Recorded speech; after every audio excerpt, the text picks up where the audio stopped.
Shadows of Desire. A Dark Romance. Table of Contents. Chapter 1. The Fog Lifts. The town of Harrowsbridge is haunted by a centuries-old curse. Amelia and Sebastian discover the town's dark secrets and the bloodline that binds them to its fate. Chapter 2. The Watcher.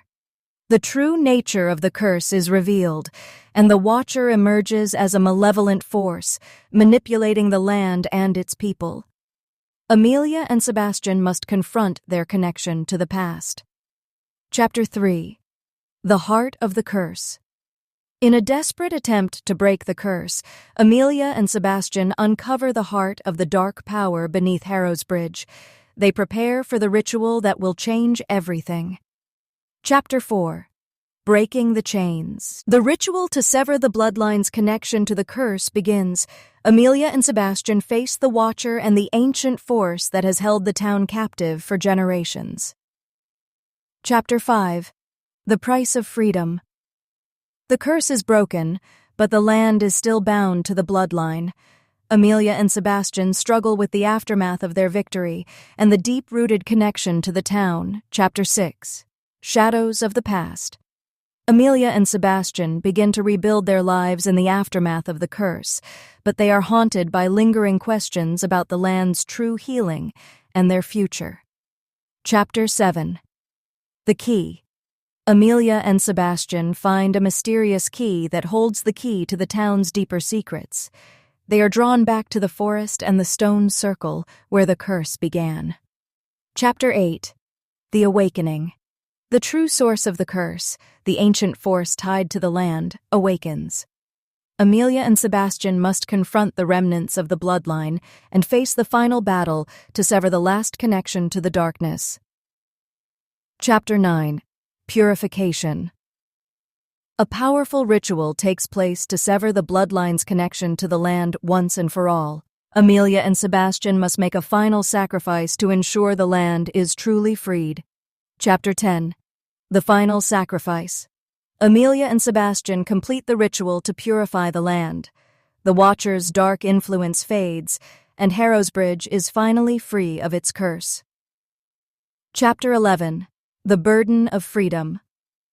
With the curse broken, Amelia and Sebastian struggle to adjust to their new life. The town thrives, but there is still a sense of uncertainty about their future. Chapter 12. A New Beginning. The town of Harrowsbridge continues to rebuild, and Amelia and Sebastian find new purpose in helping others. They begin to embrace their freedom and build a future filled with hope. Chapter 13. A Place to Heal. Amelia opens an art center in Harrowsbridge, offering a space for creativity and healing. The town begins to thrive again, and the people embrace the opportunity for renewal. Chapter 14. Together. Amelia and Sebastian's love deepens as they work together to build the future. They face challenges, but their commitment to each other and the town gives them the strength to continue. Chapter 15. The Road Ahead. With the town thriving, Amelia and Sebastian face the uncertainty of the future. They question what comes next now that the battle is over, but they find peace in knowing they can build their lives together. Chapter 16. The Weight of Freedom. As Harrowsbridge flourishes, Amelia and Sebastian continue to find their place in a world without the fog. They learn to live freely and embrace the life they've fought for. Chapter 17. The Next Step. The next chapter in their journey begins as Amelia and Sebastian start to explore what their future holds. The art center becomes a symbol of hope for the people of Harrowsbridge, and they continue to rebuild together. Chapter 18. A Vision for the Future. Amelia embraces her role as an artist and teacher, helping others discover their own voices. Sebastian continues to help the town grow, but together they begin to think about a future outside of survival. Chapter 19. Echoes of the Past.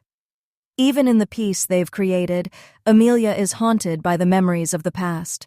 She continues to question her place in the world, but Sebastian reminds her that their journey has only just begun. Chapter 20. The road to peace. The town of Harrowsbridge celebrates its freedom, and Amelia and Sebastian begin to settle into a life of peace and creation. They face new challenges, but continue to build a future of hope. Chapter 21. A Future Together. With the land finally healed, Amelia and Sebastian focus on building their future. They continue to support the town, but they also take time for themselves, finding joy in the quiet moments. Chapter 22. New Beginnings. Amelia and Sebastian begin a new chapter in their lives, filled with promise and possibility. Together, they build something beautiful from the ashes of the past. Chapter 23. Rebirth. The town continues to grow, and Amelia and Sebastian's commitment to each other and the land remains strong. They find a new sense of purpose in the peace they've created. Chapter 24. The Next Step. As the seasons change, Amelia and Sebastian prepare for their wedding, marking the end of one chapter and the beginning of a new life together. Chapter 25. The Final Choice. Amelia and Sebastian choose to embrace the life they've fought for. With their love for each other as their foundation, they build a new future, free from the darkness that once consumed them. Chapter 26. The Beginning of Forever. Amelia and Sebastian marry, solidifying their bond and their future. Harrowsbridge is now free, and together they face the future, knowing that they have the strength to overcome anything. Chapter 27. Embracing the Future. Amelia and Sebastian settle into their new life, facing challenges but embracing the freedom they've earned. Together, they build the future they've always dreamed of. Chapter 28. The Awakening. An ancient force is uncovered in the forest, threatening to undo the peace they've fought for. Amelia and Sebastian confront the last remnants of the curse, ensuring that Harrowsbridge is truly free. Chapter 29. The Road Ahead. Amelia and Sebastian begin to explore the next chapter in their journey, balancing the healing of the town with their own need for peace and purpose. They realize that their journey is ongoing, and the future is theirs to create. Epilogue. A New Dawn. Amelia and Sebastian, together, embrace the new world they've created. With the past behind them, they face a bright future, full of hope and possibility. Chapter 1. The Arrival. The train ride had been long, dragging her through hours of landscape that blurred into one gray smear after another, but when the train finally slowed as it entered the coastal town, Amelia Blake's heart caught in her throat. The mist, thick, ethereal, and enveloping, hung over the town like a blanket, wrapping it in a heavy silence that seemed to breathe with its own rhythm. The air was damp, and the scent of salt water mingled with something darker, something ancient, something unsettling. She stepped off the train, her suitcase in hand, and took in her surroundings. The town sprawled lazily by the sea, nestled between jagged cliffs that loomed like watchful sentinels, guarding the secrets hidden beneath the waves. The streets were narrow, cobbled, and lined with old stone buildings, their facades cracked by time, their windows darkened with age. There was a quietness here that felt wrong, like the whole town was holding its breath. Amelia had come to escape. From the noise, from the chaos, from the memories that clung to her like an unbearable weight. The city had been suffocating, its clamor pushing her deeper into herself until she could barely recognize the woman she'd become. So when the letter came, a simple invitation to stay in a house by the sea, to paint in solitude away from the world, she couldn't resist. She had packed her bags, left behind her life, and boarded a train to this place she didn't even know existed until a week ago.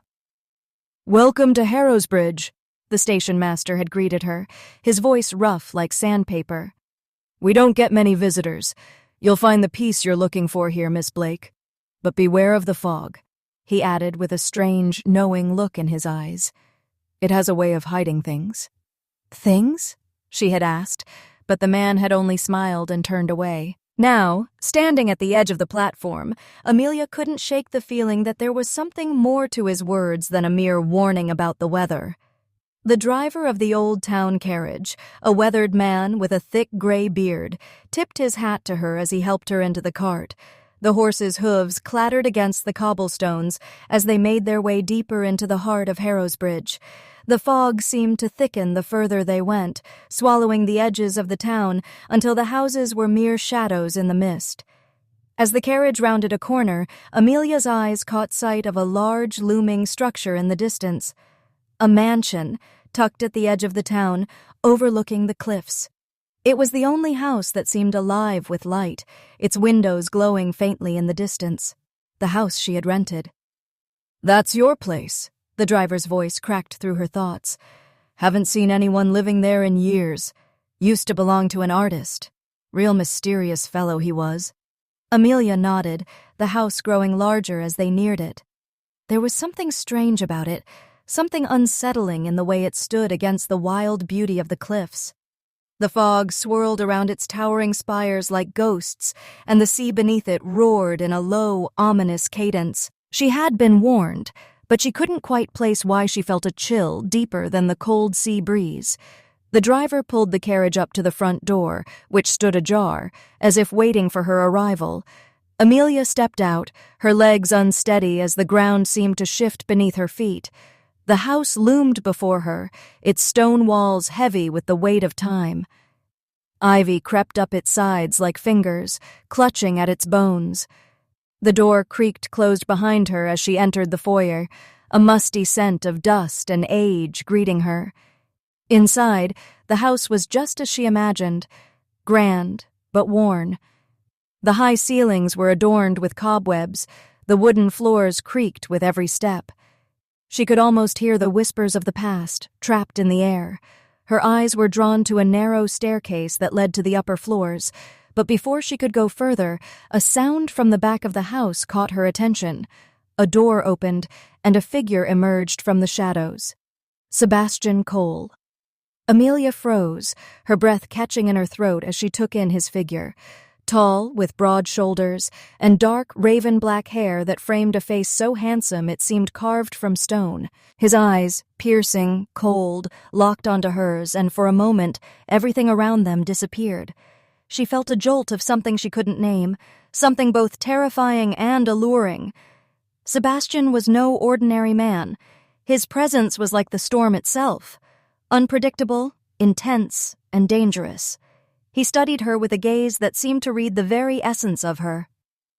"You must be Amelia Blake," he said, his voice deep, like the sound of distant thunder. She nodded, swallowing hard. "Yes, I didn't expect anyone here." "I live here," he said, his lips curving slightly, but not with warmth. "The house is mine, but I've let it out to you for a time." Amelia hesitated, the air thick with an unspoken tension. "I didn't know. I was told it was vacant." "It is, for the most part," he replied, his gaze never leaving hers. "I tend to keep to myself." There was something about the way he said it, something that made her skin prickle. She could feel the weight of his words, the heaviness behind them, but she couldn't quite understand why. "I see," she said, forcing a smile, her heart racing faster than it should have been. "Well, I'm here to paint, to be alone."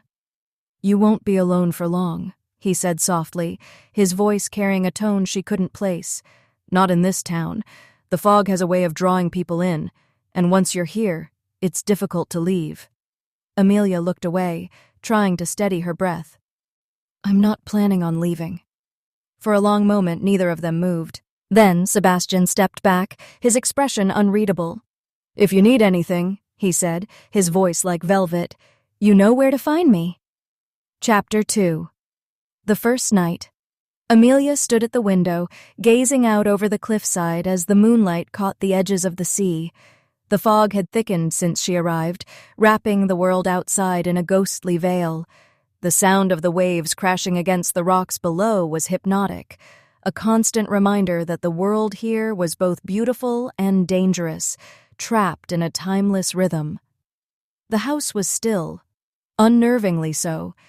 She had expected the usual creaks and groans of an old place settling into the night, but it was as though this house was waiting for something, or someone.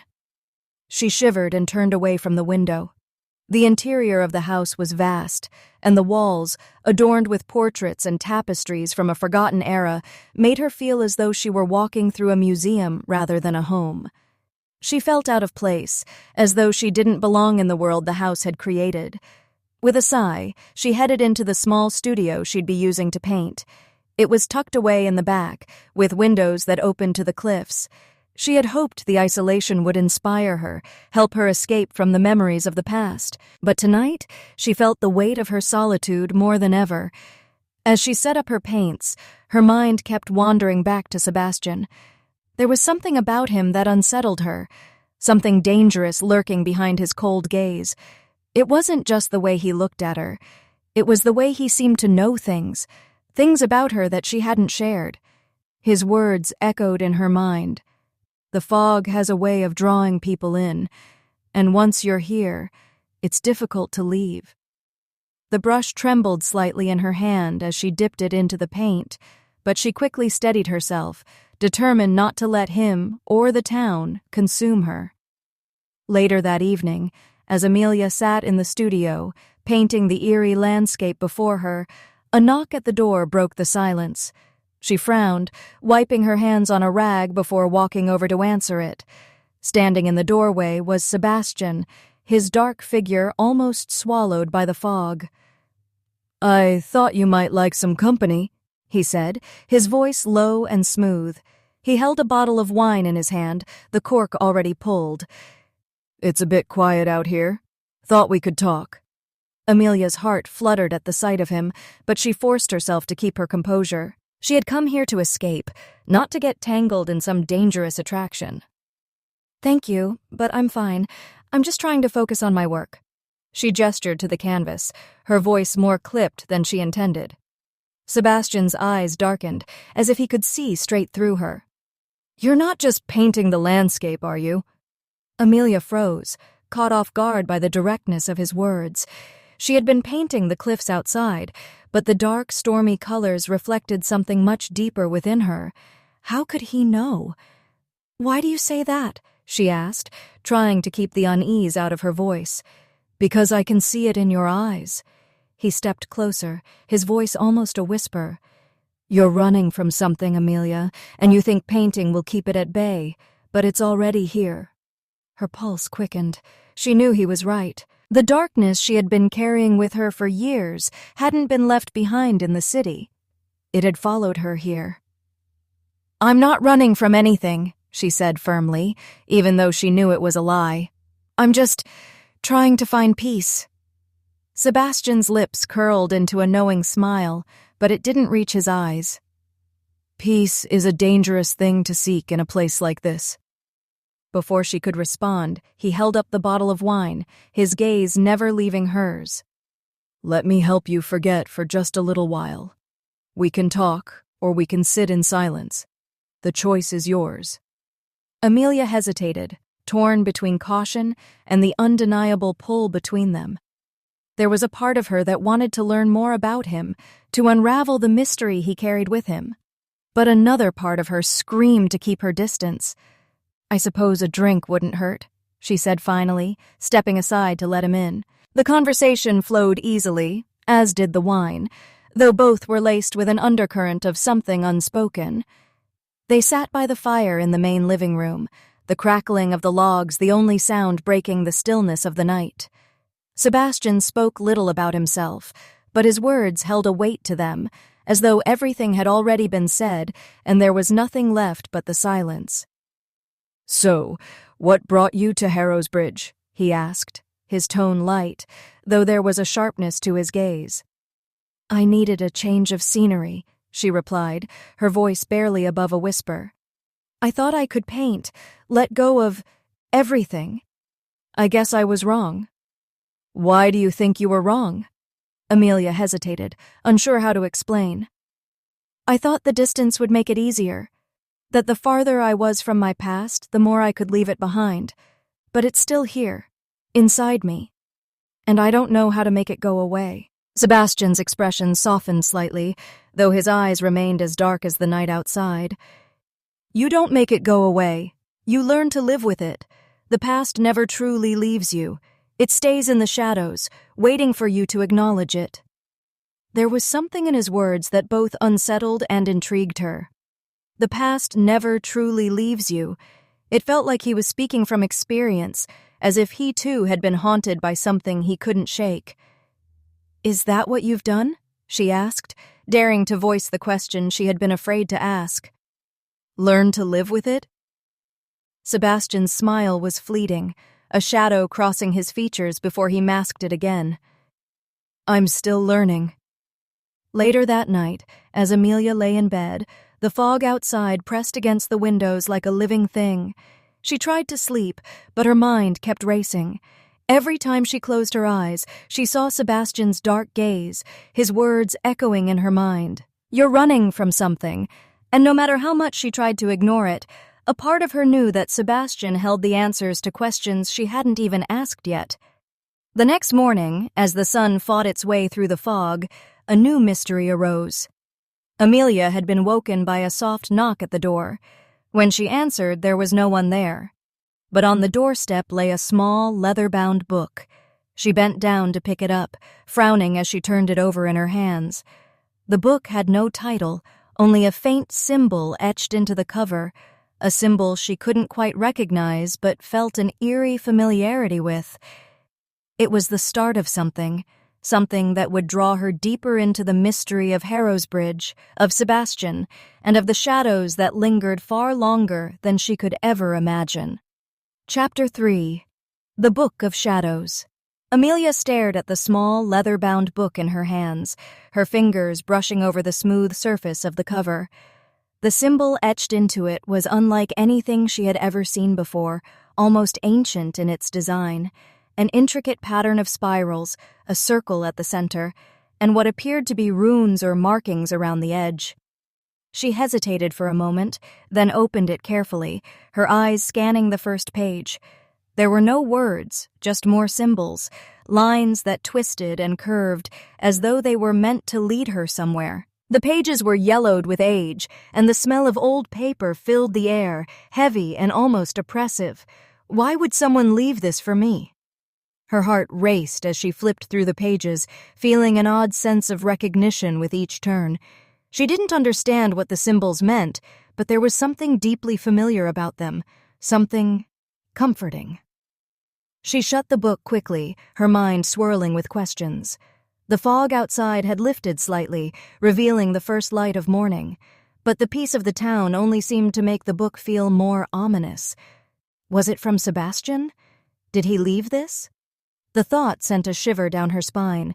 She hadn't told him about the storm inside her, about the fear she could no longer hide, yet he seemed to know exactly what she was running from. Later that day, after she had spent hours trying to decipher the book with little success, Amelia decided to visit the town's small library. The library was tucked away in a corner of the village, its stone walls weathered by years of salt and wind. It was smaller than she expected, and as she walked through the heavy wooden door, she was greeted by the musty scent of old books and dust. The librarian, a quiet woman with gray hair pulled back in a tight bun, looked up from her desk as Amelia entered. There was a long pause before she spoke. "New to Harrow's Bridge, I assume?" the librarian asked, her voice warm but guarded. "Yes," Amelia replied, slightly unsure of how to begin. "I was hoping to find some books on the town's history, maybe something about old symbols or local legends." The librarian's eyes flickered with something like recognition, though her face remained composed. "We have a few books on local folklore. Most of it is old. But if you're interested, I can show you the collection." Amelia nodded, feeling a strange tension in the air. The librarian led her down narrow aisles, the dim light casting long shadows across rows of weathered shelves. As they reached a section at the back of the librarian pulled a heavy, dust-covered book from a shelf and handed it to Amelia. "This one may be of interest to you," she said, her voice lowering to a whisper. "It's a collection of the town's most ancient legends. Some of them are unsettling." Amelia opened the book, her eyes scanning the yellowed pages filled with faded ink. One section caught her attention immediately: the cult of the Watcher. She read aloud softly, more to herself than the librarian. The Watcher is a being of the dark, a creature who watches over the town's secrets, guarding them from the outside world. Those who cross the Watcher's path are never seen again. It is said that those who live here are bound to the Watcher, their fates intertwined with the town's curse. The librarian's eyes shifted nervously. It's just folklore. Stories passed down through generations. Is it? Amelia asked, her heart thumping in her chest. Because there's a symbol in this book I found. The librarian stepped forward quickly, taking the book from her hands and closing it. Some stories are better left untold, Miss Blake, she said softly, almost pleading. This town has a history, a dark one. You don't want to know the truth. You wouldn't like what you find. Amelia's curiosity flared. What do you mean? What happened here?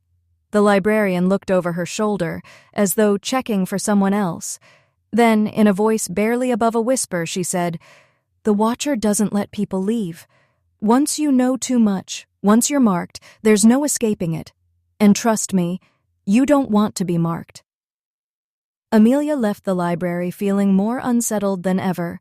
Her mind raced with thoughts of the strange book, the librarian's cryptic words, and the connection she couldn't deny between the town, its past, and the mysterious figure of Sebastian.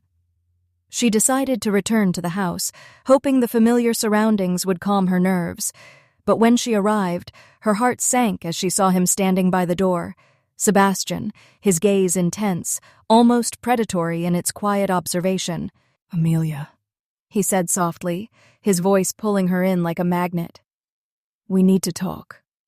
Inside the house, Amelia stood in the dimly lit hallway, the walls closing in on her as she faced him.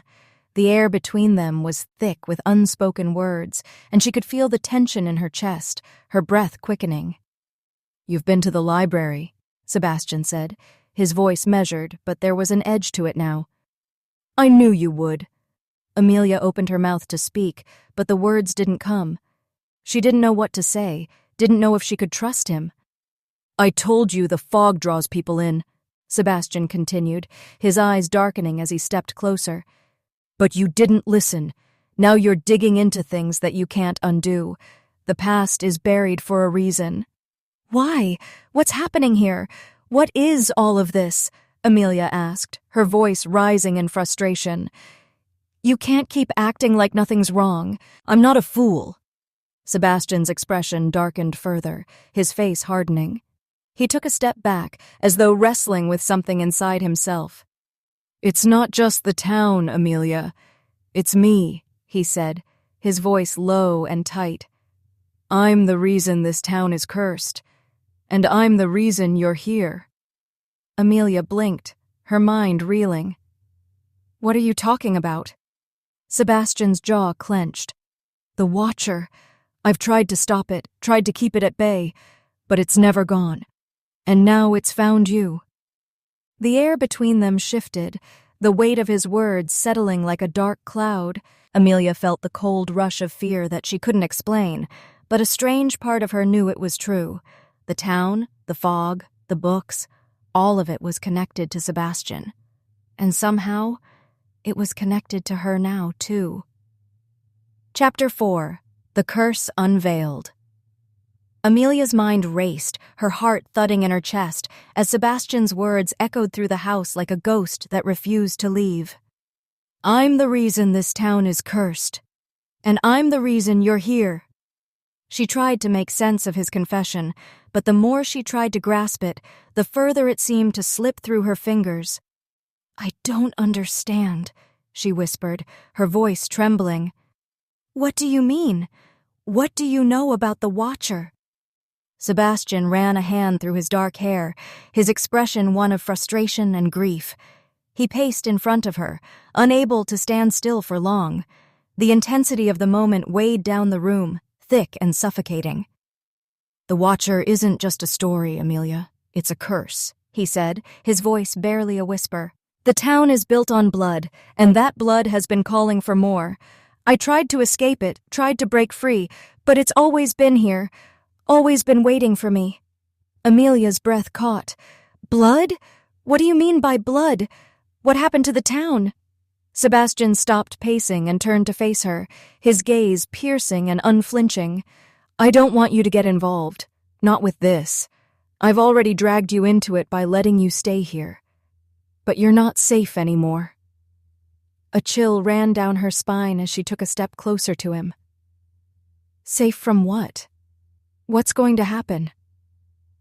There's a reason I've been living in isolation, Amelia, Sebastian said, his voice low and heavy. The curse of Harrowsbridge is my inheritance. It's in my bloodline. My family has been bound to this town for generations, and when I broke my ties with them, when I tried to escape, the Watcher found me. It found us. Amelia could hardly breathe as the weight of his words sunk in. So, the Watcher is a real thing? It's more than real. It's a force, a being. But it's not something you can fight, not in the way you think. The Watcher thrives on fear, on the darkness within each of us. It knows our weaknesses. She swallowed hard. So, why do you think it's found me? Sebastian's jaw tightened as he stepped toward her, his eyes not leaving hers. Because you're the one I've been trying to protect. You're the one I care about now, but you've become a part of it. The fog, it's drawn you in, and once the Watcher has claimed someone, there's no escape. That night, Amelia barely slept. Her mind was too filled with the terror of Sebastian's revelation and the book she had found earlier. She thought about the fog that never seemed to leave, the sense of something watching her from the shadows. The thought of being marked, of becoming part of this curse, kept her up. It felt suffocating, like the town itself was closing in on her. As she lay in bed, she tried to convince herself that it was all just madness, that Sebastian's words were a manifestation of his own guilt, his own fear. But something inside her couldn't shake the feeling that what he said was true. By morning, the fog had returned in full force, pressing against the house like a living thing. Amelia made her way to the kitchen, needing something, anything, to ground her. But when she entered the dining room, her heart skipped a beat. On the table in front of her lay the same leather-bound book from the previous night, open to a page she had never seen before. The symbols were still there, but now they were accompanied by a drawing. A dark, twisted figure stood in the center, surrounded by the same spirals and runes, and at the bottom, scrawled in faded ink, was a name. Eliza Cole. Amelia's breath caught in her throat. She didn't recognize the name at first, but it was a name she had heard whispered in the town. Sebastian's first love. She flipped the page, and her eyes widened as the next illustration came into view. A woman, standing by the cliffs. Her face was obscured, but her body was unmistakable. Her stance, her posture, everything about her screamed Eliza. And beneath her, there were more symbols, symbols that made Amelia's pulse race. Later that day, Amelia found herself standing at the edge of the cliffs. The wind whipped around her as she stared down at the jagged rocks below. The town was far behind her now, lost in the mist, but the fog seemed to cling to her. The air tasted of salt and something darker. Eliza Cole. She had to know more. She couldn't ignore the overwhelming need to find out what happened to her. What had happened to Sebastian's first love, and how it all tied into the curse that haunted the town. As she stood there, lost in thought, a soft rustling behind her caught her attention. She turned, her heart in her throat, only to find Sebastian standing a few feet away. He hadn't made a sound, but there he was, watching her. "Amelia," he said softly, his voice filled with quiet concern. "You shouldn't be out here alone. It's dangerous." She looked at him, her heart torn. Dangerous? Or is it just the Watcher trying to pull me in? Sebastian's eyes darkened. "You don't understand what you're dealing with." "I think I'm starting to understand more than you think," she replied, her voice steady. Who was she, Sebastian? Eliza. What happened to her? Sebastian's gaze faltered for a moment, as though he were trying to find the words, but they never came.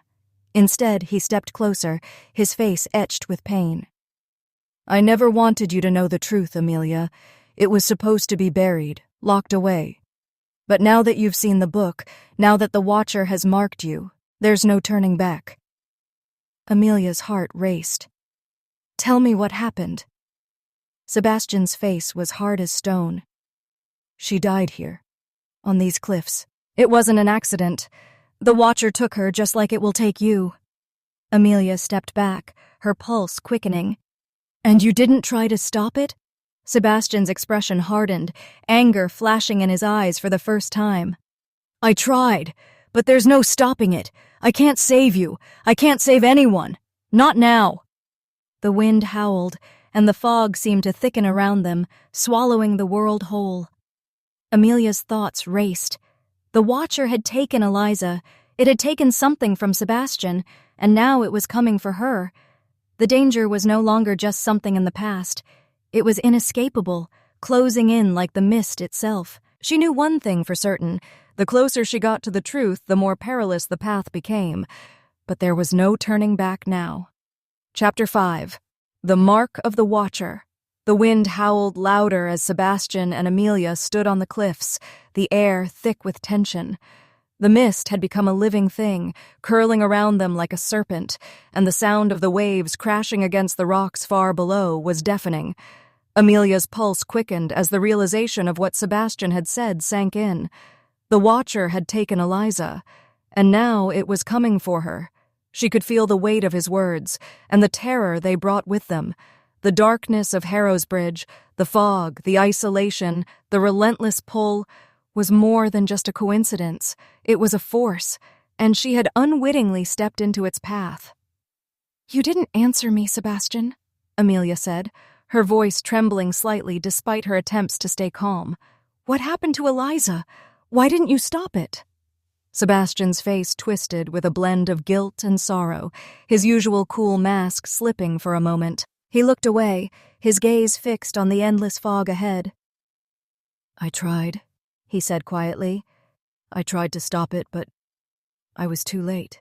The Watcher had already claimed her, and it won't stop until it gets what it wants. The weight of his words hung heavy in the air, and for the first time, Amelia saw a crack in his seemingly impenetrable armor. He wasn't just haunted by Eliza's death. He was consumed by it, and the curse that bound him to the town had taken something from him that he would never get back. I don't want you to get involved, Sebastian continued, his voice low and strained. The Watcher feeds on fear, on the darkness within us. And now that it's found you, it won't rest until it has you, too. Amelia's heart hammered in her chest as she stepped forward, closing the distance between them. You can't protect me, can you? She said softly, her voice barely above a whisper. Not from the Watcher, not from whatever this is.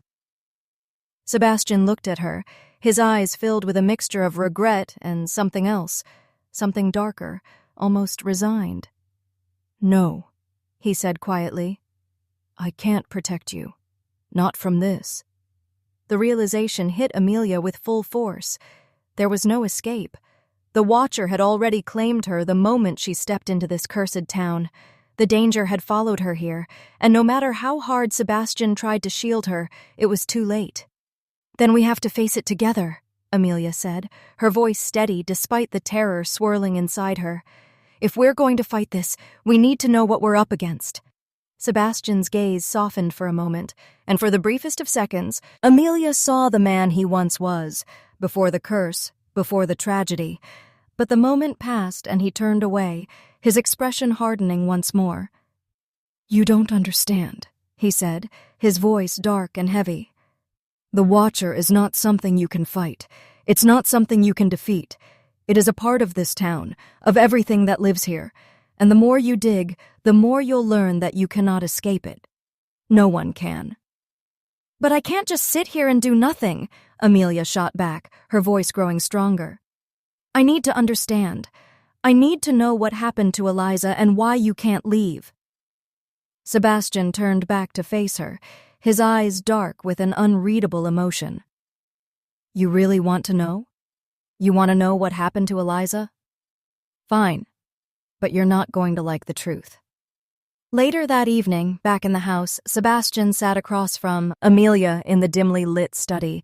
The shadows in the room seemed to stretch, casting eerie shapes across the walls, and the air felt thick with unspoken words. Sebastian had agreed, albeit reluctantly, to tell her the truth, the whole truth. Amelia had insisted, and despite his attempts to keep her at arm's length, he finally relented. "You've asked for it," he said quietly, his voice heavy. "So, here it is. Eliza wasn't just a victim of the Watcher. She was the catalyst. The Watcher only takes those with strong ties to the town, those who have bloodline connections. And Eliza was the one who could have broken the curse. But she couldn't. She tried, but she was too afraid." Amelia leaned forward, hanging on to every word. "Too afraid of what?" Sebastian hesitated, his eyes darkening. "Too afraid to confront what was in her blood, what was in mine. I told her that if she ran, if she left the town, she would be free. But she didn't believe me. She thought the Watcher could be escaped, but it can't. It has to be faced. But she never had the strength to do it. So, the Watcher, it feeds on the fear of its victims?" Amelia asked, trying to piece everything together. Sebastian nodded slowly, his expression grim.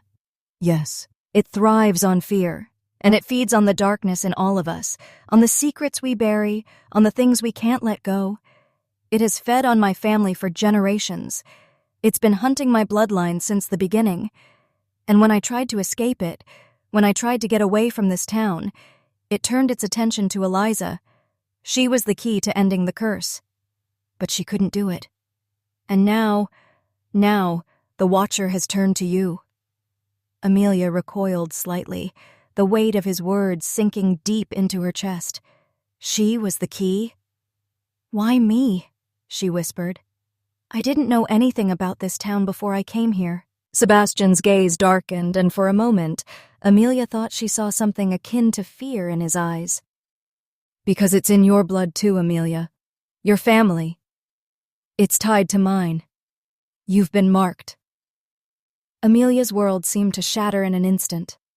The fog outside had thickened once more, pressing against the windows like a living entity, and the house felt even more oppressive than before. "Marked?" she repeated, her voice faint. "What do you mean by that?" Sebastian didn't answer immediately. He stared at her, his jaw clenched tight, as if he were weighing the cost of telling her the truth. "I didn't want you to know," he said finally, his voice strained. "But the Watcher is bound to those who have blood ties to the town, and now that you're here, it's claimed you, just as it claimed Eliza." Amelia could hardly process what he was saying. Her blood was tied to the curse? The thought made her stomach churn. "Is there no way to break it? To stop it?" she asked, her voice shaking. Sebastian's face was a mask of frustration and regret. "There is one way, but it's a sacrifice, and I won't let you pay the price for this, not when you've already lost so much." Chapter 6: The Choice of Sacrifice. The fire crackled in the hearth, casting dancing shadows across the room as Amelia stared at Sebastian, her mind struggling to absorb the weight of his words. She was marked. She had been from the moment she arrived. The Watcher was already watching her, waiting for her to make the wrong move. And the worst part was, it was all connected to the blood that ran through her veins, the same blood that connected her to Sebastian, her family. The revelation hung heavy in the air between them, suffocating her. She glanced out the window where the fog had once again crept across the town, seeping into every corner, a silent, unseen force. It felt as if the town itself was alive, breathing, watching her. "I don't understand," Amelia whispered, the words coming out shaky despite her best efforts to stay calm. "How could I be tied to this? To you?"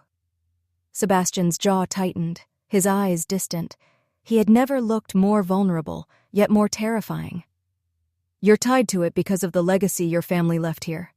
My family's bloodline and yours. 2 lines that intersected many years ago, before you were even born. Before you even knew this town existed."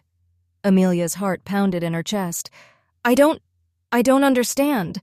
What legacy? What are you talking about?" Sebastian took a deep breath, clearly struggling with something. He sat down in the chair across from her, and his voice was quieter now, as though he were speaking to himself as much as to her. "Long ago, the town was founded on an ancient pact. The bloodlines of 2 families were bound by a promise made to the Watcher. The pact was meant to protect the town, to keep it hidden from the world outside. In exchange, each generation would offer something in return. It's the price we've all paid. I didn't know. I didn't understand the weight of it until it was too late." "And my family?" Amelia asked, her voice shaking. "What does my family have to do with this?" Sebastian's gaze darkened, and he stood up, walking toward the window. "Your family was once connected to the other bloodline, the one that first made the pact with the Watcher. They were guardians of sorts, protectors, but that legacy was buried, hidden away by time. And now you're here. That blood is waking up again, pulling you into the curse." Amelia felt her pulse quicken, her breath caught in her throat. "I don't remember any of this. I've never heard of any pact. I don't even know if I believe you." But the look in his eyes, the pain, the regret, made it impossible to dismiss him entirely. Sebastian turned back to her, his eyes burning with intensity. "You may not remember, but the Watcher remembers. It remembers every bloodline, every promise made. And now it wants what's owed. And what's owed is you." Amelia's heart dropped. "What do you mean it wants me?" Sebastian stepped closer, his voice strained. "It wants the sacrifice, Amelia, and you're the one it's chosen." She shook her head, unable to comprehend what he was saying. "Sacrifice? What does that mean? What am I supposed to give it?" Sebastian closed his eyes, his fists clenched at his sides. "It doesn't work like that. You don't give it. You become it. The Watcher feeds on the bloodline, and the only way to sever the curse is for one of the bloodline to die. The bloodline is marked, either by your life or your death." Amelia staggered back, feeling as if the ground had been pulled out from under her. "So, you're telling me the only way to break this curse is for me to die? For me to sacrifice myself to this thing?" Sebastian's expression hardened. "I don't want you to die, Amelia, but it's the only way, unless we can figure out another way to stop it. But it's not looking like that's possible. The Watcher is already too strong." "No." Her voice was barely above a whisper, but it held the defiance of someone who refused to accept fate. "There has to be another way. You can't just say that." Sebastian's eyes softened for a moment, regret flickering across his face. "I don't want you to die, but I've seen it before. I've seen what happens when the Watcher takes someone. It's not a choice. It's the curse. It's what we're all bound to, and once it has you, it doesn't let you go." The silence between them grew thick, suffocating. Amelia's mind spun with the weight of what he was saying. Her heart refused to accept it, but the logic of his words seeped into her mind like poison. Later that night, Amelia couldn't sleep. The house felt like a tomb. Every creak of the old floorboards seemed to echo through the halls, reminding her of the dangerous power that lurked in the shadows. She tossed and turned, but the thought of Sebastian's confession kept her awake. She needed answers. She needed to find another way because the truth was, she couldn't accept death as her fate. She wouldn't. At some point, she decided that she couldn't stay in the house any longer. The fear, the unease, the weight of the curse. It was all too much. She grabbed her jacket and left the house, stepping out into the cold night air. The fog had thickened again, wrapping itself around the town like a shroud. As she walked, her thoughts spun wildly. How had her family been connected to this curse? What did the Watcher want from her? Her legs carried her through the winding streets, past houses that seemed to watch her with silent eyes, until she found herself standing in front of the old cemetery on the outskirts of the town. It was silent, save for the rustling of the trees in the wind. But something about the place called to her, a deep, primal urge that she couldn't explain. She stepped inside, walking past the weathered tombstones that marked the graves of those long forgotten. And then she saw it. A grave, unmarked, hidden behind an old oak tree. The stone was weathered, but there was a name carved into the surface. Eliza Cole. Amelia's heart raced as she knelt before the grave, her fingers brushing over the stone. The air around her seemed to grow colder, and a strange sensation filled the pit of her stomach. What had happened to Eliza? What did this grave mean? As she stood, a shadow moved in the corner of her vision. She froze, her breath catching in her throat.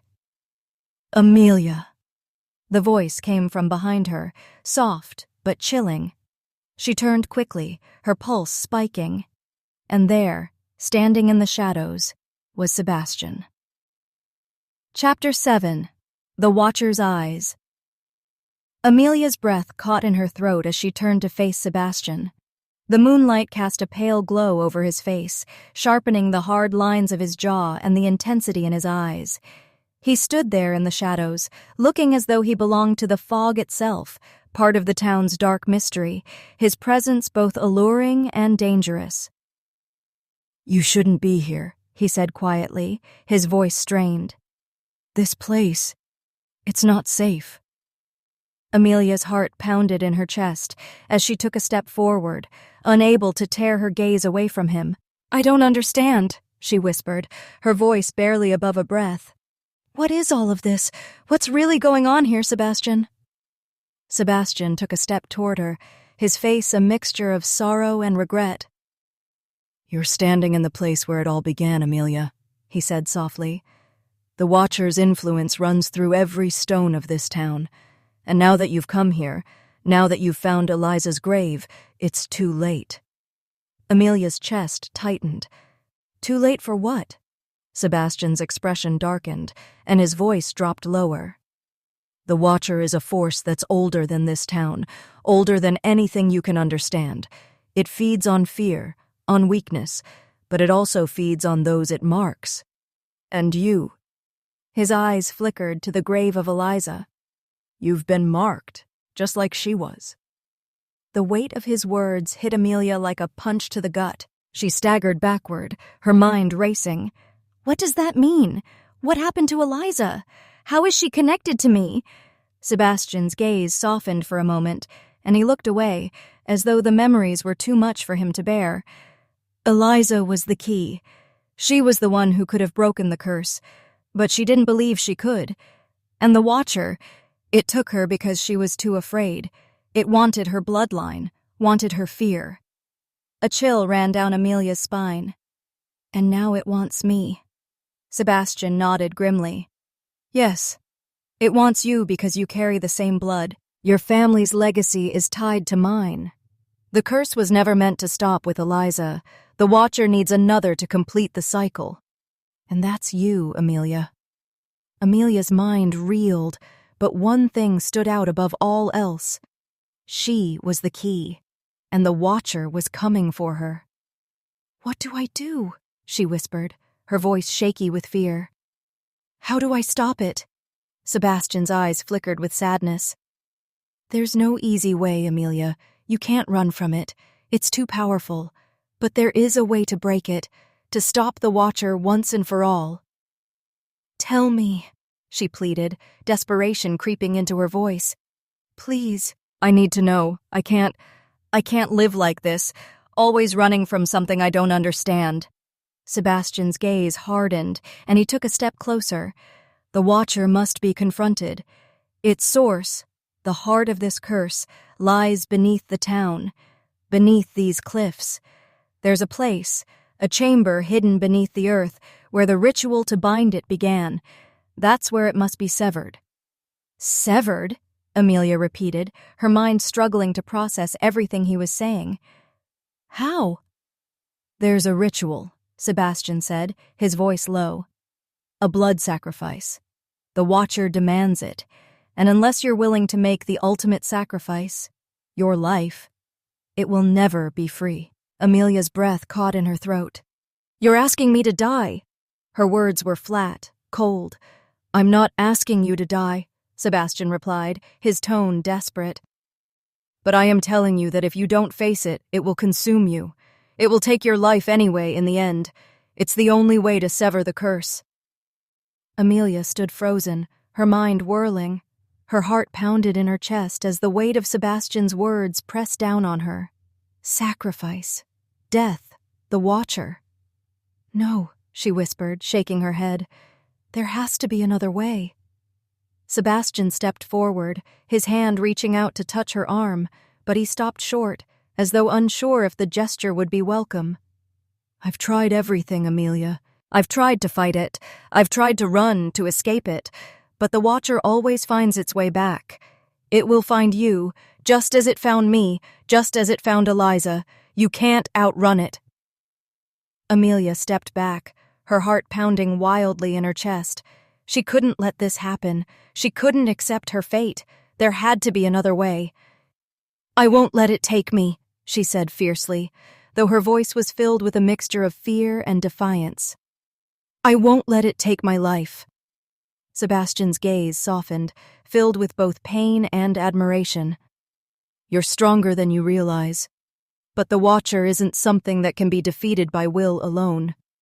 It's not just a curse. It's an entity, an ancient force that feeds on the darkest parts of us.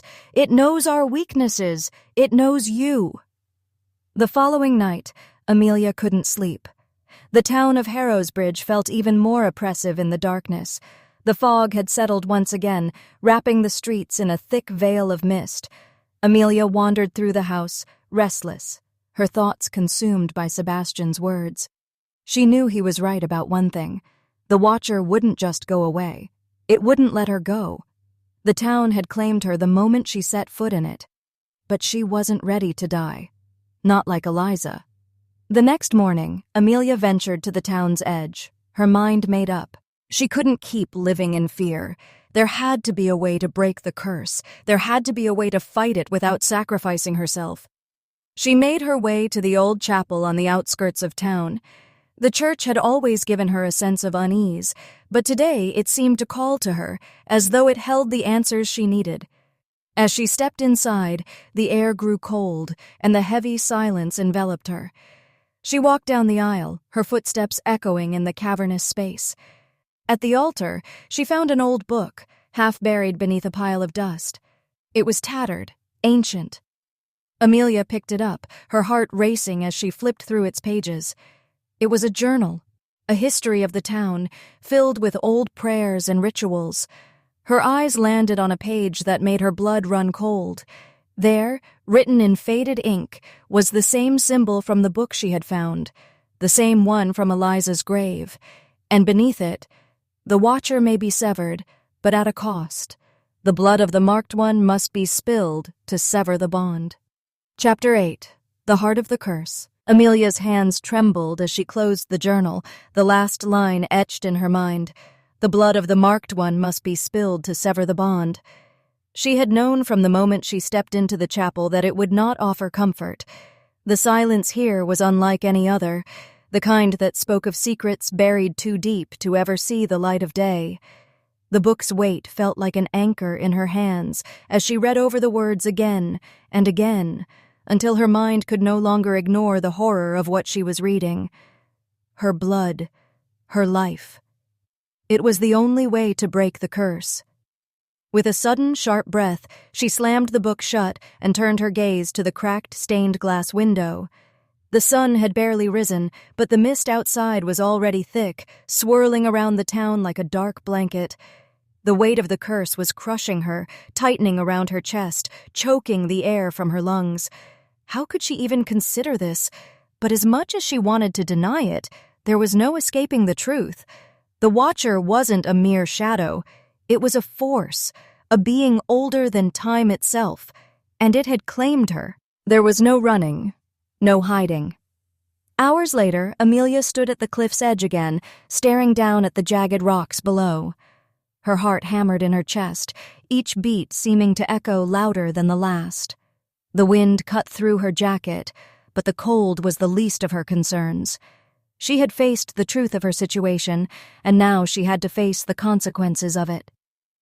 The fog rolled in from the sea, thickening the air, and for a brief, fleeting moment, Amelia thought she saw a figure standing in the mist. She blinked, but when she opened her eyes, the figure was gone. Was it him? No, it couldn't be. She turned away, needing to focus on the decision that lay before her. She had to confront the Watcher. She had to end the curse before it consumed her, before it took more lives, before it consumed the town. Her gaze swept over the cliffs, and a shiver ran down her spine. The town lay behind her, cloaked in the fog, and the truth was clear now. She couldn't be a passive participant in this fate. She needed to find a way to end it. The ritual was her only choice, but how could she possibly offer herself as the sacrifice? Back in the house, Sebastian waited for her, his expression grim. She entered the study, her movements stiff with purpose. He didn't look up from his spot by the fire until she spoke. "I need your help," Amelia said, her voice steady, though inside she was shaking. Sebastian looked up, his eyes sharp with something unreadable. "I told you already, Amelia. The Watcher won't be stopped, not by anyone." "I know." She walked toward him, feeling the weight of her words before she spoke them. "But I need to try. I won't let it claim me, Sebastian. I can't." Sebastian's eyes darkened, and he stood, stepping toward her with a strange urgency in his steps. "Amelia, you don't understand. The Watcher doesn't just want you dead. It wants your fear. It wants you to break. And the more you fight it, the stronger it becomes." "I don't care what it wants," Amelia shot back, the words pouring out before she could stop them. "I won't let it take me. I won't let it consume this town." He looked at her, his expression torn. "You don't know what you're asking.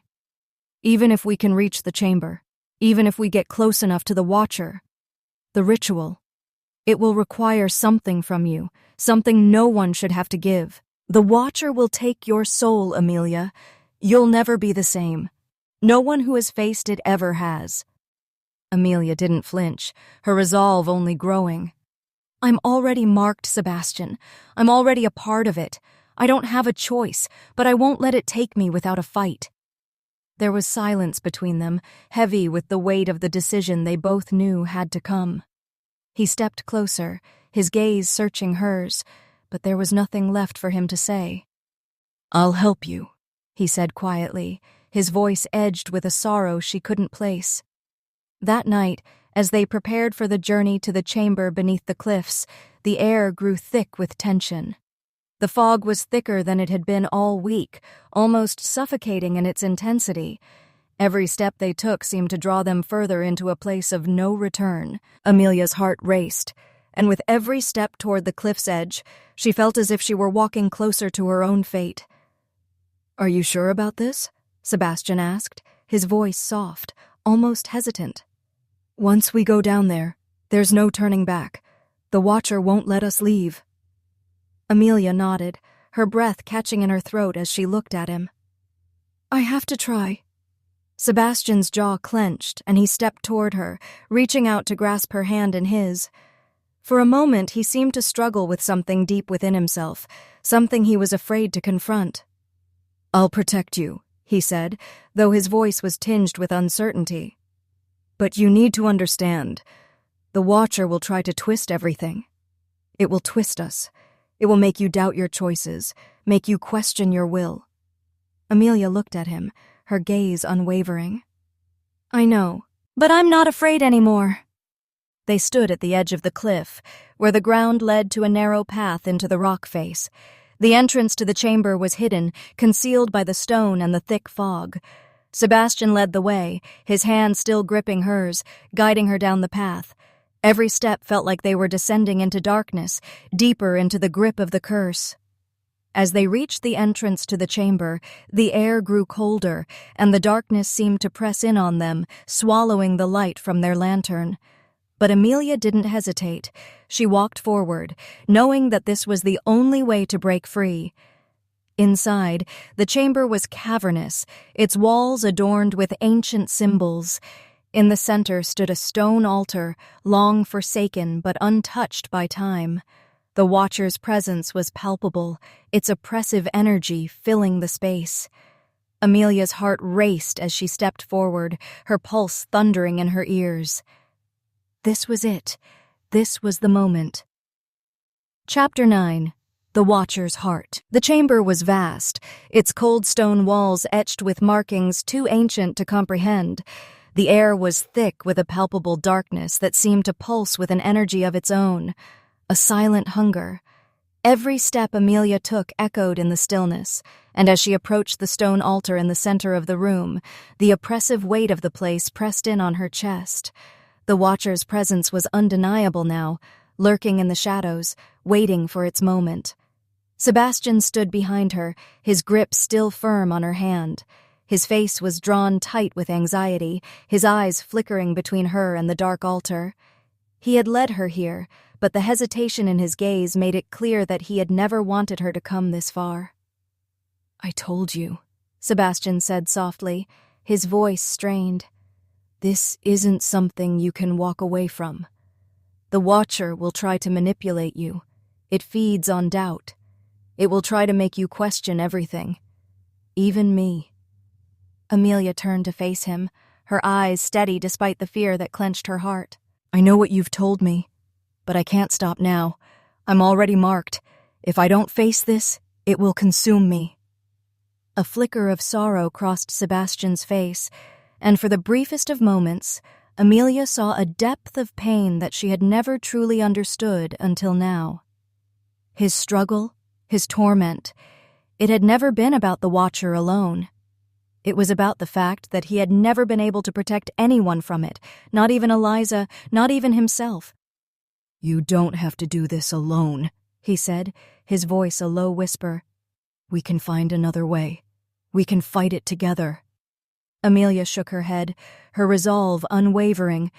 "No, Sebastian, you've already tried. We're here now, and I have to do this, for both of us." She turned back to the altar, and a cold wind blew through the chamber, causing the flickering lantern to dim. The shadows around them deepened, as though the Watcher itself was drawing nearer.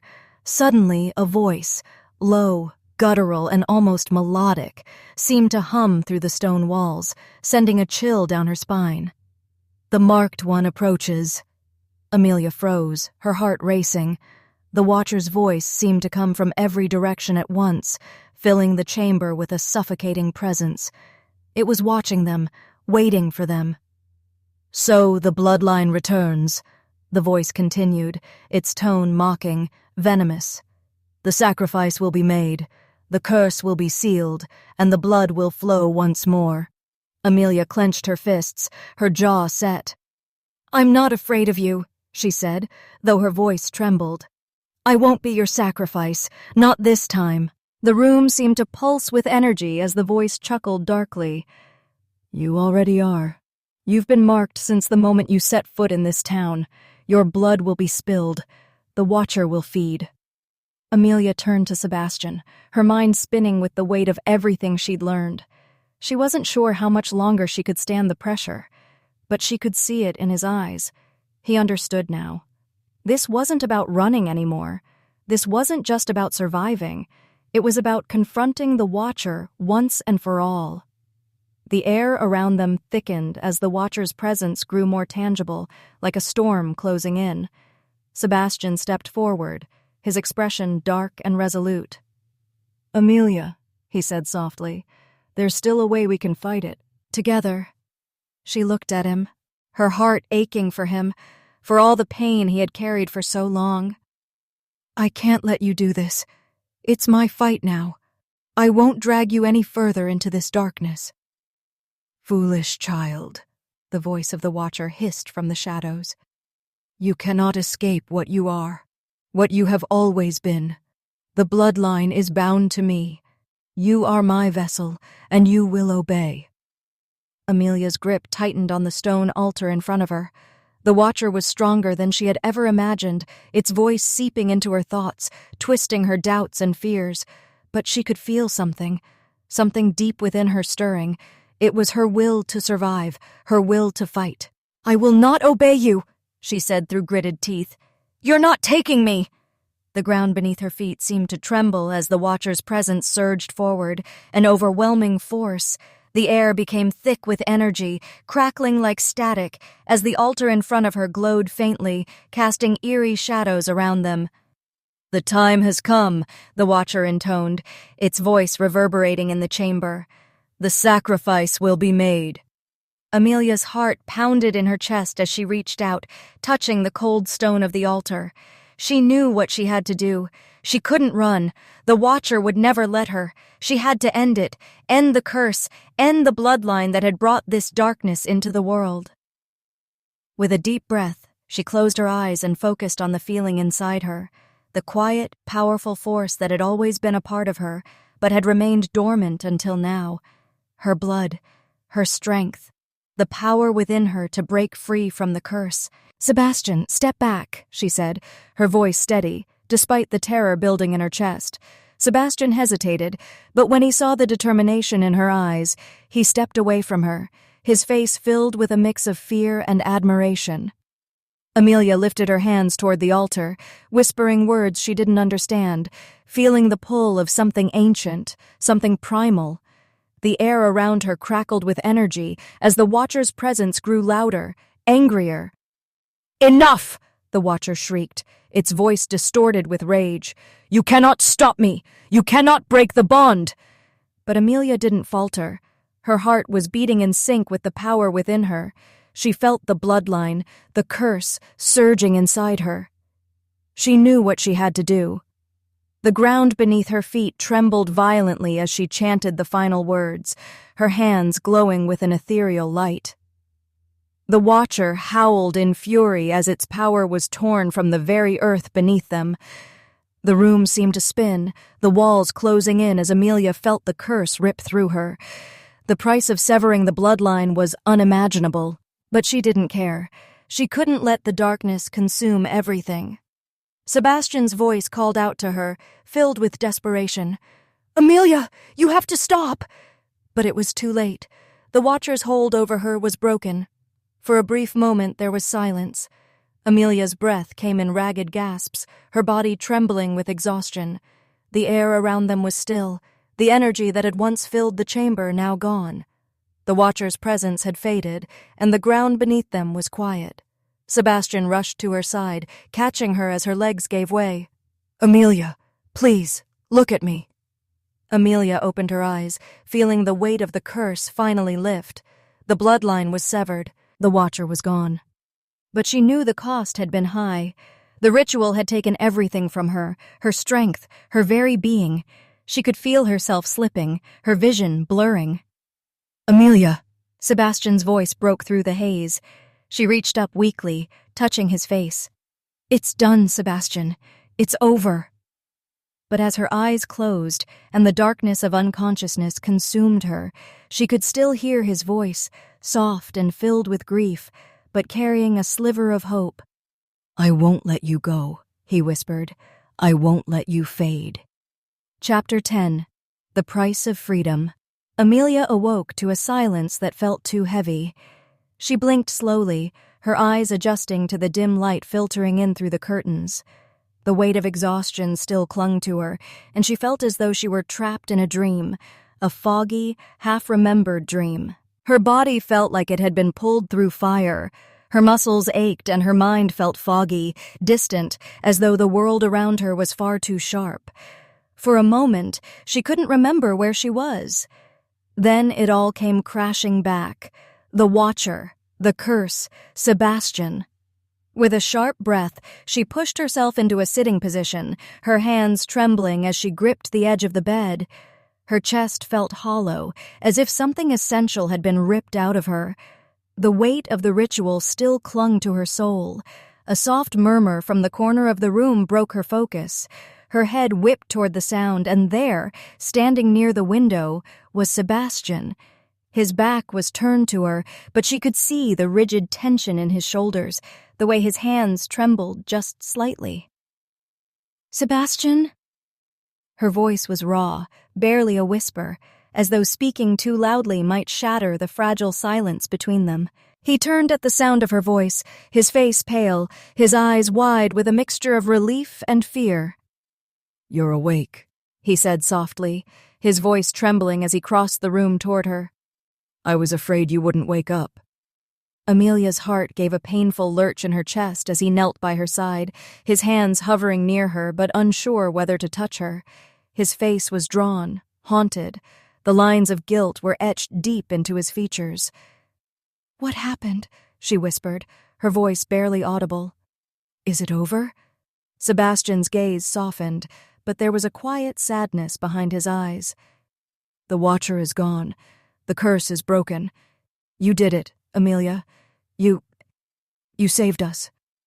Amelia closed her eyes, letting out a breath she hadn't realized she'd been holding. The pressure in her chest finally seemed to loosen, and for a brief moment she allowed herself to believe that it was truly over, that the curse was no longer hanging over them. But as the moment stretched on, she felt the weight of the price she had paid. "Then why do I feel like this?" she murmured, her voice breaking slightly as she looked at him. "I did what I had to, but I feel empty, like there's a part of me that's gone." Sebastian's face grew even more troubled, and he gently took her hand, his touch warm against the coldness of her skin. "Because you gave everything to break the curse, Amelia. You sacrificed a part of yourself. You severed the bloodline. But that isn't something without consequence." She swallowed hard, her gaze dropping to their intertwined hands. "How much of me did I lose? How much of myself?" Sebastian didn't answer immediately. Instead, he squeezed her hand tightly, his voice heavy with sorrow. "The Watcher's power was tied to the bloodline, yes. But there's something else. It wasn't just the curse you severed. You also cut away part of your own essence, part of your connection to the past, to everything that made you you." Amelia's heart sank. The weight of his words crashed over her, and she realized with a start what he meant. She had given up more than her life. She had lost a piece of herself, something that was tethered to the curse. She had severed her ties to her own family, her history, her very soul. The cost had been higher than she had ever anticipated. "But I had to," she whispered, more to herself than to him. If I didn't do it, the Watcher would have consumed everything. Everyone." Sebastian looked down, guilt flickering in his eyes. "And you saved me, Amelia. But now we have to figure out how to live with this, how to live with the fact that you are different now." Amelia stared down at her hands, the emptiness inside her a sharp ache she couldn't ignore. "I don't even know who I am anymore." Days passed, but the fog of the town never fully lifted. Amelia spent the following days in a haze, trying to process the consequences of her decision. The town had returned to its eerie calm, the curse lifted, but she felt disconnected from everything. The fear had faded, but so had the connection to the life she once knew. She wandered through the house, the walls seeming even more distant now. The rooms felt empty. She felt empty. Every step she took seemed to echo in the vast space, the sound of her own footsteps haunting her. Sebastian stayed close, his presence a constant source of comfort, but even he seemed to be haunted by the aftermath of the ritual. The sadness in his eyes never quite disappeared. He had helped her, guided her through the darkness, but now it seemed like the shadows were closing in on both of them again. The town, which had once seemed like a prison, now felt like an uncertain future. What had they truly won by defeating the Watcher? Was there even a way to move forward after everything they had lost? Amelia sat down on the stone steps of the house, staring out at the sea. The view that had once filled her with awe now felt cold, distant.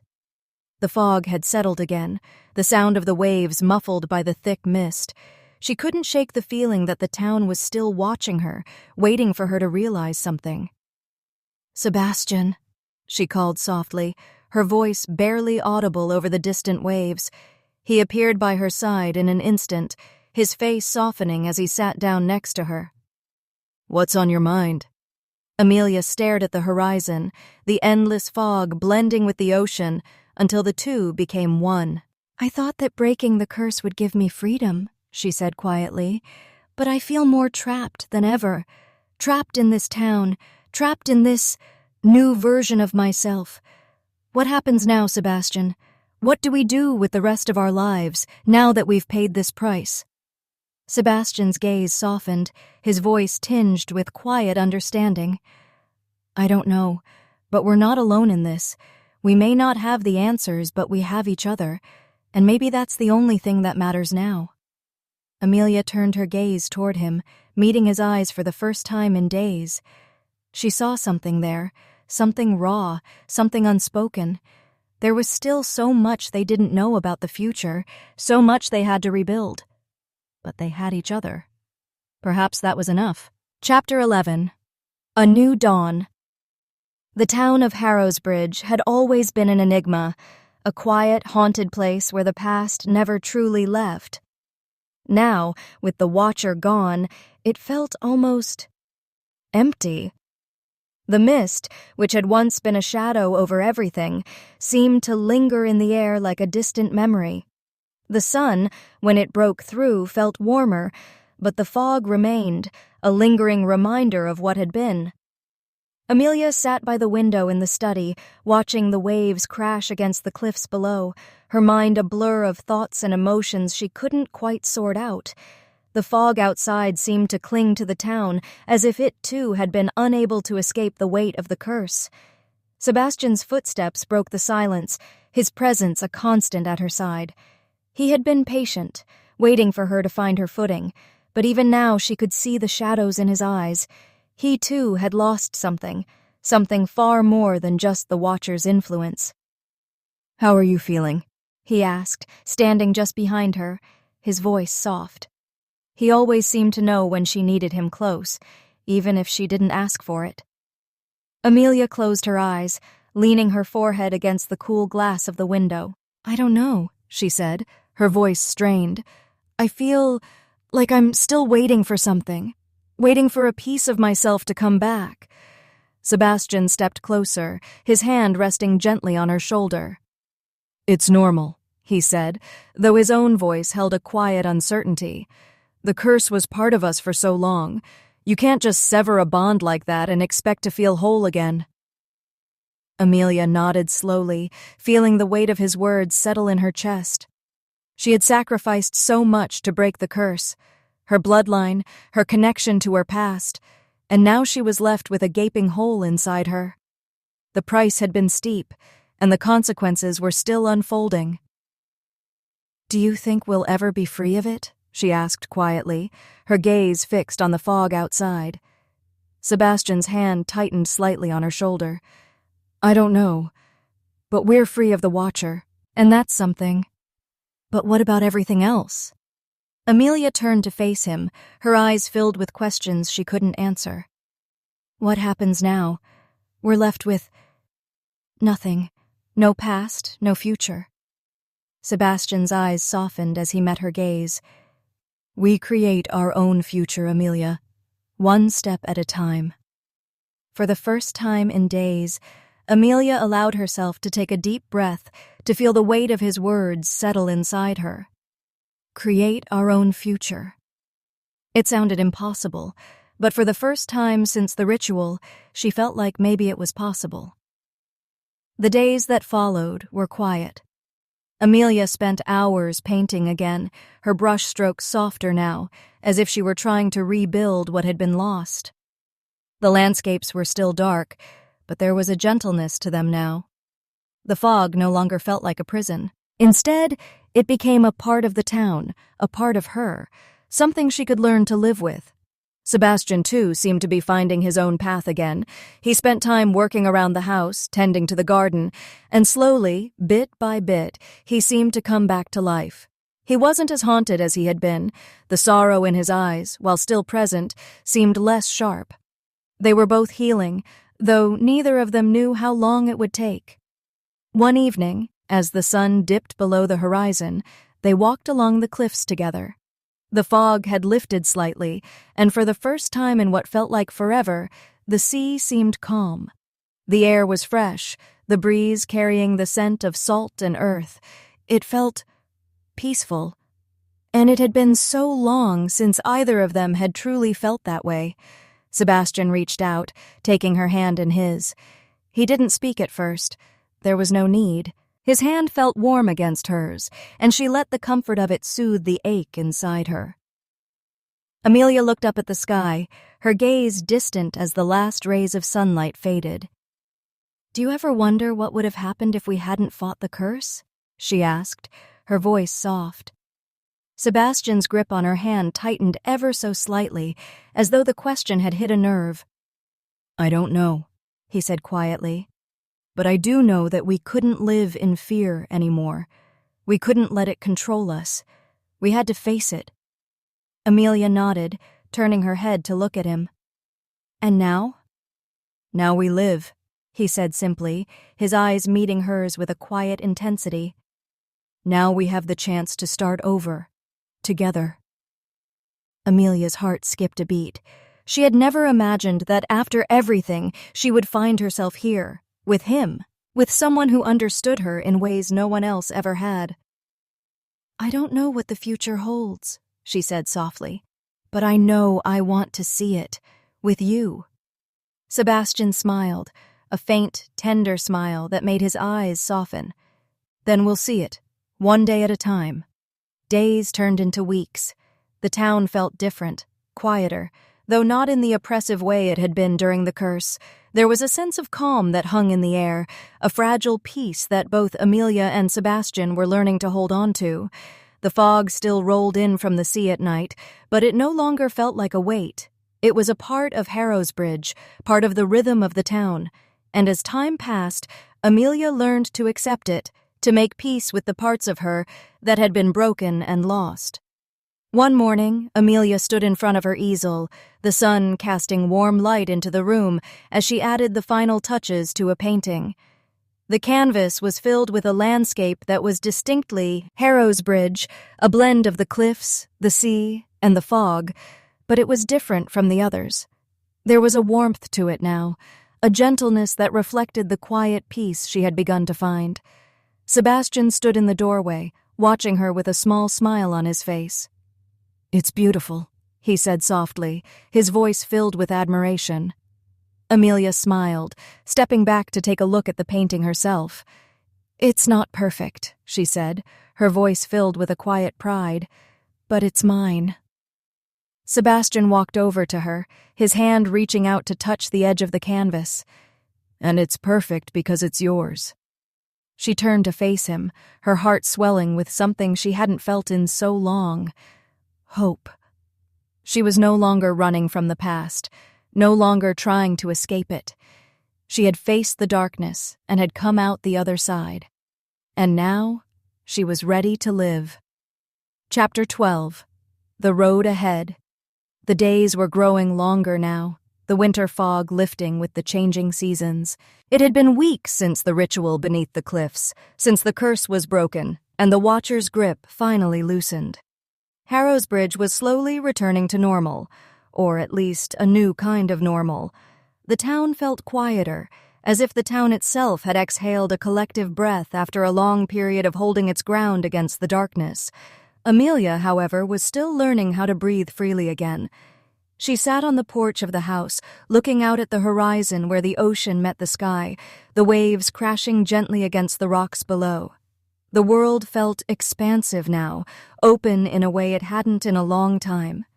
Yet, as much as she felt free, the shadows of her past still loomed, and the question of what her future would look like was an unsettling one. She could hear the faint sound of footsteps behind her. Sebastian appeared beside her, his figure framed by the door. He had been distant for the past few days, lost in his own thoughts. The burden of what had happened between them, of the curse, of the cost of breaking it, still hung between them, unspoken. "How are you doing?" he asked softly, his voice warm, but there was a thread of concern there. Amelia turned toward him, offering a small, reassuring smile. "Better," she said, though her voice betrayed the uncertainty that still lingered in her heart. "I think I'm just adjusting, trying to find my place in all of this." Sebastian nodded, sitting down beside her on the porch steps. He didn't push her, didn't ask for more than she was willing to share. They both understood the need for space, for time. "I get that," he said after a long pause, looking out at the horizon with her. "I think we're both still finding our way, after everything." Amelia watched the waves crash against the shore, feeling the cool breeze tug at her hair. "I know. I thought I'd feel different. I thought that once the Watcher was gone, everything would be fine. But it's not like that, is it? There's a hole inside me now, like something's missing. Or maybe it's more like I've been changed and I don't know how to fix it." Sebastian's eyes softened as he turned toward her. "You're not alone in this. Whatever you're feeling, we'll figure it out together." She glanced at him, seeing the sincerity in his gaze. Despite everything that had happened, the curse, the loss, the pain, Sebastian had always been by her side, and now, even with everything hanging in the air between them, he was still there, offering her the same comfort, the same understanding. "I don't want to be afraid anymore," Amelia whispered, almost to herself. "I don't want to live in fear of what might happen, of what I might lose." Sebastian placed a gentle hand on hers, his touch steady and warm. "You don't have to be afraid. I know it feels like there's a lot to rebuild, a lot to face, but we have time. We have now." Her heart softened as she squeezed his hand in return. Do you think we'll ever be able to leave Harrow's Bridge? I mean, truly leave it behind?" The question hung in the air between them, and Amelia felt the weight of it. The town had been their prison for so long, but now that the curse was gone, could they ever really break free of it? Or was part of them always going to be bound to Harrow's Bridge? Sebastian's expression grew distant, and Amelia saw the conflict in his eyes. "I don't know," he said quietly. "Part of me thinks we could leave, start over somewhere else. But the other part of me, I don't think we could ever truly leave Harrow's Bridge behind. Not completely. It's in our blood. It's part of us now." Amelia nodded slowly, her heart heavy with the realization that even if they left, the echoes of their past would follow them. They couldn't erase the years they had spent trapped in this town, but maybe, just maybe, they didn't need to. "Maybe that's okay," she said softly, turning to meet his gaze. "Maybe it's not about running away from it. Maybe it's about learning to live with it, together." Sebastian's lips curved into a soft smile, his hand still holding hers. "Together," he agreed, his voice filled with quiet certainty. Weeks passed, and the rhythm of life in Harrow's Bridge began to change. Amelia found herself returning to her art, though her paintings had changed. They were lighter now, filled with more warmth, less shadow. The fog still came and went, but now it felt less like a threat. It was just part of the landscape, something they had learned to live with, rather than something that had controlled them. Sebastian, too, found his own way back to living. He started working with the locals, helping to restore parts of the town that had fallen into disrepair. There was still a certain sadness in him. He was still carrying the burden of the curse, even though it had been broken. But he no longer carried it alone. And that, Amelia realized, was the most important thing. One evening, several months after the ritual, as the sun set behind the cliffs, Sebastian and Amelia stood side by side, watching the light slowly fade from the sky. The town was peaceful now, the fog lighter, the air warmer. They stood in silence, taking in the beauty of the place that had once felt like a prison. "Do you ever think about leaving?" Amelia asked, breaking the quiet. Sebastian turned toward her, his gaze soft, almost playful. I think about it, he said, but I think about something else too. What's that? She asked, her heart fluttering. I think about making a life here, he said, his voice steady but full of hope. A life with you, one that doesn't have to be defined by the curse, one that can be whatever we want it to be. Amelia's heart skipped a beat, her chest tightening with emotion. She reached out for his hand, intertwining their fingers. Then let's make it ours, she whispered. Sebastian smiled, his eyes warm. We will. As the last of the sunlight faded, the fog rolled gently over the cliffs, but this time it didn't feel oppressive. It felt like a part of the landscape, part of the town that they could learn to accept, just as they had learned to accept the scars left by the curse. They stood there together, watching as the night settled in, a new dawn on the horizon.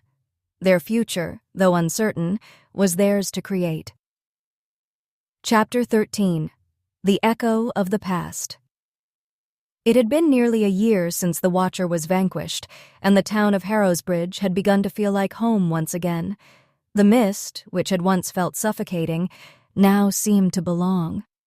It curled lazily around the town in the early mornings, part of the landscape they had grown accustomed to, no longer a threat, but a familiar presence. Amelia and Sebastian had settled into a quiet, tentative peace. They worked side by side, Sebastian helping to restore the town, and Amelia painting. She had found a rhythm, one that allowed her to move forward without completely forgetting what had happened. Her art had become a way for her to express the healing that was happening inside her, each stroke of the brush bringing her closer to wholeness. But even as the town had healed, there were days when the past came rushing back, unbidden. There were nights when Amelia would wake in the middle of the night, drenched in sweat, the memories of the Watcher's presence so vivid they felt like they had just happened. On those nights, Sebastian would hold her close, reminding her that they had survived, that the curse had been broken. But the scars, though invisible, still lingered. One crisp morning, as the last of the autumn leaves fell from the trees, Amelia sat by the window, painting the view of the cliffs. She had been working on the piece for days, trying to capture the way the fog seemed to move across the landscape like a living thing. It was something she had never quite seen before. Since the ritual, the fog had changed, somehow lighter, softer. The colors in her painting reflected that change, softer blues, greens, and purples, with light breaking through the mist like dawn after a long night.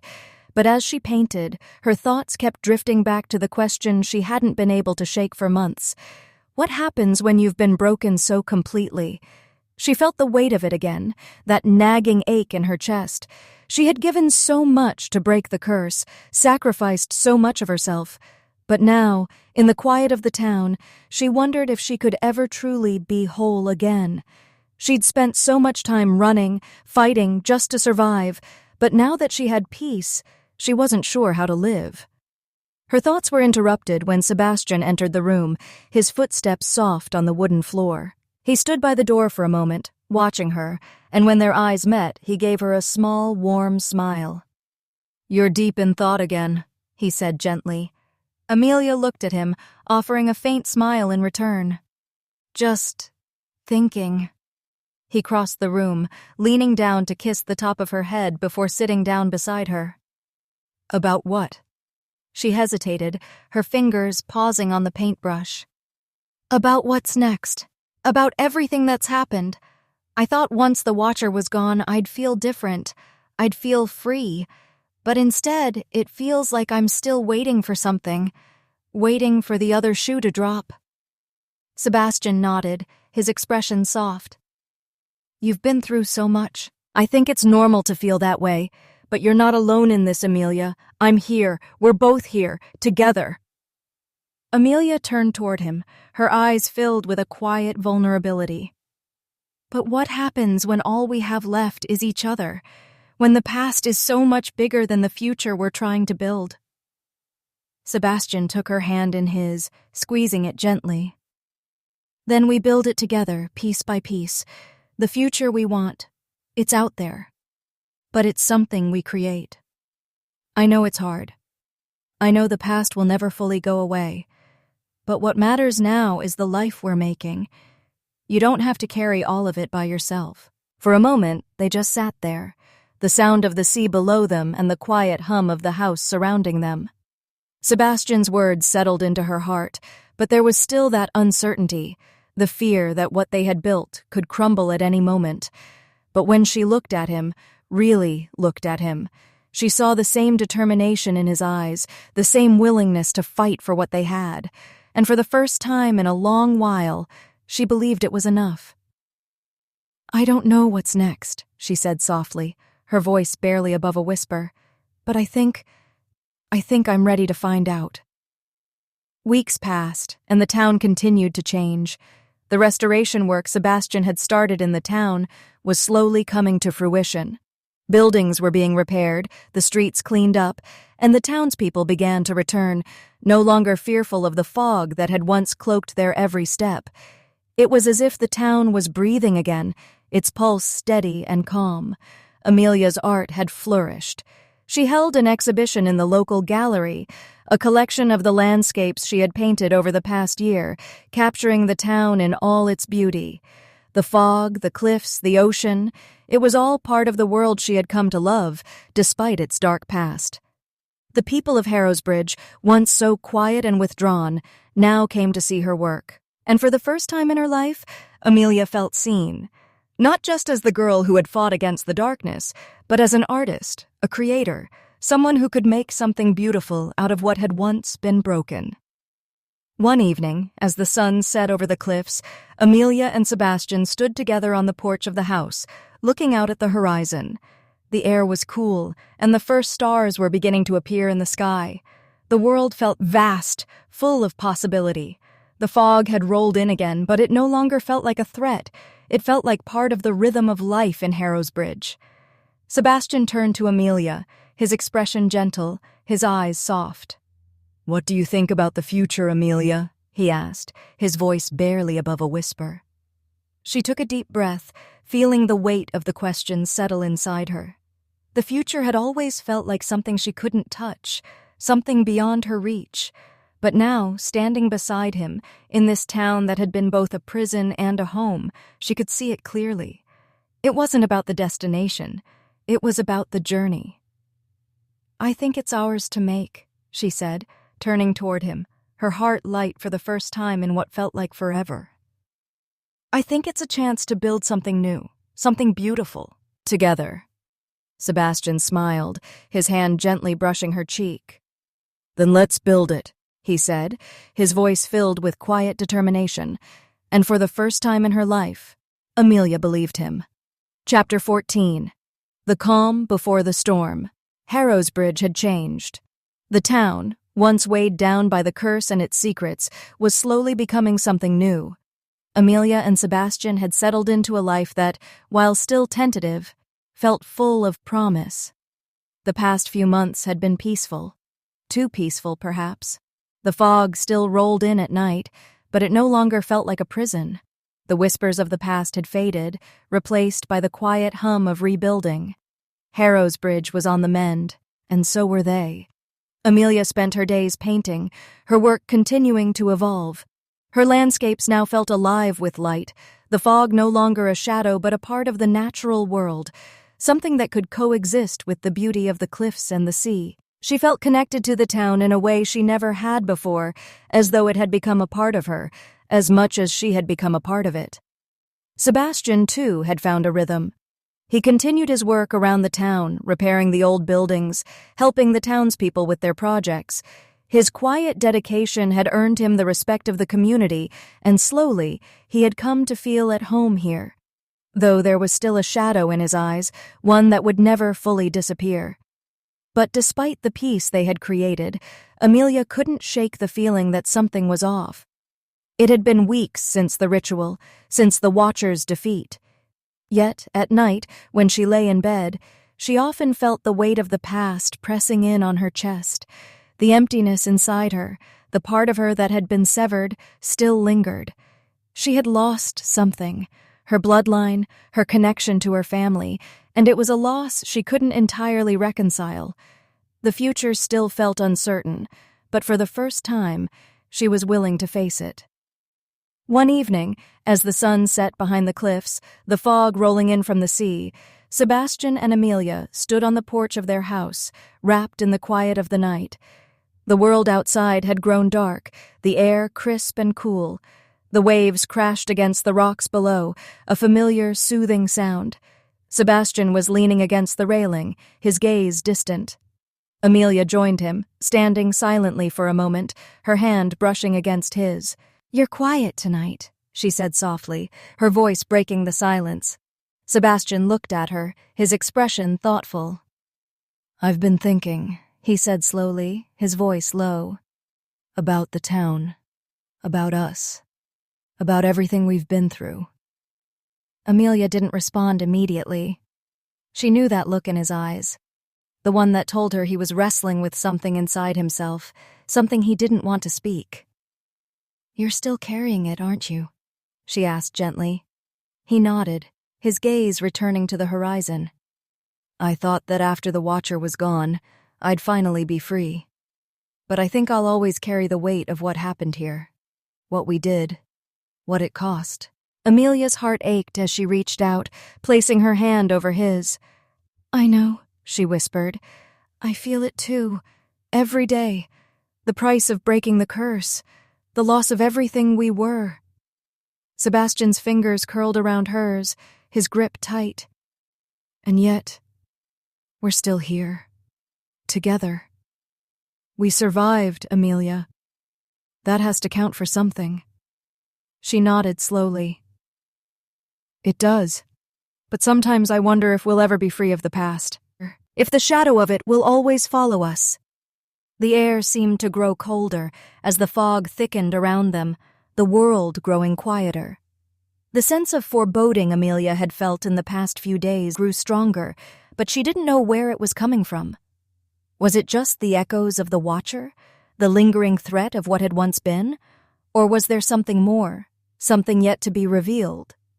Sebastian's hand tightened around hers, his eyes searching her face as if looking for answers that neither of them had. "What do you want, Amelia? What do you need?" She closed her eyes for a moment, taking a deep breath. "I don't know. I don't know what I need anymore. I thought breaking the curse would give me peace, but I don't think peace is something you can just find. I think it's something you have to build." Sebastian turned to face her fully now, his expression softening. "Then let's build it, together." Amelia looked up at him, feeling the weight of his words settle in her chest. "Together," she repeated, the word feeling like a promise. But as the fog thickened around them, Amelia couldn't shake the feeling that something was coming, something they hadn't prepared for. Days passed, and the town continued to thrive. Amelia's art flourished, and Sebastian's work on the town continued. The townspeople began to trust him, and he had become an integral part of the community. They were, in many ways, building something from the ground up, a new life that wasn't defined by the curse, by the past. They were free, but in the quiet of their home, the feeling of something lingering, something unfinished, never quite left. One evening, as the town prepared for a festival celebrating the harvest, Amelia stood at her easel, working on a new piece. The landscape was bright with warm autumn colors, the fog light in the distance, but there was a darkness in the way she painted it, a shadow creeping through the vibrant colors. She didn't know why it had come through in her work, but it was there, unmistakable. Sebastian walked into the room, a soft smile on his face. "Another one?" he asked, his voice warm. Amelia glanced up at him, her expression unreadable. "I'm not sure I'm finished," she said quietly, her fingers hovering over the canvas. "There's something missing." Sebastian's eyes softened as he approached her, standing behind her and watching her work. "You don't have to finish it now. The festival is tomorrow. We should go, celebrate, get away from all of this." Amelia turned to him, her heart still heavy with the questions that had been plaguing her. "Maybe we should. Maybe I need to put this down, at least for a night." He smiled, his hand gently brushing her hair back. "I think we both need a break. We've been carrying this weight for far too long." Amelia met his gaze, and for the first time in days, she allowed herself to relax. Maybe it wasn't about completing something. Maybe it was about living through the unfinished moments, the moments that weren't defined by the past. She stepped away from the easel and took his hand. "Then let's go," she said, the weight in her chest easing just a little. "Let's go and see what the future has to offer." The festival was lively, filled with music, food, and laughter.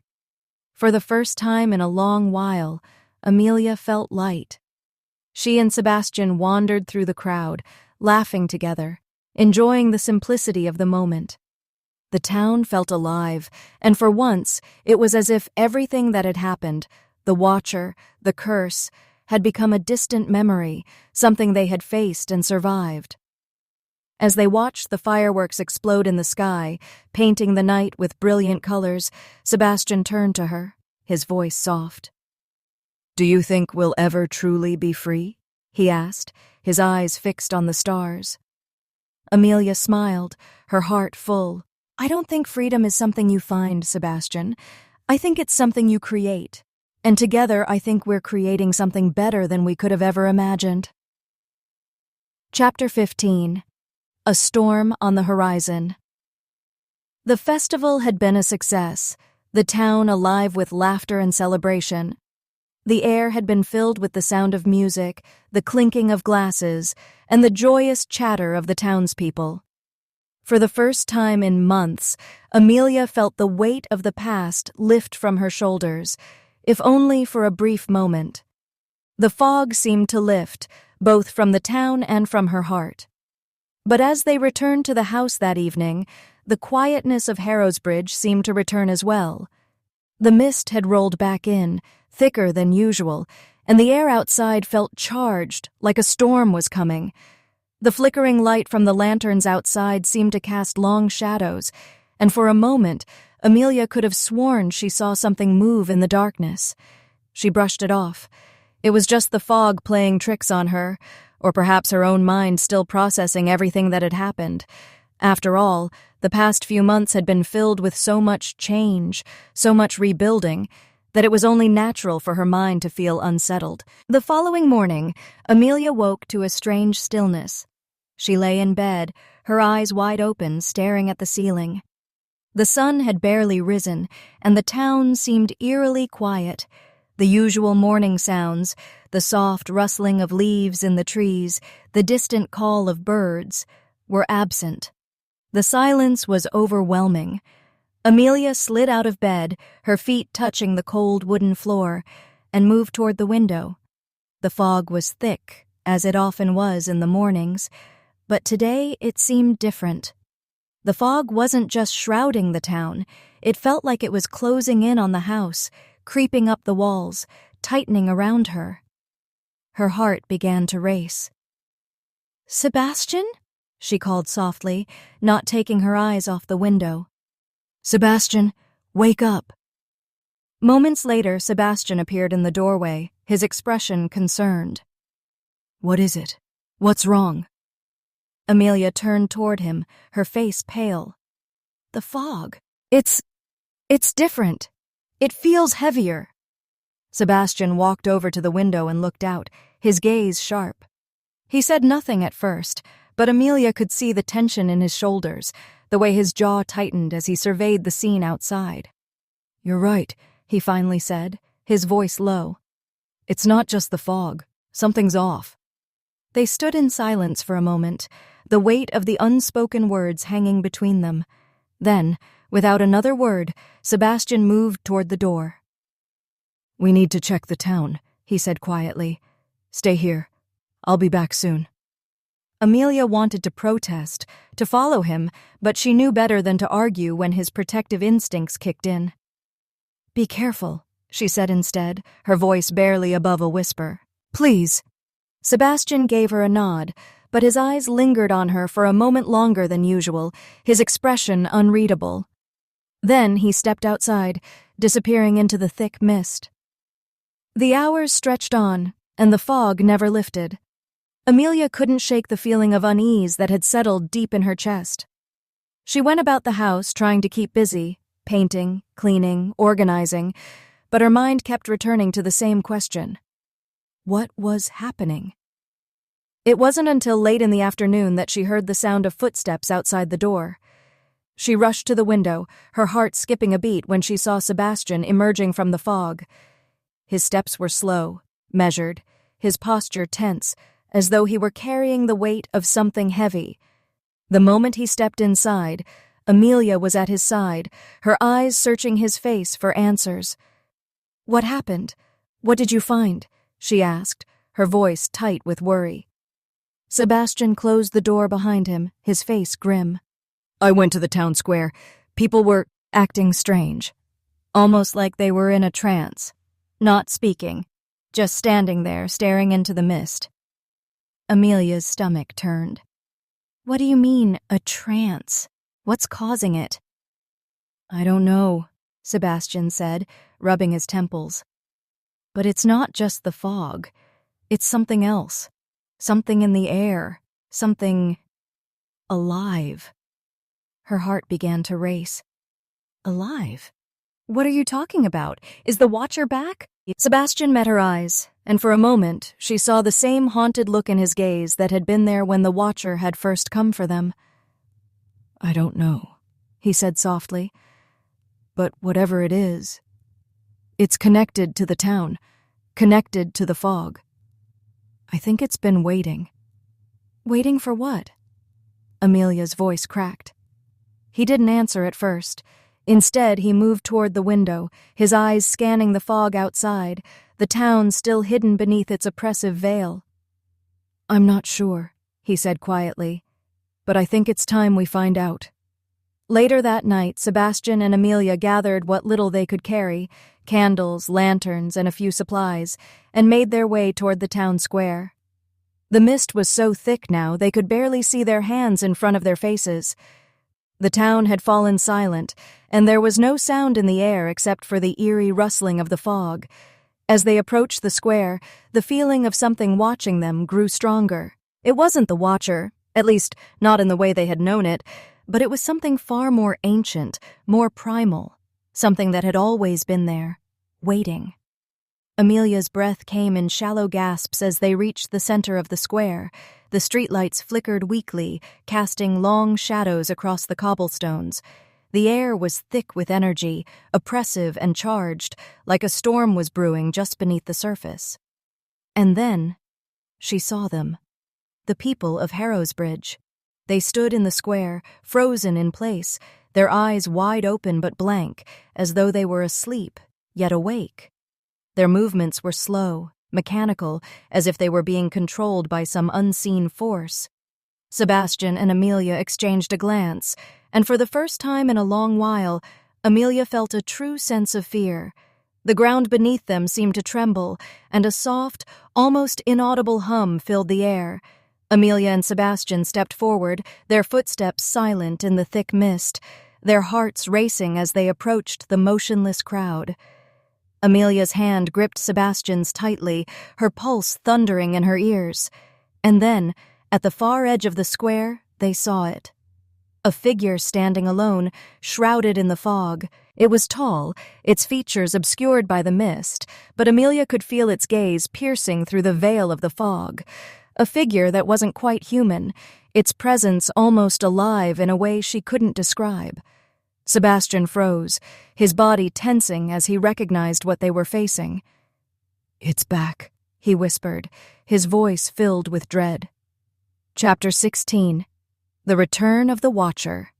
Amelia's breath caught in her throat as she stared at the figure in the distance, its outline barely visible through the thick fog.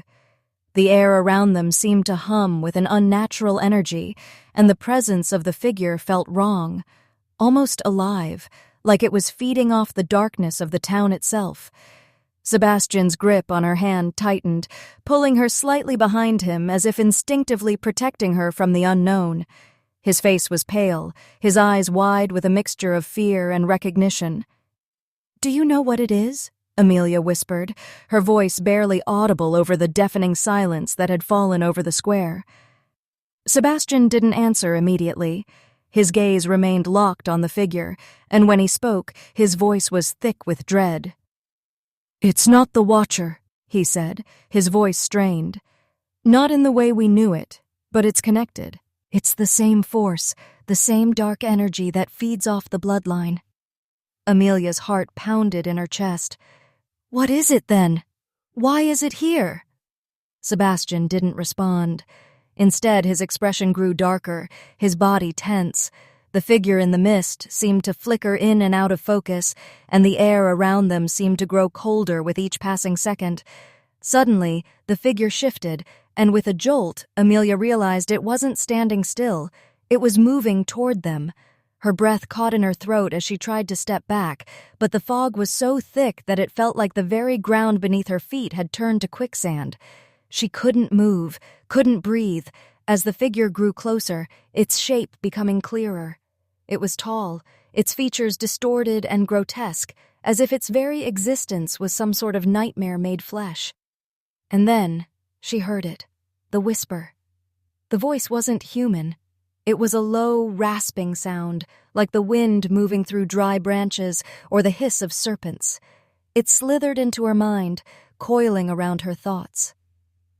"You are still bound to us, child." Amelia's heart stopped, her body frozen in place as the voice reverberated in her mind. She turned toward Sebastian, her eyes wide with terror. "It's speaking to me," she whispered, her voice trembling. "It knows me." Sebastian's jaw clenched, his eyes filled with helplessness. "It's not just speaking to you, it's speaking to all of us. It's been waiting." The figure took another step forward, and the mist parted slightly around it, revealing more of its distorted shape. Its form was humanoid but elongated, with twisted limbs and glowing, otherworldly eyes that seemed to pierce into the very core of her being. "You will never escape, Amelia." The voice was clearer now, sharper. "You are of our blood. You cannot run. You will return to us, as all who carry the curse must." A wave of cold swept through the square, and the town seemed to shudder beneath the weight of the entity's presence. The fog seemed to thicken around them, pressing in on them, suffocating them. Amelia stepped backward, her mind racing. "What do you want?" she cried, her voice filled with fear and defiance. "Why are you doing this?" The figure's eyes glowed brighter, the shape flickering as if the mist was consuming it from the inside.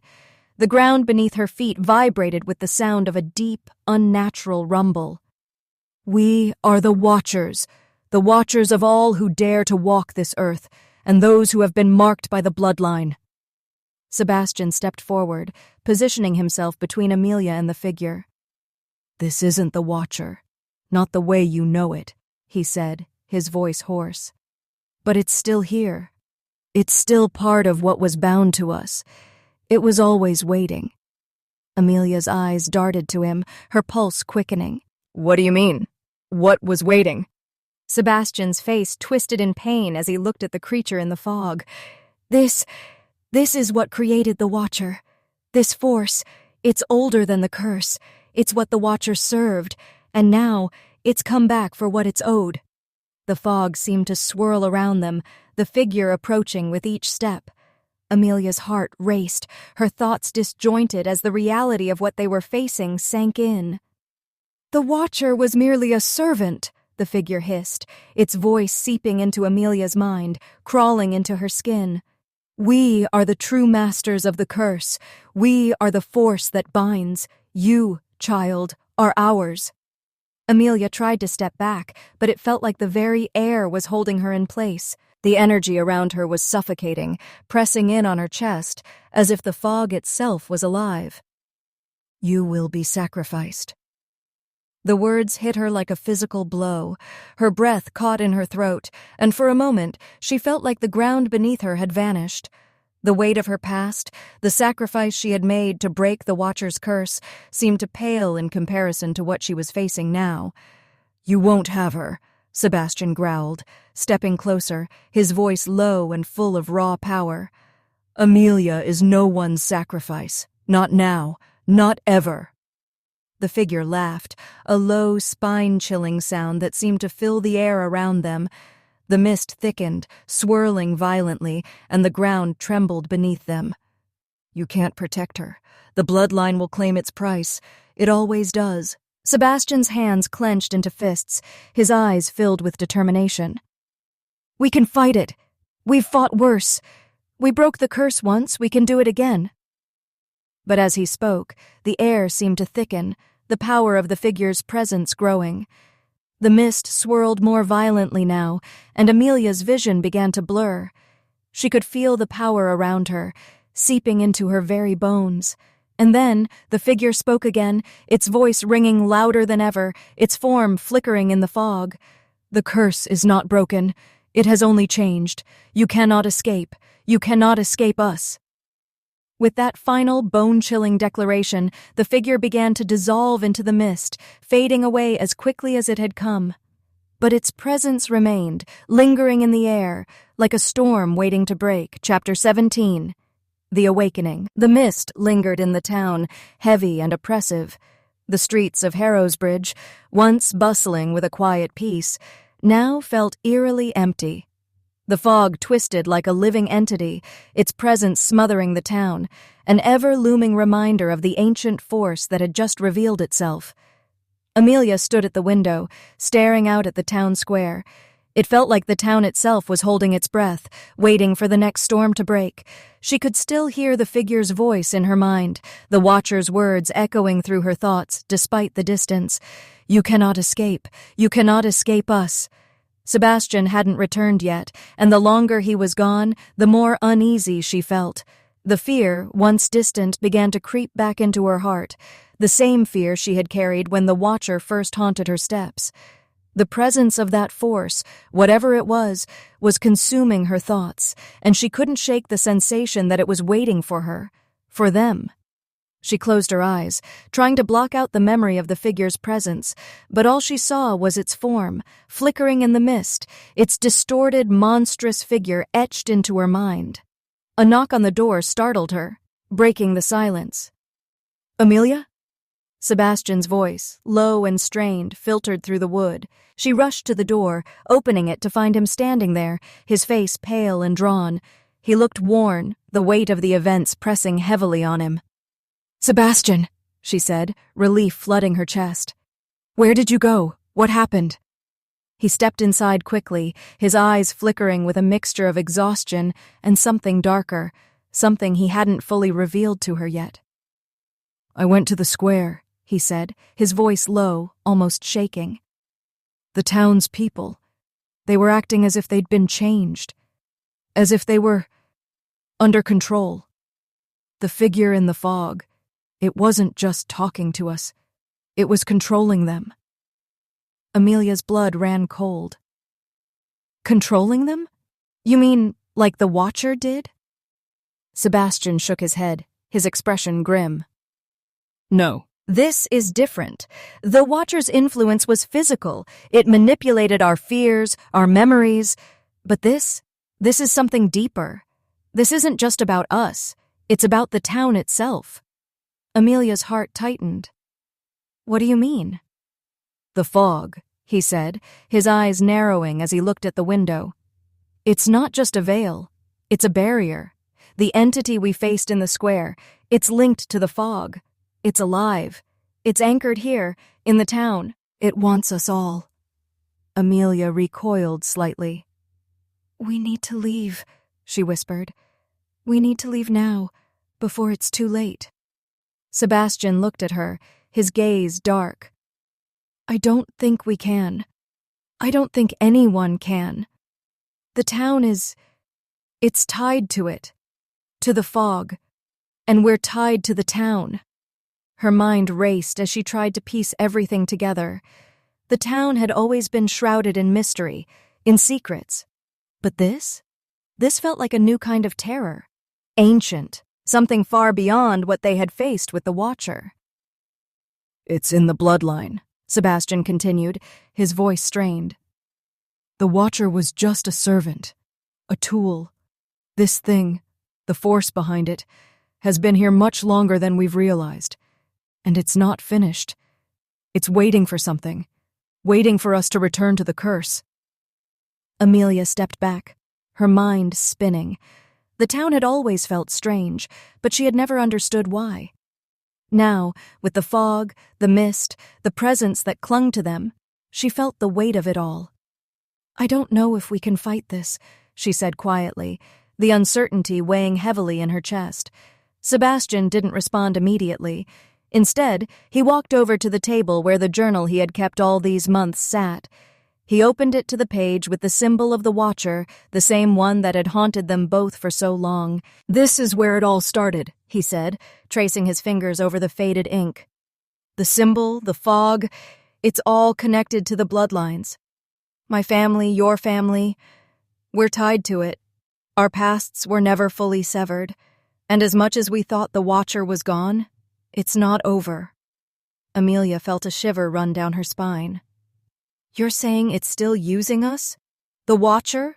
Or whatever it is?" Sebastian nodded. "Yes, and if we don't stop it, if we don't confront it, now, there may not be anything left to fight for. This time it's not just about surviving, it's about breaking the cycle for good." The night fell heavy with dread. The mist outside had thickened once again, rolling in like a blanket, hiding the town from view.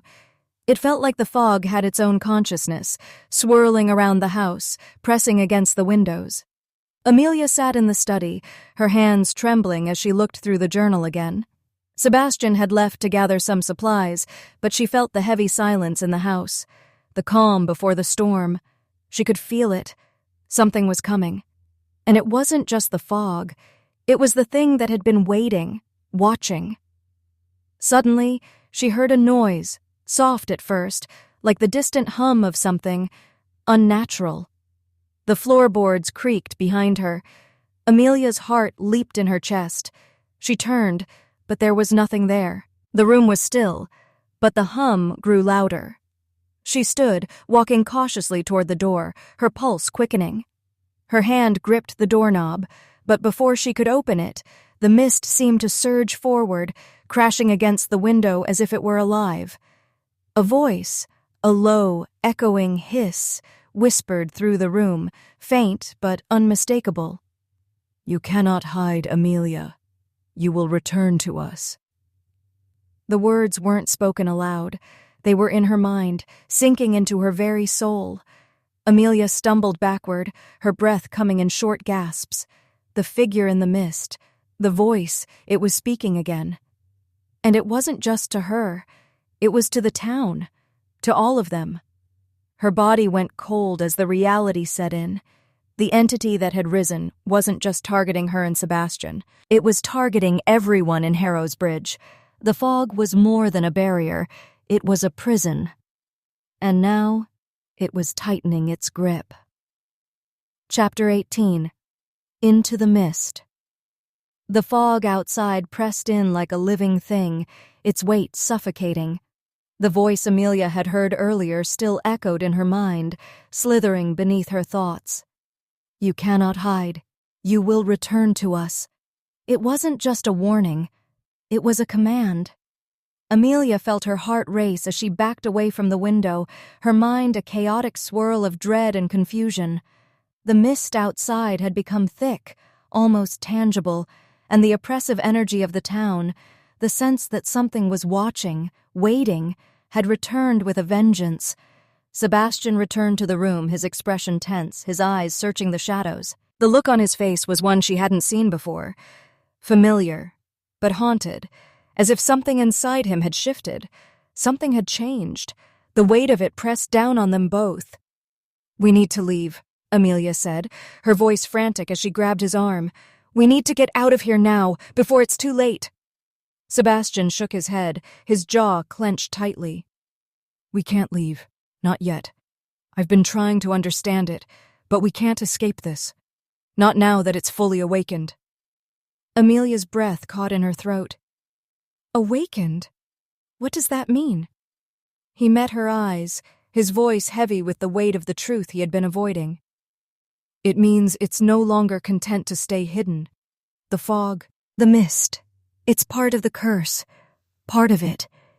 It's been waiting for us, for our bloodline, for us to return. Amelia stepped back, her body trembling as the reality of what he was saying sank in. The Watcher had always been a dark presence, a force tied to the town and its curse. But this was something else. The entity we saw, she whispered, more to herself than to him. It's not just controlling the fog, is it? It is the fog. Sebastian's eyes darkened. Yes, and it's been here long before we ever knew it. It's the source of the curse. The Watcher, the fog, it's all connected, and now it's waking up again. Amelia swallowed hard, her mind racing. So it's alive? But what does it want? Why has it waited all this time? Sebastian turned away, running a hand through his hair in frustration. It's been biding its time, waiting for the right moment to emerge. It wants to take everything. The curse was never just about the bloodline. It was about control. It wants to bind us to it again. Amelia's heart pounded as she processed his words. But we broke the curse. We defeated the Watcher. Why is it still here? Because the curse was never fully severed, Sebastian said, his voice bitter. The Watcher was just one of its agents, one of its forms. The true entity has always been bound to Harrowsbridge, to the fog, to the land itself. It wasn't destroyed, Amelia. It was merely hidden. And now, it's coming for us again. Amelia shook her head, disbelief and fear flooding her. So, what do we do now? How do we stop it? Sebastian turned back to face her, his eyes filled with a mixture of resolve and despair.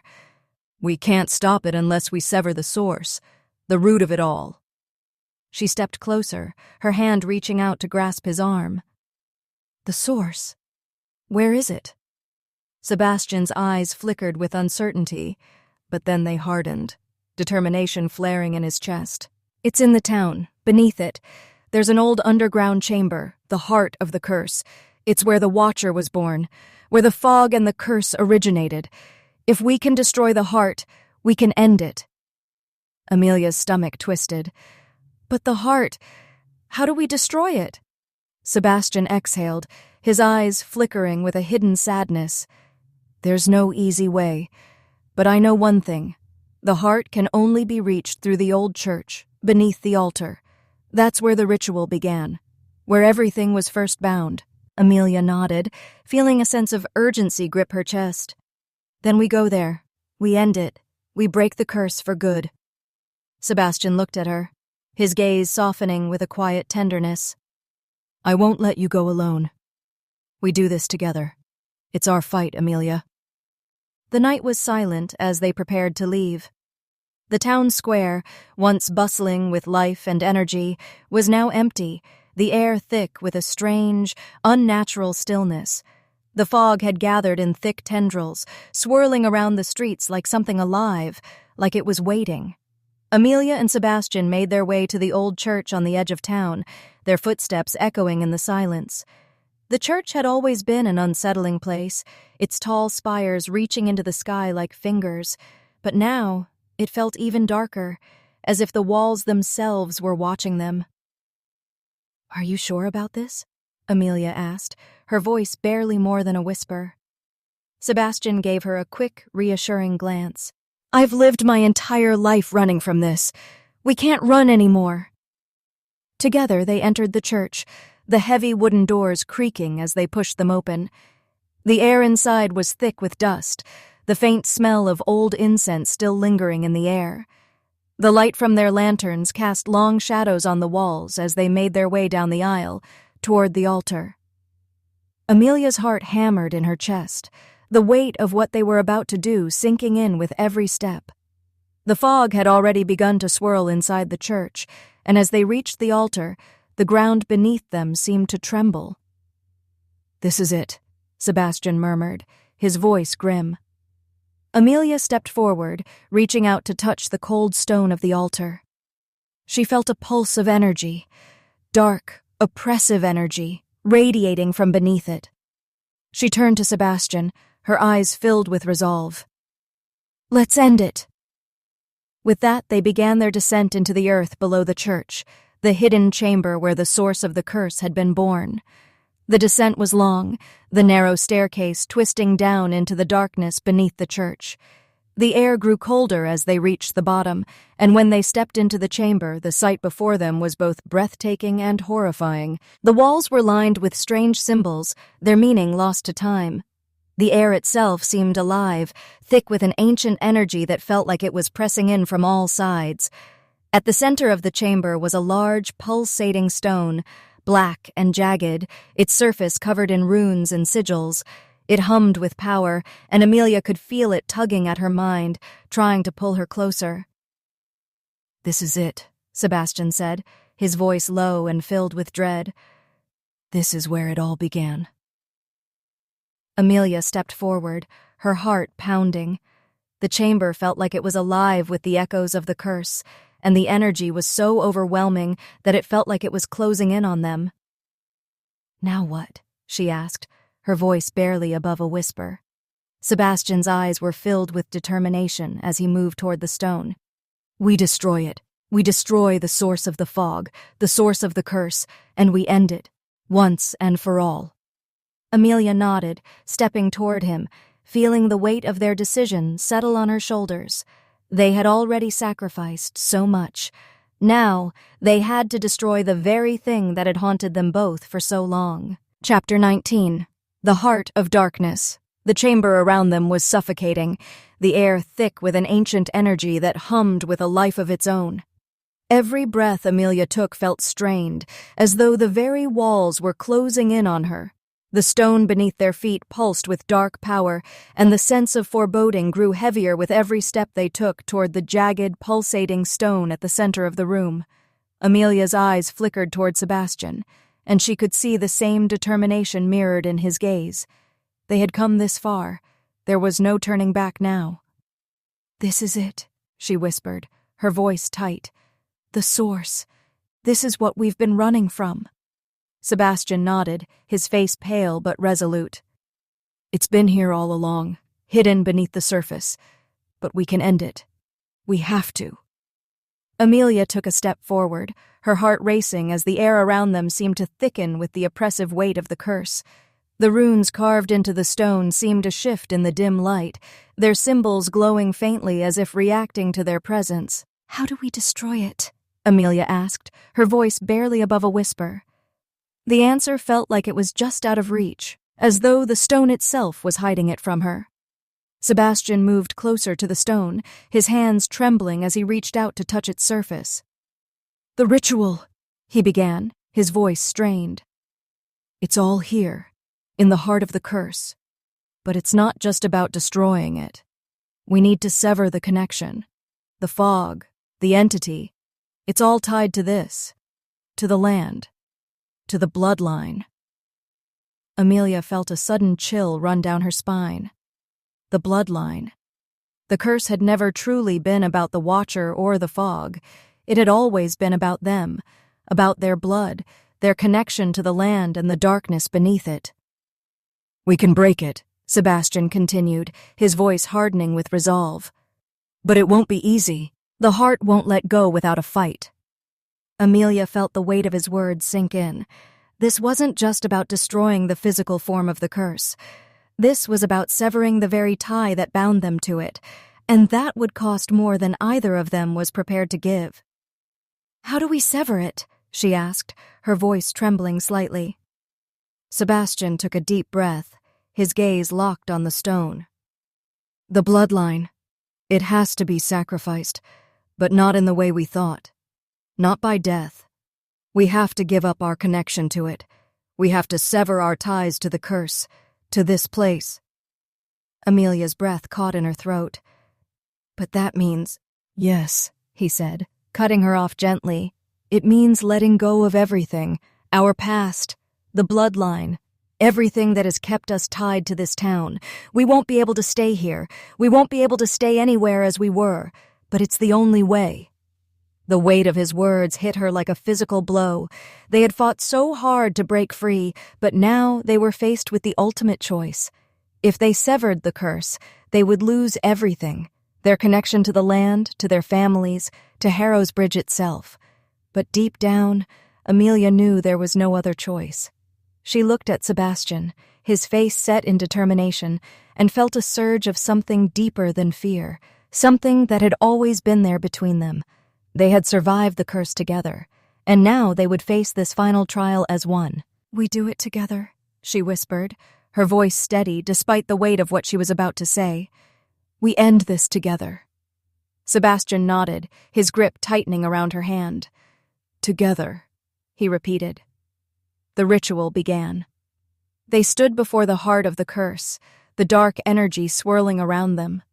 Amelia could feel it, the weight of the past, the centuries of suffering that had been bound to this place, to their bloodline. It pulled at her, as if trying to drag her back into the shadows, into the history that had never let them go. Amelia closed her eyes, focusing on the feeling of Sebastian's hand in hers.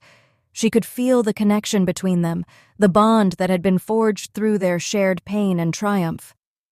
It was strong enough to break the chains of the past. "Now," Sebastian said, his voice low, filled with a quiet intensity. "On 3. 1, 2. Before he could finish, the ground beneath them shook, the stone beneath their feet trembling as the entity's presence surged in the chamber. The fog outside thickened, its tendrils creeping through the cracks in the walls. "You cannot sever the bond," the voice hissed through the chamber, louder now, the sound rattling the very stones. "You belong to us. You will never be free." The stone at the center of the room glowed brighter, and the runes carved into it twisted and pulsed, feeding off the energy in the room. The voice seemed to tear through their thoughts, trying to drown them in its power. Amelia tightened her grip on Sebastian's hand, refusing to let the darkness take her. They had come too far. They had already sacrificed so much. "Now," she whispered, her voice filled with the strength she hadn't known she still had. "We sever it. Together." Sebastian met her gaze, his eyes dark with the same determination. With one final, powerful breath, they raised their hands, and together they placed their palms against the stone. The energy that surged through them was unlike anything they had ever felt. It burned, it tore at their souls, but they held on. They had to. The room erupted in a blast of light, so bright it blinded them both. The stone pulsed one last time before it cracked, the runes shattering into 1,000 pieces, the power of the curse ripping apart at the seams. The voice of the entity screamed, louder than any sound Amelia had ever heard, before it was drowned out by the deafening silence that followed. For a moment, they stood in the ruins of the chamber, the energy of the curse gone, the stone shattered beneath their feet. Amelia's body felt drained, as though every ounce of energy had been stripped from her. The fog outside had lifted, and the oppressive weight that had pressed down on Harrow's Bridge for so long was finally gone. Sebastian stood beside her, his face pale, but his expression one of quiet relief. "We did it," he whispered, his voice hoarse. Amelia nodded slowly, her breath coming in short gasps. "It's over." But as they stood there, amidst the remnants of the curse, a soft voice, faint but unmistakable, whispered through the air, "Not everything is gone." Chapter 20. The Final Whisper. Amelia and Sebastian stood in the ruins of the chamber, the stone fragments scattered around them. The mist, which had once been an oppressive force in their lives, now seemed almost harmless in comparison to the lingering dread in the air. Despite the battle they had just fought, the curse severed, the heart of the Watcher destroyed, a part of Amelia still couldn't shake the feeling that the battle wasn't truly over. Sebastian took a slow, measured breath as he looked around the chamber, his face drawn and tired. But there was a quiet hope in his eyes now, a hope they hadn't felt in a long time. "It's gone," he said, his voice low but filled with a sense of relief. "It's finally over. The curse is broken." Amelia nodded slowly, her body heavy with exhaustion, but the words didn't feel final. The last whisper, the soft, chilling voice that had echoed in her mind just moments before, not everything is gone, still lingered in the back of her thoughts. She couldn't shake it. "We did what we had to do," she said, her voice soft, barely above a whisper. "But there's something I don't understand."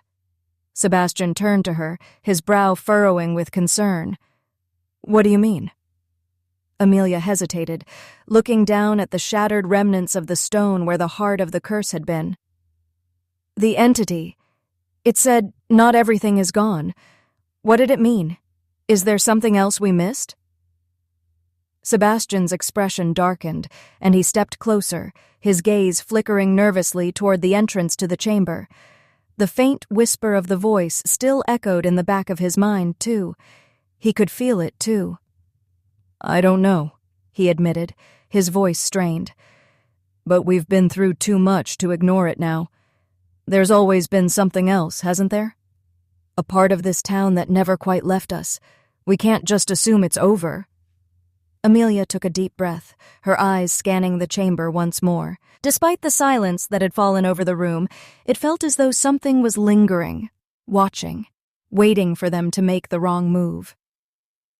"We need to find out what the entity meant," she said firmly, her heart still racing from the tension in the air. "We can't let it control us again, Sebastian. Not now." The following morning, the sun rose over Harrow's Bridge, but the town felt different. The fog had cleared, but there was a sense of unease in the air, a quiet tension that Amelia couldn't shake. The streets felt empty, even though the townspeople had begun to return. They went about their day, as though the curse had never existed, but Amelia felt like something was missing. Something was still wrong. Sebastian had spent the morning gathering his thoughts, trying to piece together what had happened the night before, but it was clear that neither of them felt as though they could fully relax. The feeling that the town was still hiding something, still bound to the curse, nagged at them both. Together, they made their way to the town square. The people were moving through the streets, but there was something about the way they moved, about the looks on their faces, that seemed different. They were walking a little slower, their eyes a little more distant, as if they had been affected by something more than just the fog. As they passed by the old church, the one that had been the heart of the curse, Amelia felt a strange compulsion to look inside. The doors were ajar, the building silent and still. "Sebastian, look," she said, tugging at his sleeve. "There's something wrong with the church." He followed her gaze, his face tightening. "What do you mean?" Amelia stepped toward the open door, her heart pounding in her chest. She could feel the pull again, like an invisible force drawing her inside. The air around the church felt charged, like static electricity. She hesitated for only a moment before stepping inside. The church was still, too still. The pews, once empty for years, now seemed to be filled with a presence, a heavy, suffocating presence. The walls, once weathered and old, now seemed almost alive with the same energy that had pulsed through the chamber beneath the altar. Amelia's breath caught in her throat as her eyes fell on the altar at the front of the church. The same symbols that had marked the stone chamber were etched into the wood of the altar. They glowed faintly, just like the runes in the chamber, as though they had been waiting for them to return. Sebastian stepped beside her, his eyes flickering over the symbols with growing suspicion. "This is it," he said, his voice tight. "This is what we missed. The ritual didn't end here. The source, the heart of the curse. It was anchored here." Amelia turned to him, her pulse quickening. "What do you mean? The church is part of it?" "Yes," Sebastian said, his face grim. "The town was built around this place. It was never just the fog. The fog is just the physical manifestation of something much older, much darker. And this," he gestured toward the altar, "this is the true heart of the curse." Amelia's mind raced. But if we destroyed the heart, if we severed the connection in the chamber, then why does this still feel wrong? Why is it still here? Sebastian's gaze darkened. Because the curse wasn't just tied to the stone. It's tied to the land, to Harrow's Bridge itself. We didn't just sever the physical bond. We needed to sever the roots. And we haven't done that yet. Amelia's heart sank. What does that mean? Are we supposed to destroy the town? Everything? No, Sebastian said, his voice sharp with determination. We need to purify it. We need to cleanse the land, sever the roots of the curse completely. That's the only way to end this. Later that day, they met with the town's elders, those who had been the keepers of its secrets for generations. The town had been silent since they began their conversation, but the unease in the air was palpable. The elders, though old and weary, seemed to know more than they let on. Their faces were grave as they listened to Sebastian and Amelia recount the events of the previous night. You're right, one of the elders, an elderly woman with silver hair, said after a long silence. The town was built upon blood, upon a pact made long ago, before the Watcher, before the curse. It was meant to protect the town, but it bound it to darkness. And that darkness never truly left. It's been waiting for the bloodline to return. Amelia's breath hitched. So, it wasn't just the Watcher. The entire town. It's all connected. The elder nodded slowly. Yes, the Watcher was just one form of the entity's influence, but the land, the people, they've all been tied to it. And now, you must sever the root, the anchor, if you truly want to be free. Sebastian stepped forward. How do we do that? How do we cleanse the land? The elder's eyes softened, but her expression was heavy with sadness. You must return to where it all began, to the heart of Harrow's Bridge. You must cleanse the ground, purify the land with the blood of the cursed. Amelia's heart pounded in her chest. Purify the land with blood? The elder nodded. Only the blood of those who are marked, the blood of the cursed, can truly sever the bond. But be warned, it comes at a price. Chapter 21. The Price of Purity. The elder's words echoed in Amelia's mind as she and Sebastian walked away from the town hall, the fog pressing in on them again. The town felt eerily quiet, as though it was holding its breath, waiting for something they couldn't yet name. The energy that had once been a constant presence now felt like it was settling into the very ground they stood on, and Amelia couldn't shake the feeling that they were running out of time. Purify the land with blood, she repeated softly, her voice low with disbelief. How can we even begin to understand what that means? What price are we paying this time? Sebastian was quiet for a long moment, his face grim as he looked out across the town. The fog seemed to rise around them, thickening the air as if the town itself was listening, waiting for them to make their move. I don't know what it means either, he said finally, his voice tight with frustration. But I do know one thing.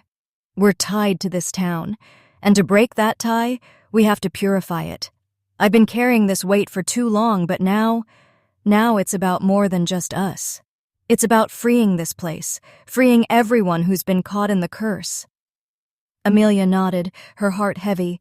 She knew Sebastian was right, but the thought of giving up so much again, after everything they'd already sacrificed, felt like too much to bear. The price of freedom had always been steep, but she never imagined it would ask so much from them. Maybe we don't have to do it alone, she said quietly. The townspeople, they've been living with this too, haven't they? Maybe they can help us. Sebastian turned toward her, his brow furrowing as he considered her words. It's possible, he said after a moment. But I don't know if they'd be willing to help us, not with the cost they'll have to pay. We've seen how the curse has affected them, how it's kept them in its grip. I don't think they'll be ready to face the truth. Not yet. Amelia looked down at her hands, her fingers trembling slightly. The weight of the decision they faced was unbearable, but there was a part of her that couldn't ignore the truth. If we don't do this, the curse will never truly be broken. We can't wait forever, she whispered, her voice barely audible. If we don't act now, it'll consume everything. The next day, they returned to the church. The fog still clung to the town, but it had thinned slightly. the light of day creeping through in small rays. The church, once a place of refuge, now felt like a place of finality.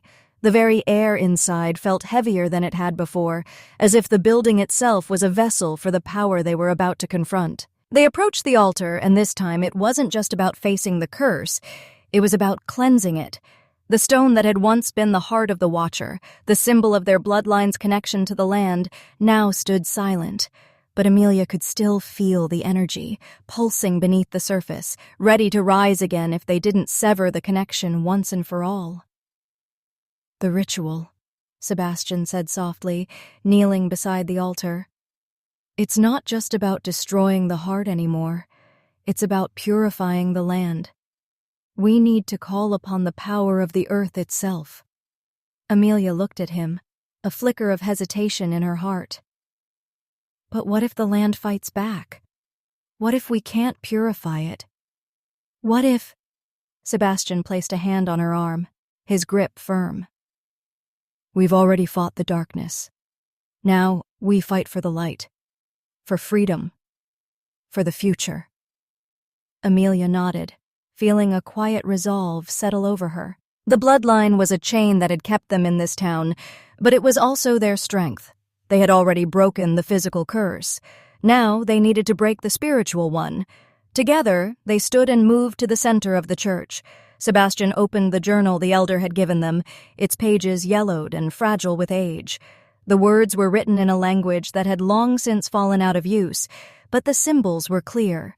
This was the ritual they had to perform. Sebastian glanced at Amelia, his voice steady as he began to recite the words.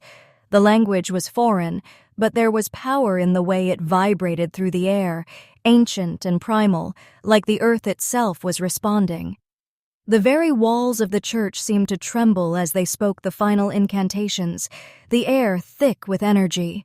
Amelia's heart raced as she closed her eyes, letting the power of the ritual wash over her.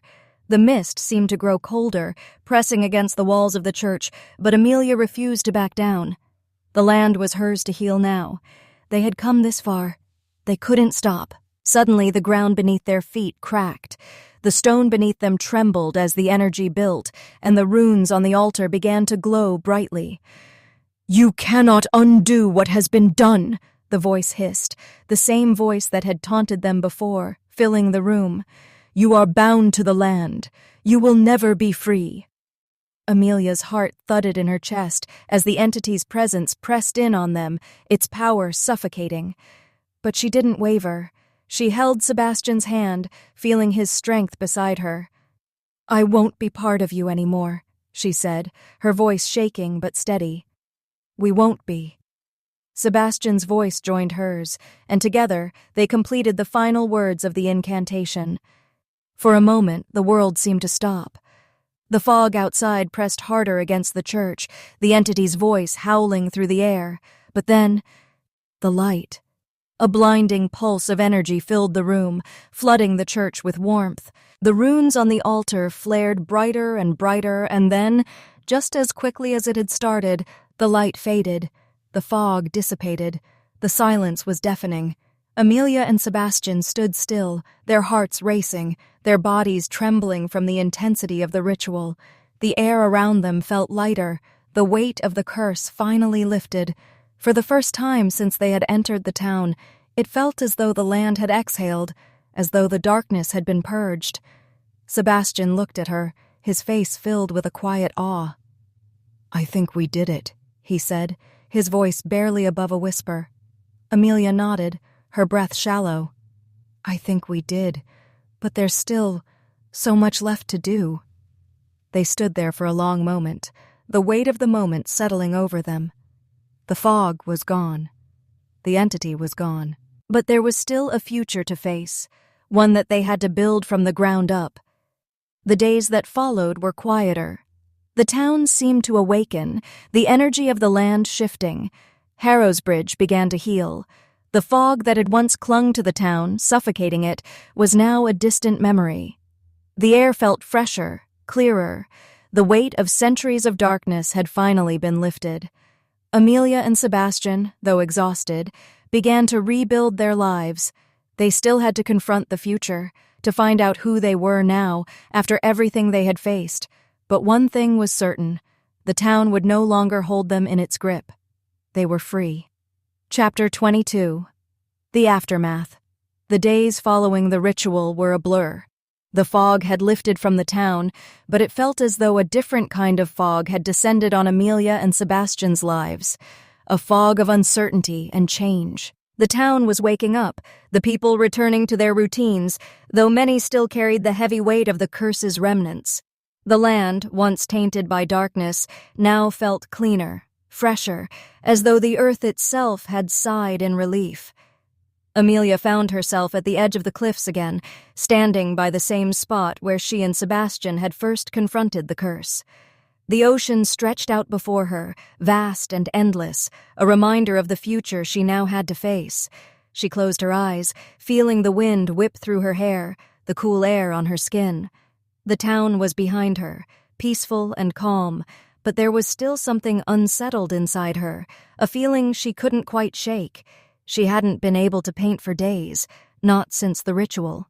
Her mind was too full of the aftermath, too full of the quiet emptiness that seemed to follow her. She had saved the town, yes, but what had she truly sacrificed in the process? "Amelia?" Sebastian's voice interrupted her thoughts, and she turned to see him walking toward her, his expression thoughtful.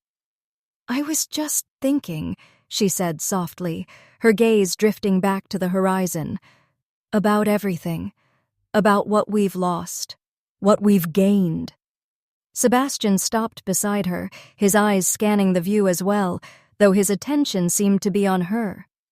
"We've gained our lives back," he said, his voice steady, but there was a quiet sadness behind it. "We've gained the chance to build a future." She nodded slowly. "But what does that future look like? After everything we've been through, after everything we've lost, what do we do now?" Sebastian didn't respond immediately. He stepped closer, his hand gently brushing against hers, his touch grounding her. "I don't know," he admitted quietly, "but I think that's the point, isn't it? We don't know what comes next, but we're here. We have this moment, and that's enough." Amelia turned to face him, meeting his gaze, and for the first time in days, she saw something that made her heart settle. Hope. The weight of the past had been heavy on both of them, but in this moment, standing on the edge of the cliffs, there was a sense of possibility. "I want to believe that," she said softly, "but I can't help wondering if something else is still waiting, if the land is truly healed, or if there's more to this than we know." Sebastian placed a hand on her shoulder, his fingers warm and steady. "I know it feels like that," he said, his voice soft. "But we can't live in fear of what might happen. We can't keep waiting for the other shoe to drop. We've been through hell, but we're still standing. We're still here." Amelia smiled faintly, feeling the truth of his words settle in her chest. "I know, but part of me is still waiting for the fog to come back, for the darkness to creep in again. It's hard to believe it's truly gone." He reached up, brushing a strand of hair from her face, his eyes soft. "Then let's make the future we want. Let's choose to be free. Together." The days after that conversation felt lighter, but still uncertain. Amelia spent hours in her studio, the first real painting she had worked on since the ritual finally coming into being. She painted the cliffs, the fog, the sea, but this time there was no shadow, no darkness in the scene.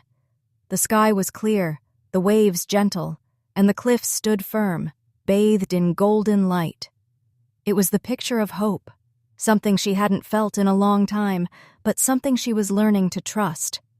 Sebastian worked tirelessly around the town, organizing efforts to restore what had been damaged by the curse.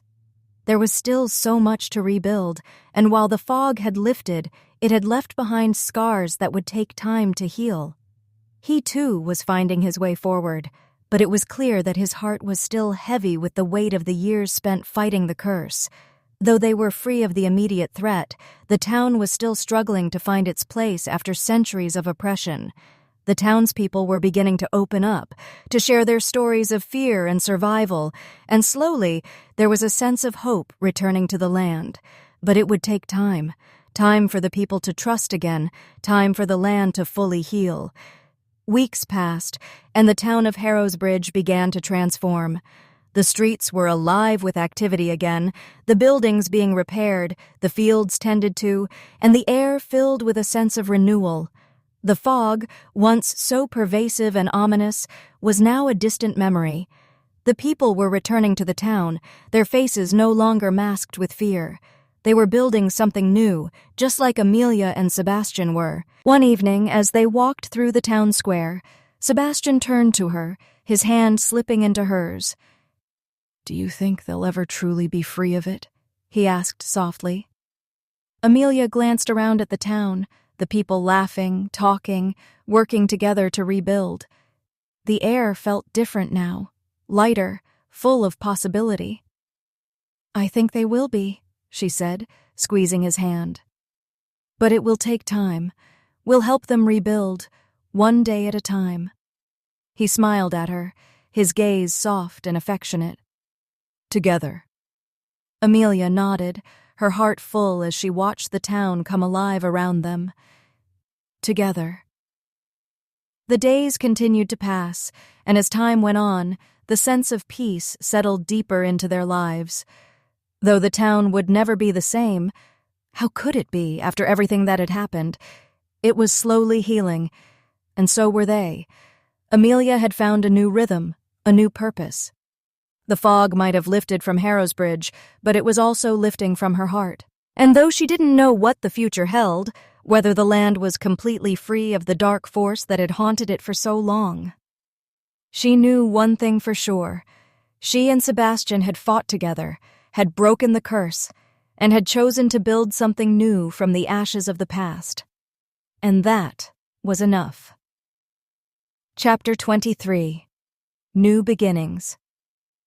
The sun shone brighter than it had in years. It wasn't that the weather had changed or the land had become something entirely new, but there was a shift in the air, an unspoken promise that things could be different. The streets of Harrowsbridge were bustling, and the people who had once lived in fear of the fog, the curse, the Watcher, were slowly emerging from the shadows. Sebastian and Amelia had spent the last few months finding their place in the town they had once fought so hard to escape. The feeling of uncertainty had begun to fade, but there was still a sense of something unfinished, a sense of change that was still to come. Yet for the first time in their lives, they were no longer fighting against the darkness.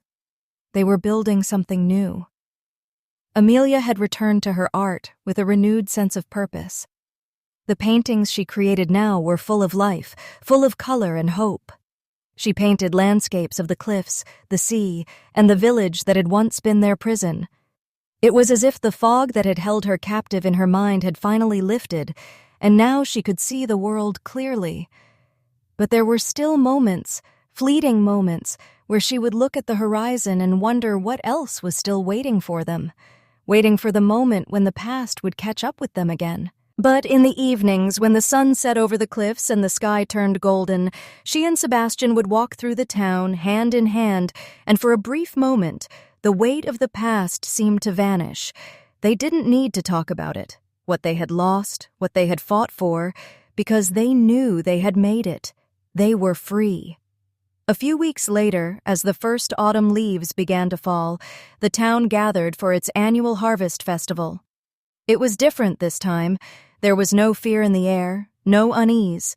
The people of Harrowsbridge, for the first time in a long while, were able to celebrate without the shadow of the curse looming over them. The town square was filled with laughter, music, and the sweet scent of freshly baked bread and roasted vegetables. Amelia and Sebastian stood together in the heart of the square, surrounded by friends and neighbors they had come to know. The weight of the past seemed so far away in the warmth of the moment. The town was rebuilding, yes, but so were they, rebuilding their lives, their future, together. "It's beautiful," Amelia said softly, watching the townspeople dancing, laughing, and enjoying the celebration. Sebastian smiled, his gaze softening as he looked at her. "It is. I never thought I'd see this day. It's been so long since the town felt this alive." Amelia glanced up at him, her heart swelling with emotion. "I'm glad we stayed. I'm glad we didn't run away from this, from the town, or from each other." Sebastian squeezed her hand, his voice low but filled with affection. "We made it, Amelia. We fought for it. And now we have a chance to live." They stood together, watching the festival unfold around them. There was a quiet peace in the air now, a sense that the curse was truly behind them. But even in the calm, there was a sense of unease. Amelia still couldn't shake the feeling that something, somewhere, still hadn't been completely laid to rest. Later that evening, after the festival had ended, they made their way back to the house, the town quiet around them. The streets were empty, save for the faint hum of the wind, and the glow of lanterns seemed to give everything an almost ethereal light. The house, though quiet and still, felt like home in a way that it hadn't before. It was theirs now, truly theirs, and for the first time, it felt like a place of peace. Sebastian opened the door and they stepped inside, the warmth of the fire greeting them. But as they made their way into the study, something stopped Amelia in her tracks. A small box sat on the table. It was wooden, simple, yet unmistakable. Her heart skipped a beat as she reached for it, her fingers trembling as she opened the lid. Inside was a single key. Amelia's breath caught in her throat. "What is this?" she whispered, her voice barely audible. Sebastian, who had been watching her carefully, stepped closer. He hadn't seen the box until now, and his face shifted as he saw the key. "I don't know," he said softly, his voice low with curiosity and caution. "It wasn't there this morning. Where did it come from?" Amelia turned the key over in her hands, her heart racing. It was old, ornate, and unmistakably tied to the town. The same symbols that had once marked the ritual were carved into the metal. But this time, the key didn't feel like a threat. It felt like an invitation. "Maybe it's time to find out," Amelia said softly, her gaze flicking to Sebastian. Her heart pounded in her chest. The key was a mystery, and it had been left for them. The key to what, though? Sebastian stepped closer, his expression serious, but his hand reached for hers. "Whatever it is, we'll face it. Together." Amelia nodded, her pulse quickening as she placed the key down on the table. They had fought so hard for their freedom from the fog, from the curse. But now they were faced with something else, something that had come after their victory, a final, lingering question that would lead them deeper into the mysteries of Harrowsbridge. The next morning they went to the town's library, the place that had always felt like a quiet refuge. The town was beginning to settle into its new rhythm, but the key and its mystery still weighed heavily on Amelia's mind. She and Sebastian made their way down the cobblestone streets, the morning sun casting a soft glow over everything. It was a peaceful scene, but there was something in the back of her mind that made her feel like the story wasn't finished yet. The library was quiet, as always, the shelves filled with old tomes and artifacts. The librarian, an older woman who had always been a little too quiet for Amelia's liking, greeted them with a nod. "Morning," the librarian said softly, her voice as gentle as ever. "Can I help you with anything?" Amelia hesitated, her fingers brushing the edge of the key in her pocket. "I'm looking for something," she said. "Something about the town's history. Something hidden." The librarian's gaze shifted slightly, and Amelia caught the fleeting look of something old and familiar, cross her face. "Hidden?" the librarian repeated softly. "You're not the first to seek what lies beneath the surface, child." Amelia felt a shiver run down her spine. "What do you mean?" The librarian didn't answer immediately. Instead, she turned toward a back room, motioning for them to follow. Amelia exchanged a glance with Sebastian, and together they followed the librarian deeper into the library. When they reached the back room, the librarian turned, her eyes narrowing. "You've already broken one curse," she said quietly, "but there is more. There always has been." Amelia's heart thudded in her chest. "What do you mean?"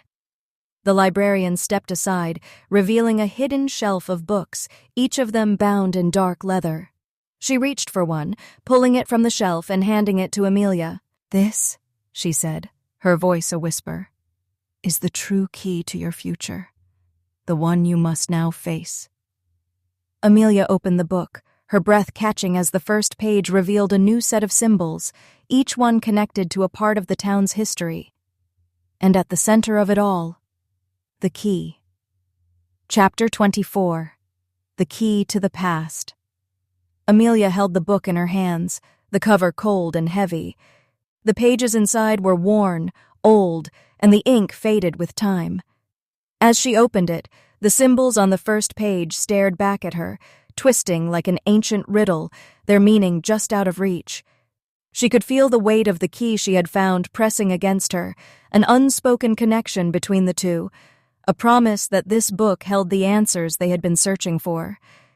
Sebastian stepped closer, his gaze flickering over the pages as he stood at her side.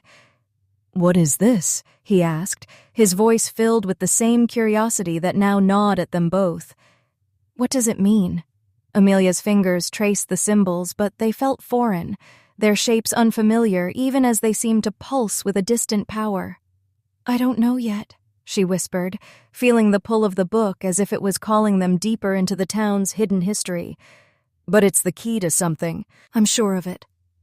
The librarian, still standing quietly by the door, watched them with a knowing gaze. "That book holds the truth about the land you stand on," she said softly, her voice low and almost reverent. "The town was founded on an ancient pact, a pact that bound the land, the people, and the bloodlines together." Amelia glanced up at the librarian, her heart racing. "What do you mean? A pact?" The librarian nodded slowly, her eyes distant. "Long before the curse, long before the Watcher, the town of Harrowsbridge was established as a place of power, a power that could bend the forces of nature. But in order to harness it, the town's founders made a deal with something older, darker, and far more dangerous than anything you've faced so far." Sebastian moved closer, his brow furrowing. "What kind of deal? What was the price?" The librarian hesitated for a moment, glancing around as if making sure no one else was listening. Then, in a voice barely above a whisper, she said, "The price was blood. The blood of the townspeople. The bloodline of those who would remain in Harrowsbridge." Amelia felt her breath catch in her chest. "The bloodline?" "Yes," the librarian continued. "Each generation of the town's leaders was bound to that pact. The key you found, it's a symbol of the contract made all those years ago. The key is a marker of the bloodline, a connection to the land, the curse, and the power that still runs beneath the surface of Harrowsbridge." Amelia shook her head, her mind struggling to make sense of what the librarian was saying. "But we broke the curse. We destroyed the heart of it. The Watcher is gone. How is this still connected to the land?" "The land is never fully free, not until the bloodlines are severed entirely," the librarian said softly. "The curse wasn't just about the Watcher. It was about the land and the power it holds. The fog, the whispers, the forces that have haunted Harrowsbridge, they are the remnants of that power. They cannot be destroyed until the land is cleansed, and the bloodlines are completely severed." Amelia turned the page of the book, her eyes scanning the old text. It wasn't clear at first, but as her gaze lingered on the next set of symbols, something clicked. The bloodlines, they're still tied to this place. This land, these people, they never really escaped the curse. The Watcher was just a part of it. The blood is still what binds them. The librarian nodded slowly. "Exactly. And unless the bloodlines are fully purified, the land will remain haunted. The key, it's not just a symbol of your victory over the Watcher. It's the key to the purification of the land itself. You must use it, just as the first leaders of the town did, to sever the link completely. Only then can you ensure that the darkness will never return." Sebastian looked at the book, then at Amelia, his voice tense. "So what does that mean for us? We're tied to this place, to its bloodlines because of the pact. How do we break it? What do we have to do?" Amelia's heart beat faster, her mind racing as the full weight of their journey settled in. The curse hadn't just been about survival, or even about breaking the influence of the Watcher. It had always been about the town, the land, and the deep-rooted pact that tied them all to the darkness beneath. "I think we have to return to the beginning," she said slowly, a sense of clarity settling over her. The altar beneath the church. It wasn't just the source of the Watcher. It was the heart of the pact. We have to sever it there. We have to purify the land completely. The librarian nodded, her eyes filled with quiet sorrow. "The key you found will unlock the final step. But be warned, purifying the land comes at a price. The bloodlines must be severed completely, and the land must be cleansed. There is no going back." Amelia turned to Sebastian, her heart heavy with the realization that their fight wasn't truly over yet. "We knew there would be a price," she said softly. "We have to do this. For the town. For everyone." Sebastian looked at her, his eyes filled with a mix of fear and determination. "But what will it cost us, Amelia? What if we can't go back? What if—" "We don't go back," she interrupted gently, taking his hand in hers. "But we've already faced the worst. Whatever the price, we face it together. We end this." Sebastian exhaled deeply, squeezing her hand. "Together." The journey back to the church was quieter than ever. As they made their way through the streets, the town was eerily calm. The sounds of the festival, the laughter and cheer that had filled the air just days ago, were now replaced by an unsettling silence. The townspeople had gone back to their homes, still unsure of what had really happened, still adjusting to the changes in the town. But Amelia and Sebastian knew that the true test lay ahead. They had come this far, had already fought through darkness, faced impossible odds. Now they had to finish what they started. They arrived at the church, the heavy wooden doors standing wide open, as though welcoming them back into the heart of the town's history. The mist, which had been absent for days, began to creep back in, swirling around their feet, thickening with each step they took. At the altar, the symbols still glowed faintly, the power of the pact still pulsing beneath the surface. The key that Amelia had found earlier seemed to hum in her hand as she approached the altar, the final step of the ritual. She turned to Sebastian, her voice steady. "This is it. This is where it all started." Sebastian nodded, his face filled with determination. "Then let's finish it. Let's purify this land and end the curse once and for all." Together, they placed the key into the center of the altar, and as it slid into place, the air seemed to crackle with energy. The symbols began to glow brighter, the ground beneath them vibrating as the power of the bloodlines was drawn toward the altar. Amelia's breath caught as she felt the connection, the land, the people, the curse, all drawn to this one moment. The fog thickened around them, swirling with energy, but it no longer felt oppressive. It felt like the final breath of a force that had held the town captive for centuries, now finally fading away. Chapter 25. The Final Sacrifice. The church was eerily silent as Amelia and Sebastian stood at the altar, the key now lodged securely in place, the symbols on the stone pulsing with ancient power. The land, the fog, the bloodlines, everything had led to this moment. Amelia's heart pounded in her chest, and her hands trembled, gripping Sebastian's tightly. They had come so far, but the weight of what they were about to do pressed down on her like a vice. The ritual had always been a means to an end, but now, with the power of the bloodline and the land so close to being severed, she could feel the cost. The entity that had haunted Harrowsbridge, its presence had been growing stronger, and as the key turned within the altar, she could feel it fighting back, clawing at them from the shadows. The fog that surrounded the church thickened, swirling as though it were alive. The air became heavier, charged with an energy that made her skin tingle, and the earth beneath her feet seemed to hum. Sebastian's voice broke the silence, his grip on her hand steady despite the tension. "Whatever happens next, we do this together." Amelia looked up at him, her chest tight. She wanted to believe it. They could do this together, but the uncertainty of what would come next hung heavily in her heart. "Together," she repeated, her voice barely a whisper, but the resolve was there. They had faced the curse together, and they would face whatever came after. The symbols on the altar grew brighter, the runes pulsing in a rhythmic pattern that seemed to echo deep within the walls of the church. The power building around them felt alive, pulling them closer to the truth they had been avoiding for so long. And then, the voice came again. "You cannot undo what has been bound." The words were a hiss, low and twisted, cutting through the air like a blade. The entity's presence surged, a weight that pushed down on them both. The fog outside pressed against the church, and the air around them seemed to vibrate with a low hum. Amelia's breath quickened. "It's trying to stop us. It doesn't want to be severed." Sebastian's jaw tightened, his eyes narrowing with determination. "We're not letting it win. We finish this, now." He stepped closer to the altar, his hand reaching out to grasp the edge. The symbols on the stone glowed fiercely, and the ground beneath their feet began to tremble. The entire church seemed to shake with the force of the energy now rising from the altar. Amelia stepped beside him, her hand still in his.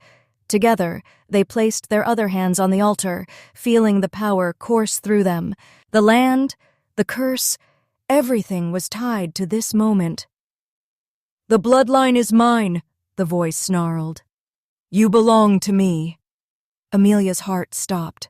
She felt it then, the pull, the force of the curse trying to drag her back into its grasp. The bloodline, her bloodline. It was still trying to claim her, to make her a part of its dark legacy. The weight of her ancestors, their choices, their mistakes, all seemed to press against her chest. The Watcher, the fog, it had all been built on this, on the power of her blood. But then she remembered something her mother had once told her, a long time ago, before the fog, before the town had claimed them. "Your blood is yours to choose." She drew in a breath, and with every ounce of will, she chose. The key in the altar shifted, as if responding to her defiance. The stone cracked, a light pulsing from it, the air humming with energy. Sebastian's voice was steady, unwavering. "We are not yours. Our blood is ours. We choose to be free." The air thickened, the energy building to an unbearable intensity. The fog outside pressed harder against the walls of the church, the world outside trembling with the force of the ritual. Amelia felt something break inside her, the tie to the land, to the curse, to the bloodline. The stone beneath her hand cracked open with a deafening sound, and for a moment, the world seemed to stand still. And then, it was gone. The silence that followed was deafening. The air around them was still. The weight of the curse, the fog, the centuries of darkness had vanished. The energy that had been pressing in on them, the land itself, seemed to release its grip. Amelia's heart was pounding in her chest, but there was no weight to it now. The air felt lighter, as though a long-held breath had finally been exhaled. Sebastian turned to her, his eyes wide, filled with disbelief. "We did it. It's really over." Amelia didn't know what to say. Her hands were still trembling, and she could feel the echoes of the ritual deep within her, but the sense of finality in the air told her everything she needed to know. The curse was truly gone. The Watcher's influence had been severed, and the land, the town of Harrowsbridge, was free. But even as she felt the weight of the finality settle in, a part of her wondered about the future. What would the town look like now? What would their lives look like now that the darkness was truly gone? The fog that had surrounded the town, that had always been a part of it, was beginning to lift. The sky outside was clearer than it had been in years, the sunlight streaming in through the cracked windows of the church. For the first time, the town could breathe. "We're free," she whispered, her voice thick with emotion. "We really are." Sebastian nodded, his hand resting gently on her shoulder. "Yes, but we've earned it. And now, we build what comes next." The days that followed were a quiet renewal. The townspeople, who had been living in fear for so long, began to rebuild. Not just the town, but their lives. The air was different now, lighter, as though the curse that had bound them for so long had finally loosened its grip. People returned to their homes, their hearts a little lighter, their spirits a little freer. Amelia and Sebastian didn't know exactly what their future held, but for the first time, the uncertainty felt like a possibility. They had broken free from the chains of the past, and now they had the power to shape their future. The town was changing, and so were they. A week later, the town gathered once again, this time not for fear or for darkness, but for something new. The annual Harvest Festival had always been a time of unease in Harrowsbridge, but this year it was different. The townspeople came together to celebrate freedom, to celebrate the land that had once been bound in shadow but was now free of its curse. The air was filled with laughter and joy, the sounds of music and conversation echoing through the streets. Amelia and Sebastian stood at the edge of the square, their eyes scanning the crowd. There was no mist, no fog, no lingering sense of the watcher, just people, living and breathing together. "This is it," Amelia said softly, her voice filled with wonder. "This is what freedom feels like." Sebastian smiled, his gaze softening as he looked at her. "Yes, this is our beginning." And as they stood together, watching the people of Harrowsbridge come alive once more, they realized that the true end of their journey wasn't the destruction of the curse, but the new life they were now free to create. Chapter 26. Rebirth.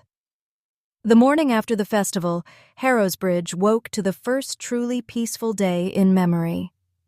The fog that had once haunted the town for generations had vanished completely, replaced by a crisp autumn morning that seemed to signal the beginning of something new. The sun was bright, the sky clear, and the air felt fresh, like a deep breath had been taken after a long time of holding it in.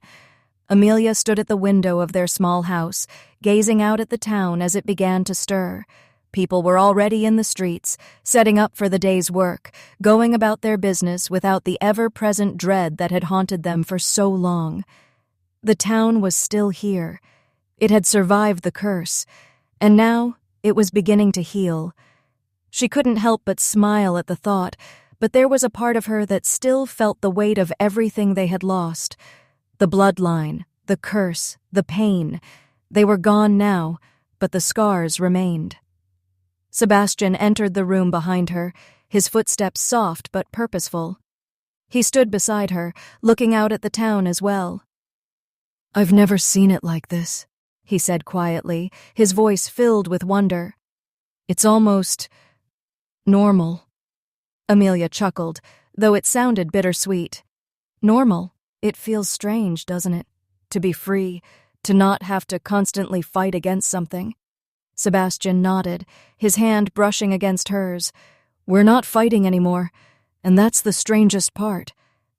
"I think we're still fighting," she replied, her gaze still distant.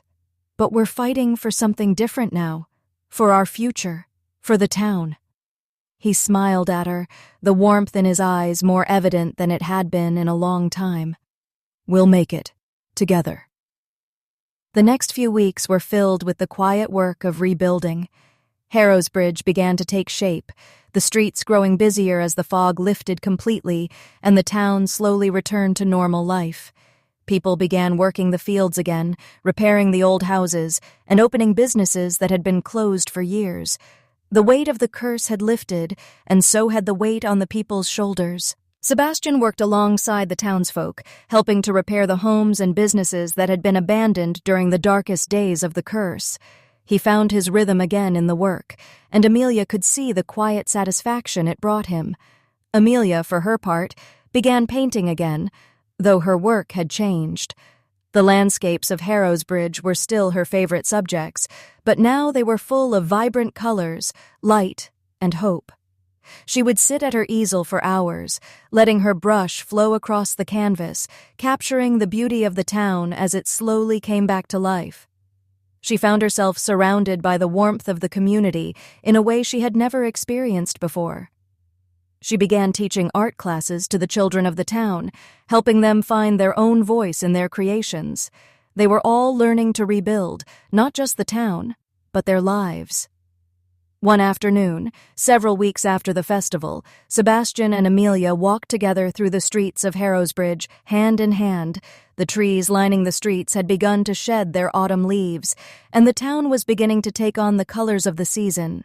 They walked slowly, taking in the town's transformation. People were smiling as they passed by, the children laughing in the streets, the market bustling with life. There was a sense of peace in the air that they had both longed for, but never thought possible.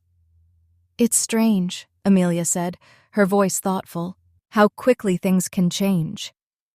Sebastian smiled at her. "We've learned that things can change quickly, but it's up to us to keep that change going. We've broken free from the past, but we can't let the past define us." Amelia nodded, her heart full of a quiet determination. "We won't. This town deserves better than that. It deserves life." They stopped in front of the church, the same church where they had broken the curse. The doors stood open, inviting the people to return, but there was no shadow of fear now, no sense of oppression.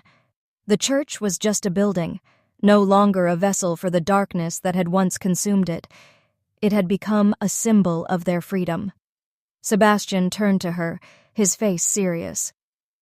"Amelia."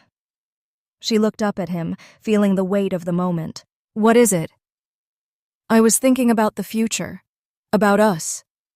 Her pulse quickened, and she met his gaze. "What do you mean?" He reached into his coat pocket and pulled out a small box, one she hadn't noticed before. He opened it, revealing a simple, elegant ring, a symbol of new beginnings, of hope, and of a promise to each other.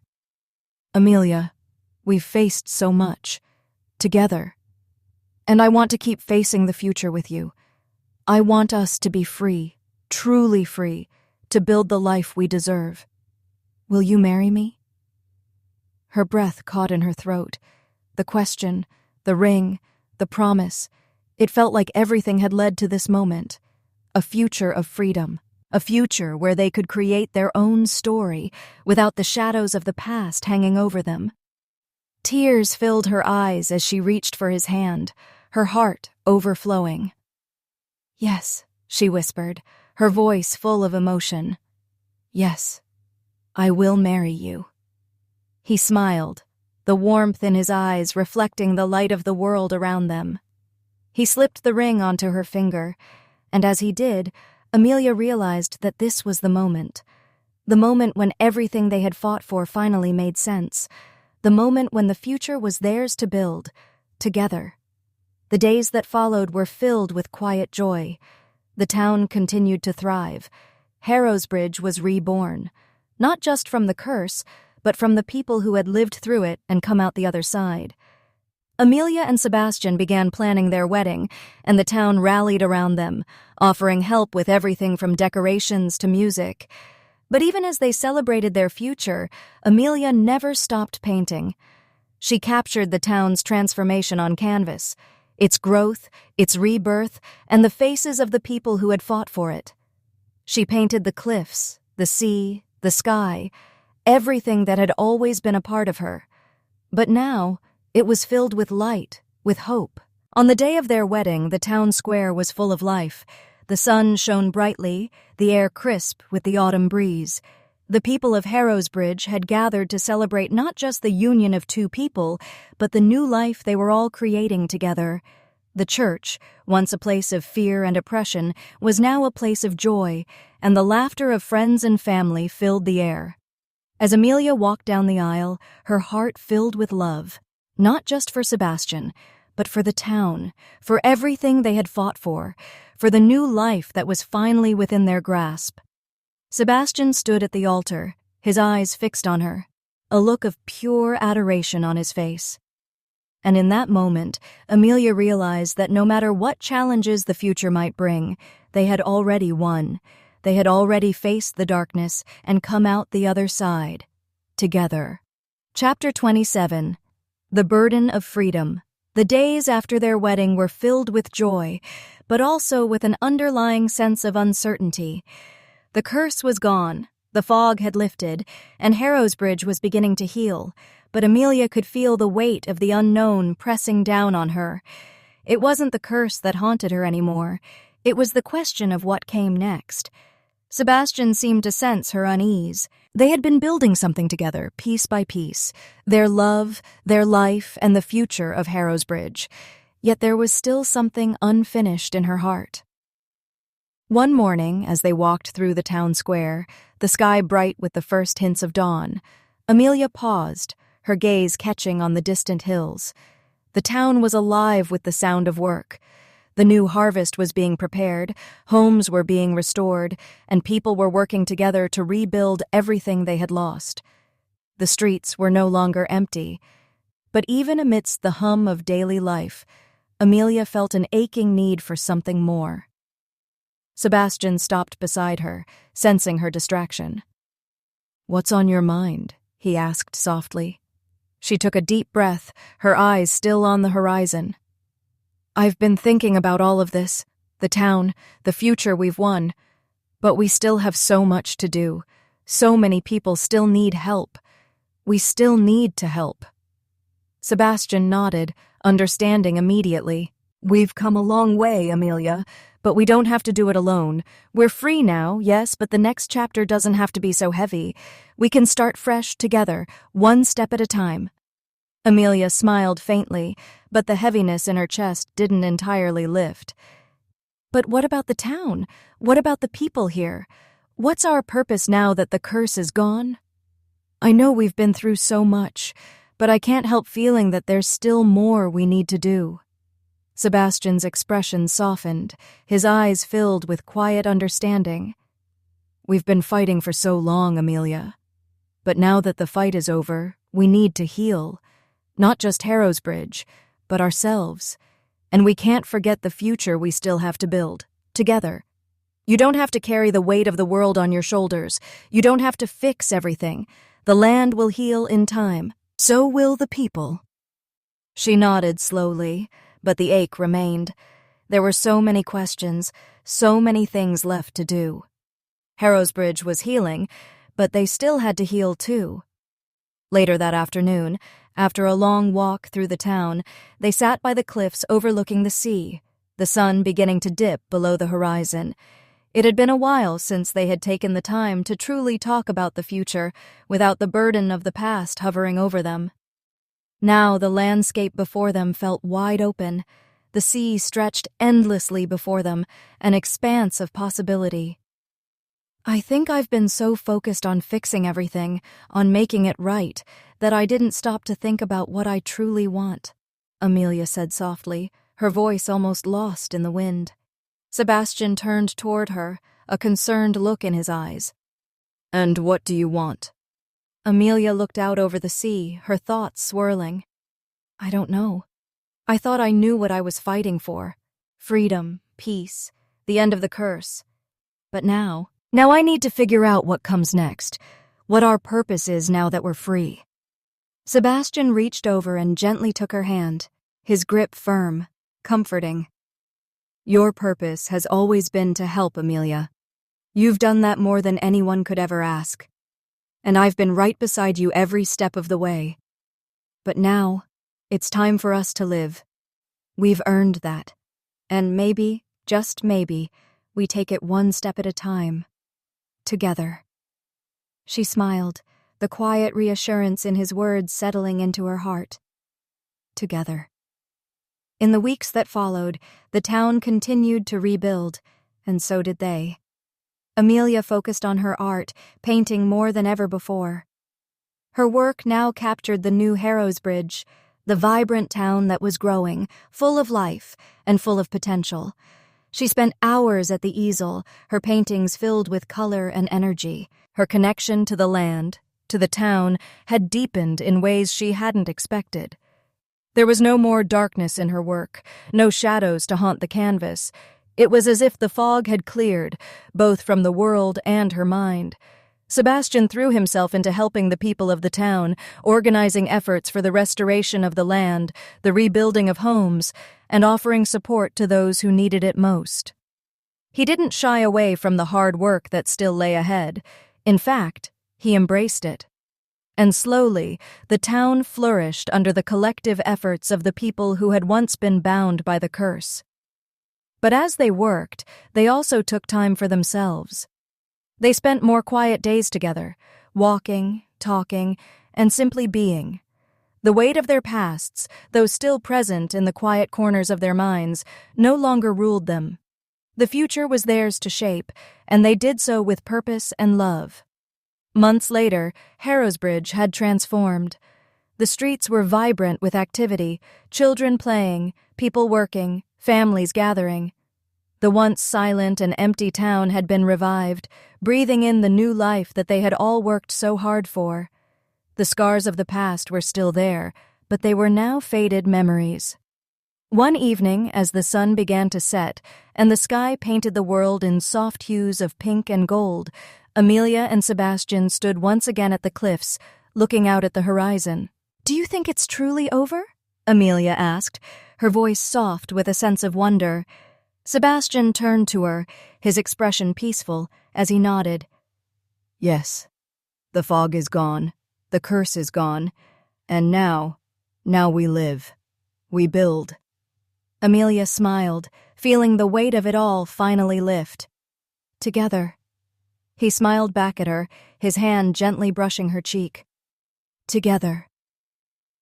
As the last of the sunlight faded, they stood side by side, watching the stars appear in the sky above Harrowsbridge, the town, the land, and their lives, finally free from the shadows of the past.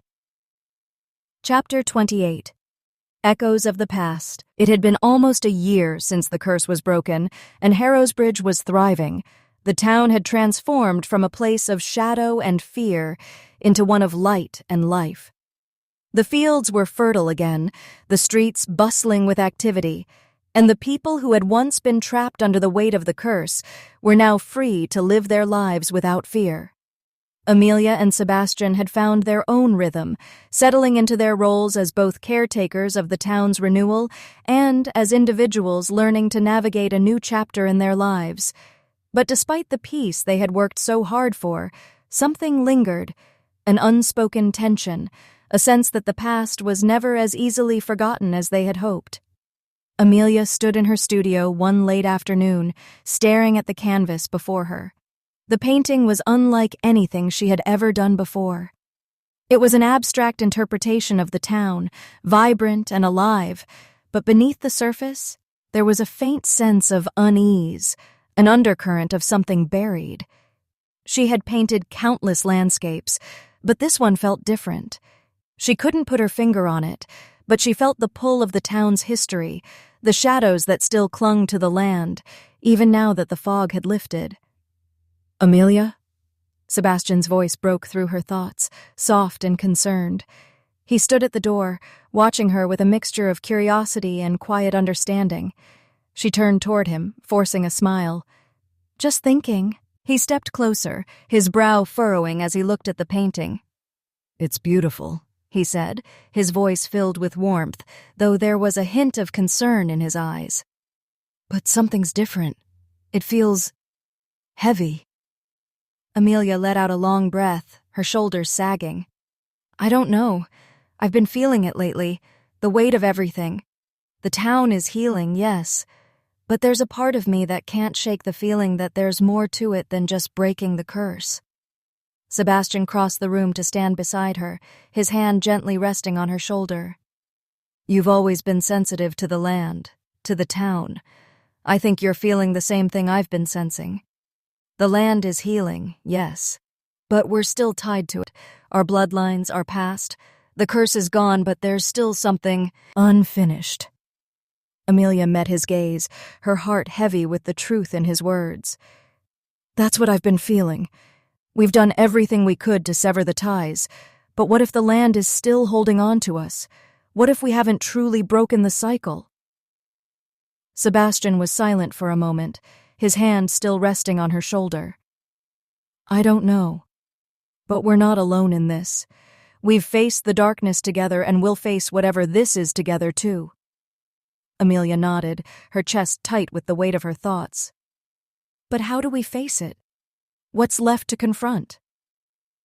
He turned her to face him fully, his expression serious, yet filled with quiet determination. I don't know the answer, but I think it's time to take a deeper look at the land itself. Maybe there's something we missed, something we need to understand.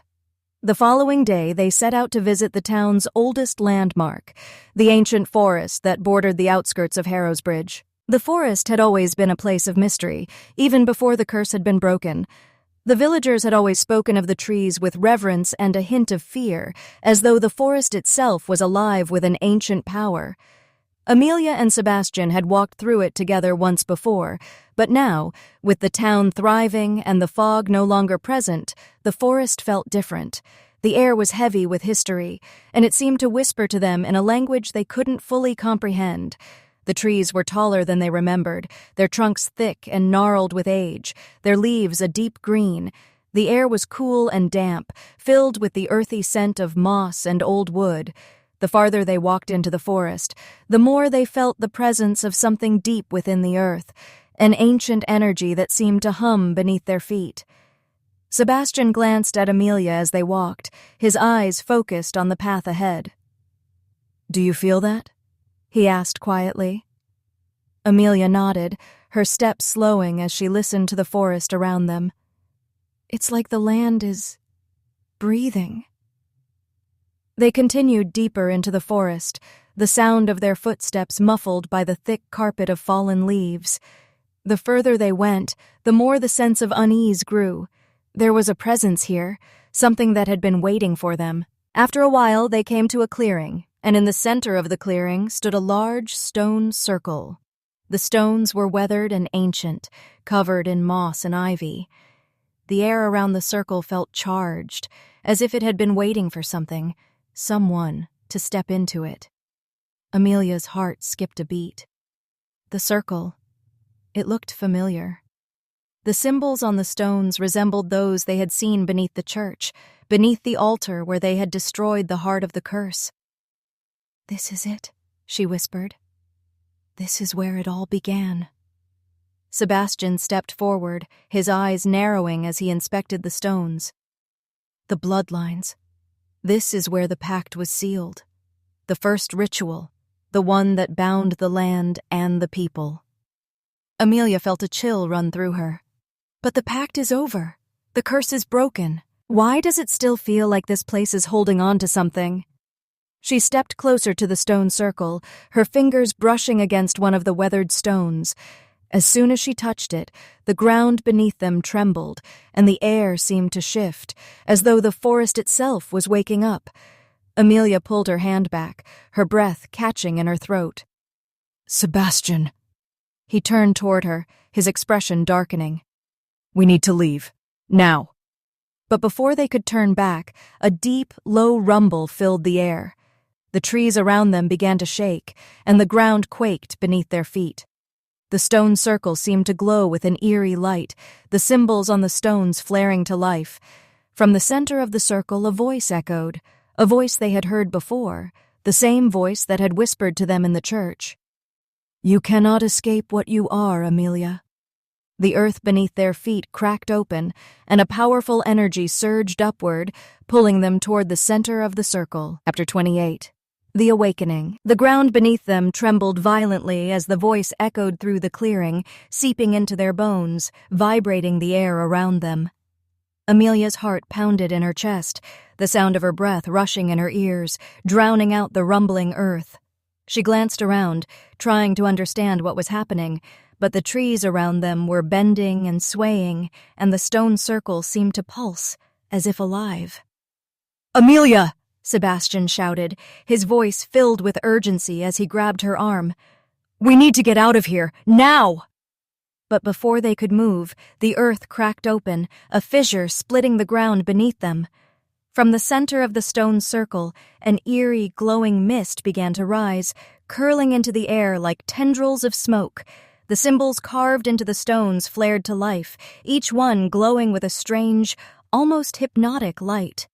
The voice came again, low and menacing, but this time it was not just in their minds. It seemed to come from the very earth itself, resonating deep within their chests.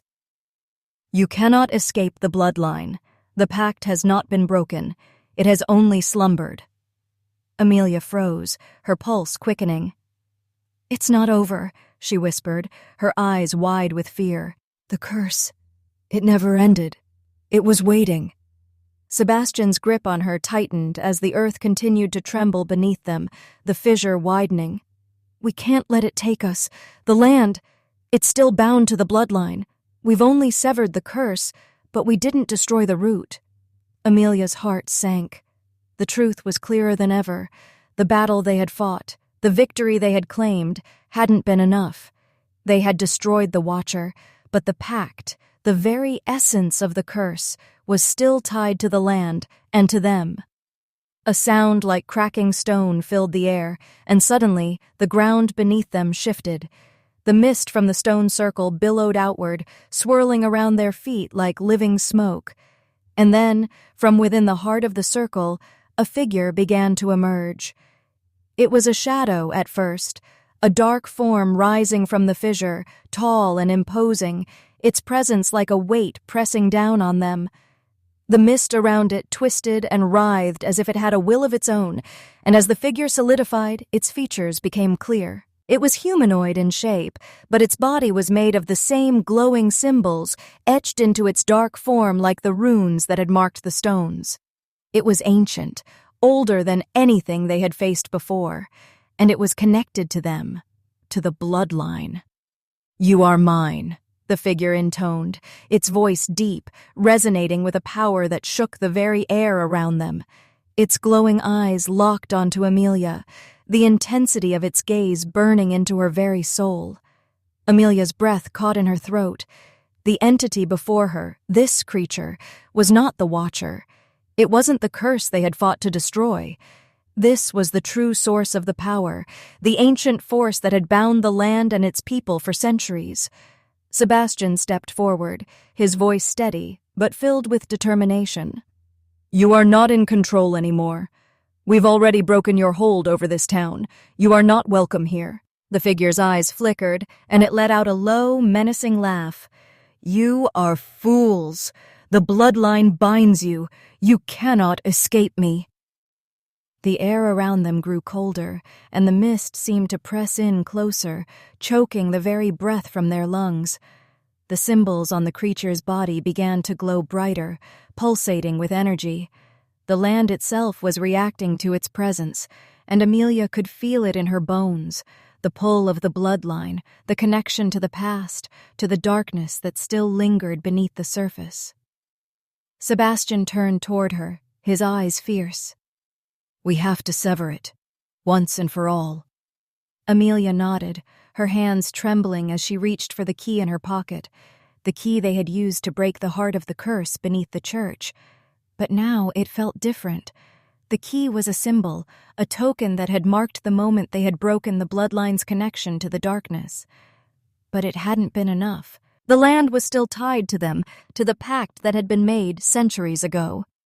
You cannot sever the bond, the figure hissed, stepping closer. The ground trembled beneath them again, and the very air seemed to vibrate with its power. You are mine. You will always be mine. Amelia's heart pounded in her chest, her mind racing. We have to destroy it, she said, her voice trembling but filled with resolve. We need to sever the root, the source. Sebastian met her gaze, his expression resolute. We finish this together. The ritual began. Sebastian and Amelia stood side by side, their hands still connected as they faced the figure in the center of the stone circle. The ground beneath them was shaking, the earth reacting to the energy building in the air. The mist swirled around them, thickening as the power surged. Amelia closed her eyes, focusing on the key in her pocket. She could feel the power of the land beneath her, the connection to the bloodline, the pact that had bound them all. It was here, in the very earth beneath them, and they had to destroy it. Sebastian began chanting the words, the same words they had used to break the curse. This time, the ritual was different. This wasn't just about destroying a physical form. This was about breaking the very essence of the pact, the energy that had been tied to them for so long. As he spoke the words, the earth beneath them began to crack open, the energy building to a deafening crescendo. The mist swirled around them, growing thicker, as if it were fighting back. The figure in the center of the circle seemed to flicker, its body pulsing with dark energy. Amelia reached into her pocket and pulled out the key, holding it above her head. "We sever the connection," she whispered, her voice steady now, filled with certainty. "The land is not ours to control. We break the bond." As she held the key aloft, the mist around them seemed to grow still, as if waiting. The ground beneath them trembled again, the power in the air building to an overwhelming intensity. The key glowed. And then, with a sudden burst of light, the energy surged through them. The key's light pierced through the mist, striking the center of the figure. It let out a horrible, guttural scream as the light ripped through its body, unraveling the dark energy that had bound the land and the bloodline to the curse. The figure collapsed, its body disintegrating into nothingness, as the mist and the darkness that had once consumed the town were swept away. The energy that had held the land captive for so long evaporated, leaving only the stillness of the clearing behind. The silence that followed was deafening. Amelia and Sebastian stood in the center of the stone circle, the remnants of the mist slowly dissipating around them. The air was still, the weight of the curse and the pact finally lifted from the land. The town, the land, the people, they were finally free. Sebastian turned toward her, his expression filled with relief and quiet triumph. "We did it," Amelia nodded slowly, her heart still pounding in her chest. "It's over," she whispered, her voice filled with awe. "The land is free. We're free." The journey had come full circle. The land of Harrowsbridge was no longer bound to the darkness. The bloodline that had once tied the people to the curse was severed. The land, once haunted, was now alive, a place of renewal, of growth, and of possibility. Amelia and Sebastian had faced the darkness, broken the chains, and now they were free to build the future they had always dreamed of. Together. Chapter 29. The Weight of Freedom. The days that followed the final ritual were filled with a quiet peace. The town of Harrowsbridge, once bound by the darkness of the curse, was now breathing freely. The land felt lighter, as though it, too, had exhaled a long-held breath. The fog had vanished completely, and the sun shone brightly over the once silent streets. The people who had been weighed down by centuries of fear and uncertainty were now walking in the light, their steps lighter, their eyes brighter. But even in the midst of this newfound freedom, Amelia could still feel the weight of the journey they had been on. They had won. They had broken the curse, freed the land, and severed the bloodline's connection to the past. Yet with the victory came a lingering sense of emptiness, a quiet ache that Amelia couldn't shake. The freedom they had fought for, had earned, was both a blessing and a burden. One morning, as she sat by the window in their home, watching the sun rise over the town, she felt the familiar pull of the past. The shadows of their fight, the fog, the darkness, the watcher, still haunted the corners of her mind. But there was no more fighting, no more dark forces to face. For the first time in a long time, they were free. And yet, it felt like something was missing. Sebastian entered the room quietly, his footsteps soft on the wooden floor. He had been busy with town affairs, helping rebuild the homes and farms, working with the community to restore what had been lost. His dedication to the town had never wavered, but she could see the same weight in his eyes, the same quiet sense of uncertainty that had been there since the curse was broken. He paused beside her, looking out at the town that had come alive once again. "What's on your mind?" he asked gently, his voice low but full of concern. Amelia turned toward him, a faint smile on her lips. "Just thinking," she said softly. About everything we've been through, about the past, and now, the future. Sebastian took a seat beside her, his eyes searching hers. I know what you mean. It feels strange, doesn't it? To have everything we've fought for finally behind us. She nodded slowly, her fingers tracing the edge of her teacup. It's strange, yes. We've won, but now what? What do we do with all this freedom? We've been so focused on fighting, on surviving. Now that it's over, I'm not sure what to do with myself. Sebastian took her hand in his grip warm and steady. We take it one step at a time. We've spent so long fighting, and now we get to live. We get to create our future, together. Harrow's Bridge is healing, and so are we. Amelia looked at him, her heart swelling with love and gratitude. You're right, she whispered. We can build something beautiful. Together. The next few days were spent in the quiet work of rebuilding. Harrow's Bridge had been transformed, not just physically, but spiritually. The land, once heavy with the weight of the curse, was now fertile again. The fields were lush, the crops growing strong. The town itself was alive with activity, people working together to restore their homes, their businesses, and their sense of community. Amelia found herself drawn back to her art, her brushstrokes filled with light and hope. Her paintings were no longer haunted by the darkness of the past, but by the possibilities of the future. She began to teach the children of Harrow's Bridge, helping them discover their own creative voices. The town, once so burdened, now felt like a canvas, a blank slate ready to be filled with new stories, new memories. Sebastian continued to work alongside the townspeople, his hands steady as he helped restore the homes and farms that had once been abandoned. His presence was a constant comfort to the town, and his quiet leadership brought a sense of stability to the community.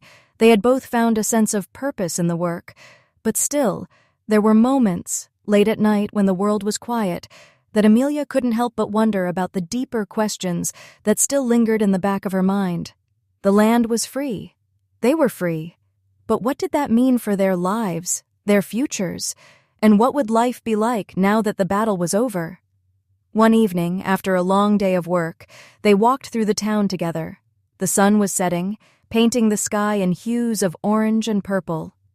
The streets were filled with people, the children laughing as they ran through the square, the townsfolk chatting and smiling as they went about their evening routines.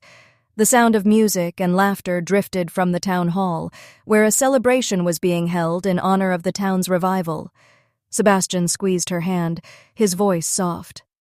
Look at them. Look at all they've accomplished. Amelia smiled, her heart swelling with pride. They've rebuilt everything, and they've done it together. It's a new beginning for all of them. And for us, he said, his gaze softening as he turned to her. We've come a long way, from the fog, from the Watcher, but we made it. Together. Amelia stopped, turning to face him fully. Together, she repeated, her voice filled with quiet certainty. We fought for this freedom, for each other, for this town. And now we have the chance to build something new, something beautiful. Sebastian smiled, his hand resting gently on her cheek. We'll do it, Amelia. Whatever comes next, we'll face it together. Amelia closed her eyes for a moment, feeling the weight of the past finally lift from her shoulders. The fog was gone. The darkness had been defeated, and now they had the freedom to live. For the first time in a long time, she felt whole. And for the first time, the future didn't feel like something to fear. It felt like something to embrace. A few weeks later, Amelia and Sebastian stood at the cliffs once more, watching the town below them. The sunset bathed the town in soft golden light, and the sea shimmered in the distance. The town of Harrow's Bridge, once a place of shadow, now felt like a place of life. The people were rebuilding their homes, their businesses, their families, and with every passing day it became more their town. The dark past had been replaced by a bright future. Amelia turned to Sebastian, her eyes soft. We've done it, haven't we? We've really done it. Sebastian looked at her, his smile warm. "Yes, we have. And now we get to live. Together." They stood in silence for a long moment, the sounds of the town below them fading into the quiet of the evening. There was no mist, no fog, no lingering threat. Just the peace of knowing that the past was behind them and the future was theirs to shape. Amelia leaned against him, her heart at peace. "I love you, Sebastian. I always will." He kissed the top of her head, his voice filled with quiet affection. "And I love you, Amelia, forever." And as the sun set over the cliffs, they knew that whatever the future held, they would face it together. The past was finally behind them, and they had won their freedom. The town, the land, and their hearts had all been set free. Chapter 30. The Road Ahead. The wind was cool against Amelia's skin as she and Sebastian stood at the edge of Harrowsbridge, overlooking the rolling hills and the distant coastline. The town was alive behind them, bustling with activity, but it felt as if they were standing on the precipice of something new, something that was only just beginning to take shape. The world around them felt full of potential, but also full of unknowns. Amelia had spent the last several months trying to grasp what life could be without the weight of the curse hanging over her. She had thrown herself into her art, teaching the children of Harrowsbridge and helping rebuild the community. She'd found peace in her work and joy in seeing the town come back to life. But in her quiet moments, when the world was still, she found herself wondering about the future, about what came next after so much darkness. Sebastian was the same. He had given everything to the town, to the people who had been bound to the curse. But even as the town flourished, Amelia could see the quiet uncertainty that still lingered in his eyes. They had fought so hard for freedom, but now they were standing in a new world, and that world felt both vast and fragile. Amelia turned to Sebastian, her heart full but heavy with unspoken thoughts. "Do you ever wonder what we're supposed to do now?" Sebastian met her gaze, his expression thoughtful. "I think about it all the time. We've spent so many years fighting, surviving, that now we have to learn how to live." She looked out at the town, the familiar buildings now bustling with life. The streets were full of people, and the laughter of children echoed in the air. But something inside her still felt unsettled. They had broken the curse. They had freed Harrowsbridge. But what came after that? "I never imagined that the battle would end," Amelia said quietly, her voice filled with a kind of sadness she hadn't expected. "And now that it has, I don't know how to feel." Sebastian took her hand gently, his voice steady. "You don't have to know everything right now. What we've been through, it's huge. And even though we've won, there's still a lot of healing to be done. For the town, for us." Amelia nodded, squeezing his hand. "You're right. I think I need to find my place in all of this, in a world where we don't have to fight anymore." Sebastian smiled softly, pulling her a little closer. "We'll find it. We have the freedom to choose now, and whatever we choose, we'll do it together." The weeks that followed were a period of transition. The town of Harrowsbridge had begun to flourish in ways it hadn't for generations. Businesses were reopening, crops were being harvested, and people were beginning to thrive once more. The scars of the past were still visible, but they no longer controlled the town. The people of Harrowsbridge had begun to rebuild, not just their homes, but their lives. Amelia continued her work as an artist, but her paintings began to change. She no longer painted the fog, the dark and the oppressive, but instead captured the vibrant colors of the town, its people, its fields, and the light that bathed the streets. She found herself inspired by the resilience of the people around her, by the town's refusal to be defined by the past. Sebastian, too, found his purpose in the town. He worked alongside the people to restore the farms and homes, offering his knowledge and skill to ensure that the town's future would be secure. But even as he worked, Amelia could see that something in him still carried the weight of everything they had been through. There were nights when he would lie awake, staring at the ceiling, lost in thought. One evening, as they walked together through the town, a sense of peace settled over them. The streets were quieter now that the day's work had ended, and the glow of the setting sun cast a warm light over the cobblestone roads. The laughter of children could still be heard in the distance, and the sound of doors opening and closing as families settled into their homes brought a quiet comfort to the town. The storm had passed, and now the calm was theirs to embrace. Amelia turned to Sebastian, her heart full of gratitude and quiet wonder. "Do you think we're finally where we were meant to be?"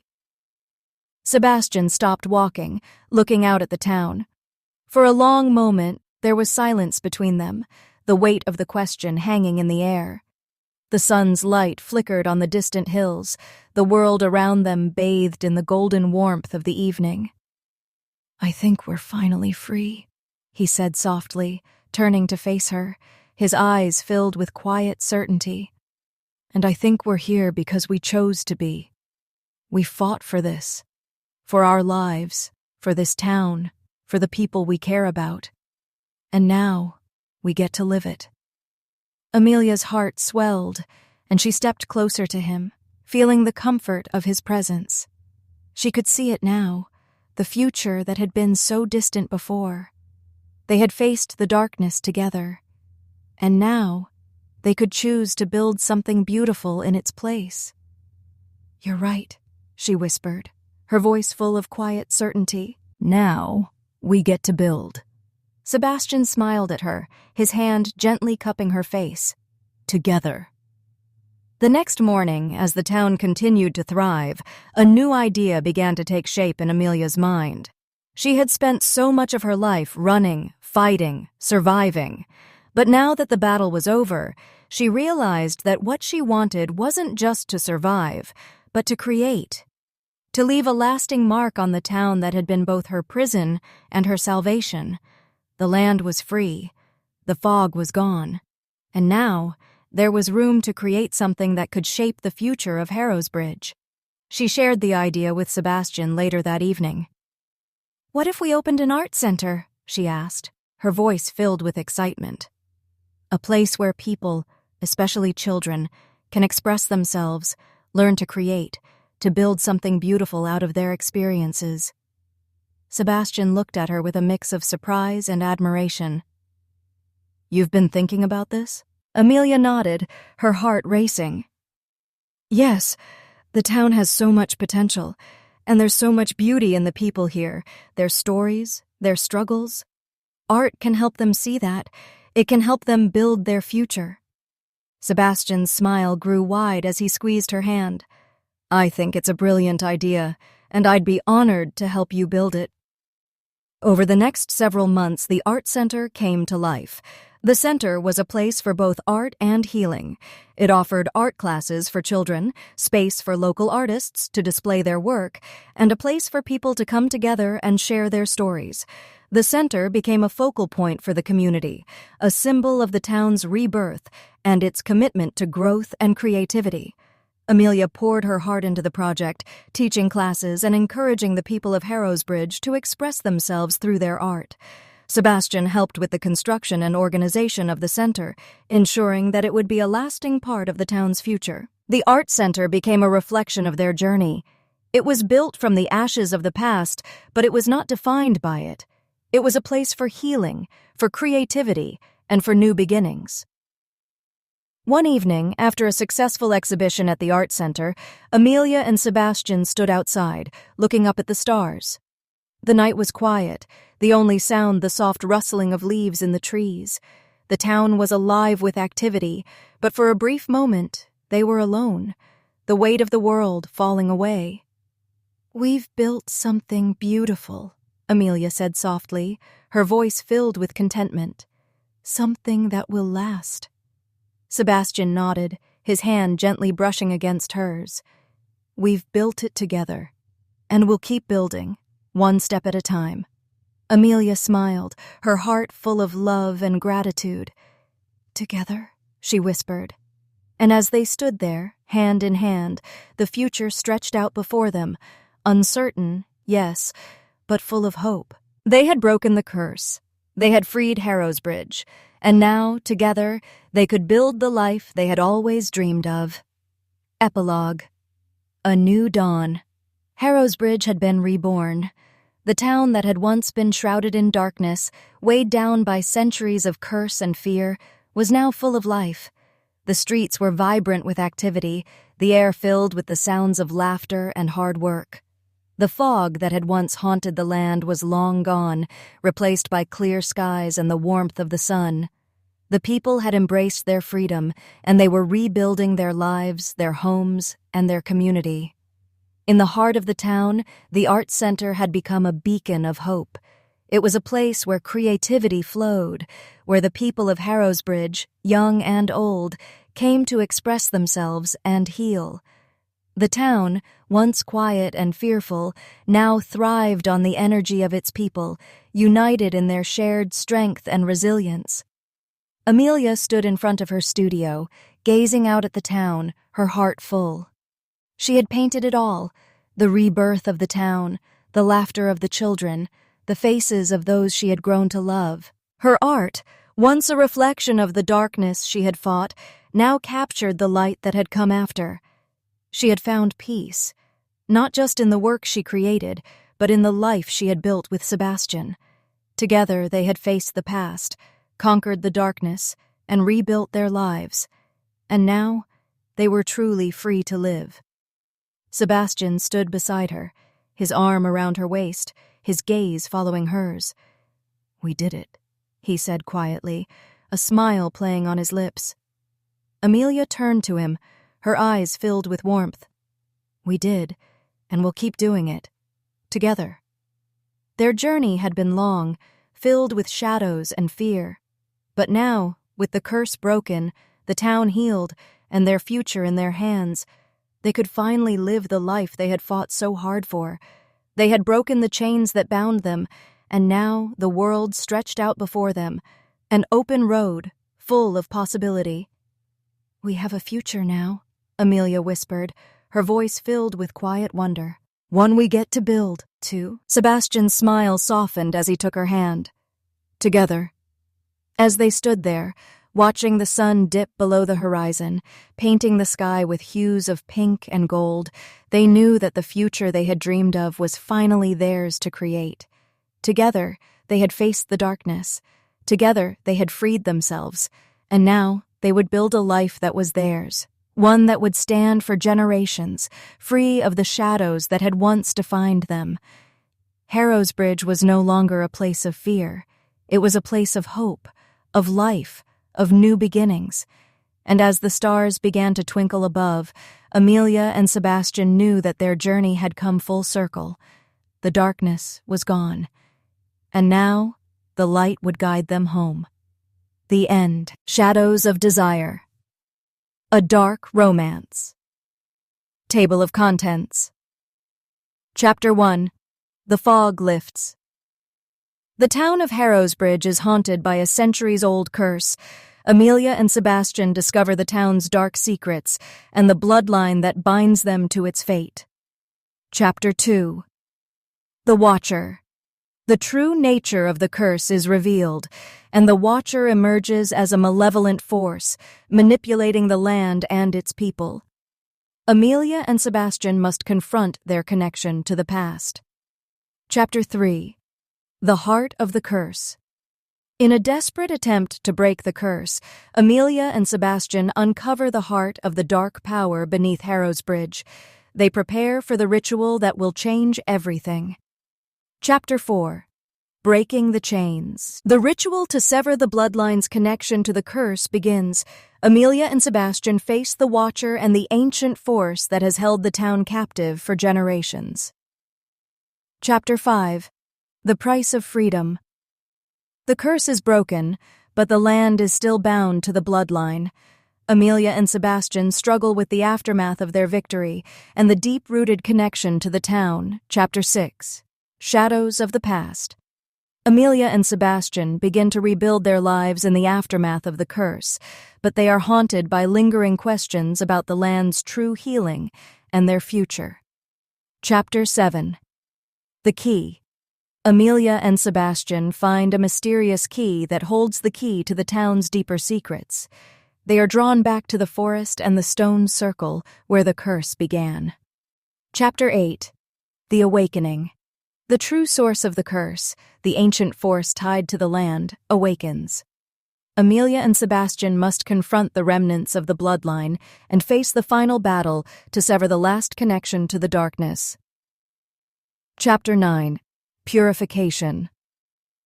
A powerful ritual takes place to sever the bloodline's connection to the land once and for all. Amelia and Sebastian must make a final sacrifice to ensure the land is truly freed.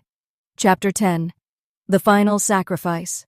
Amelia and Sebastian complete the ritual to purify the land. The Watcher's dark influence fades, and Harrowsbridge is finally free of its curse. Chapter 11. The Burden of Freedom. With the curse broken, Amelia and Sebastian struggle to adjust to their new life. The town thrives, but there is still a sense of uncertainty about their future. Chapter 12. A New Beginning. The town of Harrowsbridge continues to rebuild, and Amelia and Sebastian find new purpose in helping others.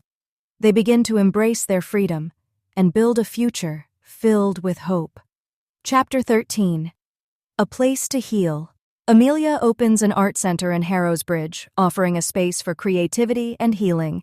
The town begins to thrive again, and the people embrace the opportunity for renewal. Chapter 14. Together. Amelia and Sebastian's love deepens as they work together to build the future. They face challenges, but their commitment to each other and the town gives them the strength to continue. Chapter 15. The Road Ahead. With the town thriving, Amelia and Sebastian face the uncertainty of the future. They question what comes next now that the battle is over, but they find peace in knowing they can build their lives together. Chapter 16. The Weight of Freedom. As Harrowsbridge flourishes, Amelia and Sebastian continue to find their place in a world without the fog. They learn to live freely and embrace the life they've fought for. Chapter 17. The Next Step. The next chapter in their journey begins as Amelia and Sebastian start to explore what their future holds. The art center becomes a symbol of hope for the people of Harrowsbridge, and they continue to rebuild together. Chapter 18. A Vision for the Future. Amelia embraces her role as an artist and teacher, helping others discover their own voices. Sebastian continues to help the town grow, but together they begin to think about a future outside of survival. Chapter 19. Echoes of the Past. Even in the peace they've created, Amelia is haunted by the memories of the past. She continues to question her place in the world, but Sebastian reminds her that their journey has only just begun. Chapter 20. The Road to Peace. The town of Harrowsbridge celebrates its freedom, and Amelia and Sebastian begin to settle into a life of peace and creation. They face new challenges, but continue to build a future of hope. Chapter 21. A Future Together. With the land finally healed, Amelia and Sebastian focus on building their future. They continue to support the town, but they also take time for themselves, finding joy in the quiet moments. Chapter 22. New Beginnings. Amelia and Sebastian begin a new chapter in their lives, filled with promise and possibility. Together, they build something beautiful from the ashes of the past. Chapter 23. Rebirth. The town continues to grow, and Amelia and Sebastian's commitment to each other and the land remains strong. They find a new sense of purpose in the peace they've created. Chapter 24. The Next Step. As the seasons change, Amelia and Sebastian prepare for their wedding, marking the end of one chapter and the beginning of a new life together. Chapter 25. The Final Choice. Amelia and Sebastian choose to embrace the life they've fought for. With their love for each other as their foundation, they build a new future, free from the darkness that once consumed them. Chapter 26. The Beginning of Forever. Amelia and Sebastian marry, solidifying their bond and their future. Harrowsbridge is now free, and together they face the future, knowing that they have the strength to overcome anything. Chapter 27. Embracing the Future. Amelia and Sebastian settle into their new life, facing challenges but embracing the freedom they've earned. Together, they build the future they've always dreamed of. Chapter 28. The Awakening. An ancient force is uncovered in the forest, threatening to undo the peace they've fought for. Amelia and Sebastian confront the last remnants of the curse, ensuring that Harrowsbridge is truly free. Chapter 29. The Road Ahead. Amelia and Sebastian begin to explore the next chapter in their journey, balancing the healing of the town with their own need for peace and purpose. They realize that their journey is ongoing, and the future is theirs to create. Epilogue. A New Dawn. Amelia and Sebastian, together, embrace the new world they've created. With the past behind them, they face a bright future, full of hope and possibility. Chapter 1. The Arrival. The train ride had been long, dragging her through hours of landscape that blurred into one gray smear after another, but when the train finally slowed as it entered the coastal town, Amelia Blake's heart caught in her throat. The mist, thick, ethereal, and enveloping, hung over the town like a blanket, wrapping it in a heavy silence that seemed to breathe with its own rhythm. The air was damp, and the scent of salt water mingled with something darker, something ancient, something unsettling. She stepped off the train, her suitcase in hand, and took in her surroundings. The town sprawled lazily by the sea, nestled between jagged cliffs that loomed like watchful sentinels, guarding the secrets hidden beneath the waves. The streets were narrow, cobbled, and lined with old stone buildings, their facades cracked by time, their windows darkened with age. There was a quietness here that felt wrong, like the whole town was holding its breath. Amelia had come to escape. From the noise, from the chaos, from the memories that clung to her like an unbearable weight. The city had been suffocating, its clamor pushing her deeper into herself until she could barely recognize the woman she'd become. So when the letter came, a simple invitation to stay in a house by the sea, to paint in solitude away from the world, she couldn't resist. She had packed her bags, left behind her life, and boarded a train to this place she didn't even know existed until a week ago. "Welcome to Harrowsbridge," the station master had greeted her, his voice rough like sandpaper. "We don't get many visitors. You'll find the peace you're looking for here, Miss Blake. But beware of the fog," he added with a strange, knowing look in his eyes. "It has a way of hiding things." "Things?" she had asked, but the man had only smiled and turned away. Now, standing at the edge of the platform, Amelia couldn't shake the feeling that there was something more to his words than a mere warning about the weather. The driver of the old town carriage, a weathered man with a thick gray beard, tipped his hat to her as he helped her into the cart. The horses' hooves clattered against the cobblestones as they made their way deeper into the heart of Harrowsbridge. The fog seemed to thicken the further they went, swallowing the edges of the town until the houses were mere shadows in the mist. As the carriage rounded a corner, Amelia's eyes caught sight of a large, looming structure in the distance. A mansion, tucked at the edge of the town, overlooking the cliffs.